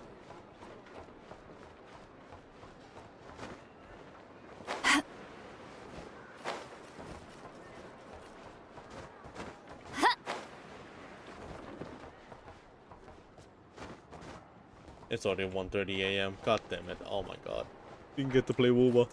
I guess we can Wuwa tomorrow. Yeah, I guess we can Wuwa tomorrow. I'll give myself a head start in the afternoon, or maybe not, depending on the situation.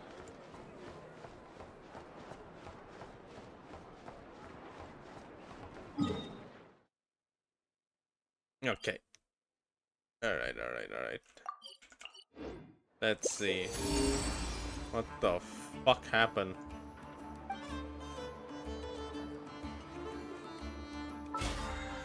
Is there anything I'm missing?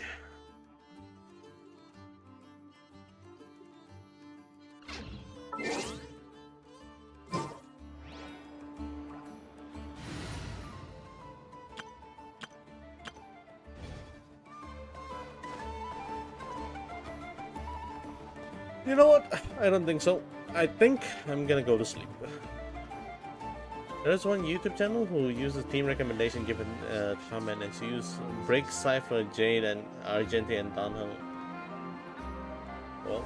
Well, let's try and many more. Oh!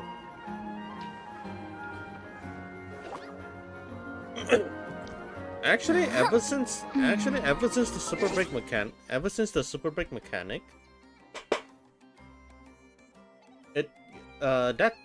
that particular mechanic just gave a lot more flexibility for certain players to play around.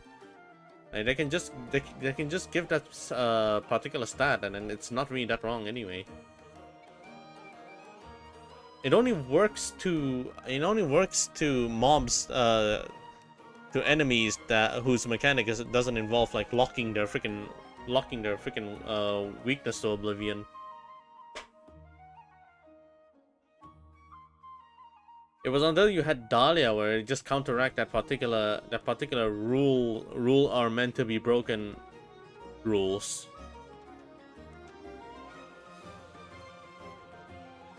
I think it's okay. Like that's very interesting. Yeah, just made a stretch super break team flexibility like a rubber band. Yeah, it's insane. Imagine breaking an unbreakable unit. What the heck? What the hell do you mean by that? Holy. What kind of smoke? What kind of wine did you drink to get that far? To think of that.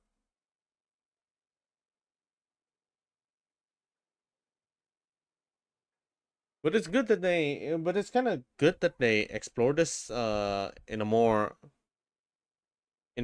like character based perspective, since you can pretty much like give them you can pretty much give them a mechanic that is very in tune with their personalities.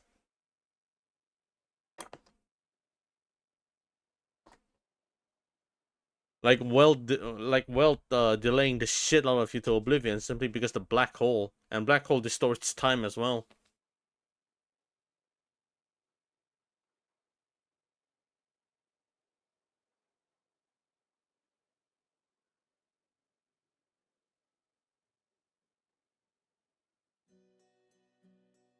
Or Finon being a freaking core flame farmer, and then he farms core flame and then use them to transform. Sounds about right. If that's the case, even a gorilla and automaton will get damage when locked. Yeah. It's one of those rule-based opponents that is like being played around right now to balance out the mechanics. Not the mechanics. To balance out the power shifts. You have weakness lock as one of the most powerful mechanics for the enemy side, because you can't really bypass that, and you need raw damage to be able to raw brute force damage to be able to like leave a dent on them, and that has been going for a few months. That has been going since Firefly, actually. So they gotta create a character that can solve that problem.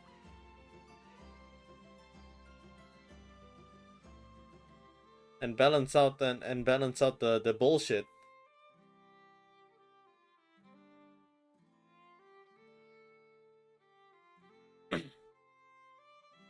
There's not a lot of games that does that. Only like very specific ones.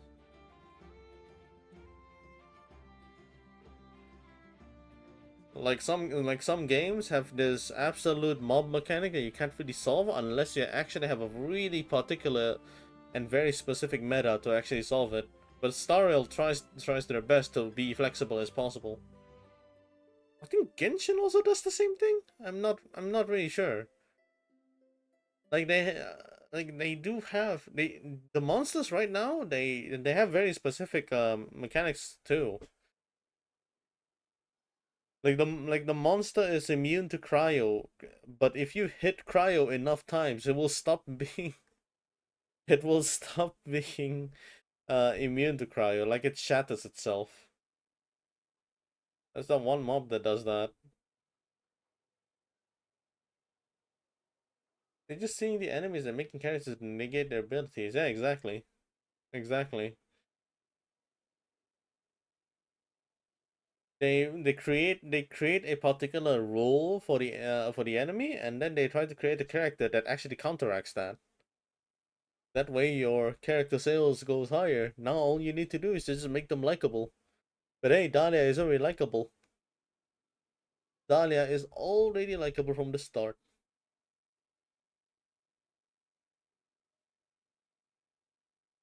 So, I'm expecting some really nice sales.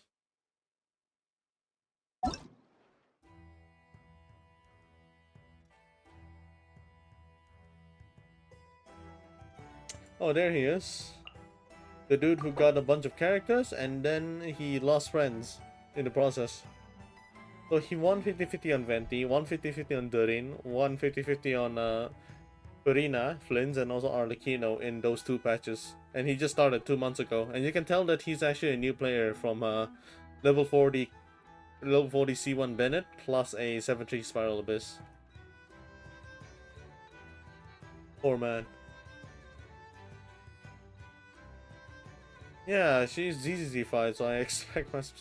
I like how people who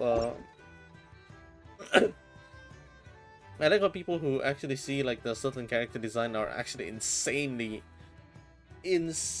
grotesque in their freaking anatomy, and then they were like, ah yeah, and if you ever play Zenless, you ended up using the term Zenless.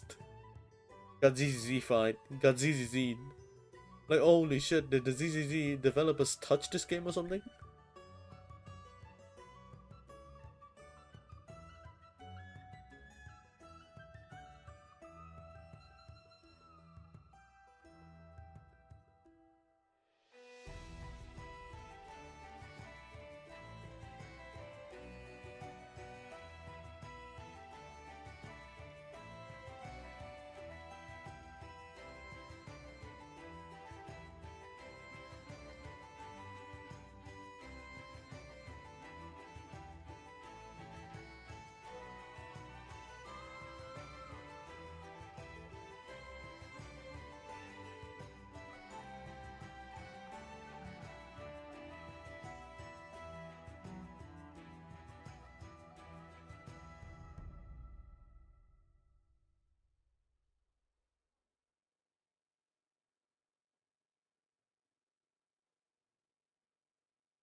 It's been a long day. I wish you sweet dreams. Good night. Yeah. I should actually end this. I ended up doing something else just now. Holy fuck. Okay. Alright. Thank you for watching. I'll see you guys tomorrow. Probably. Let's see how it goes. Okay. Good night. Bye bye.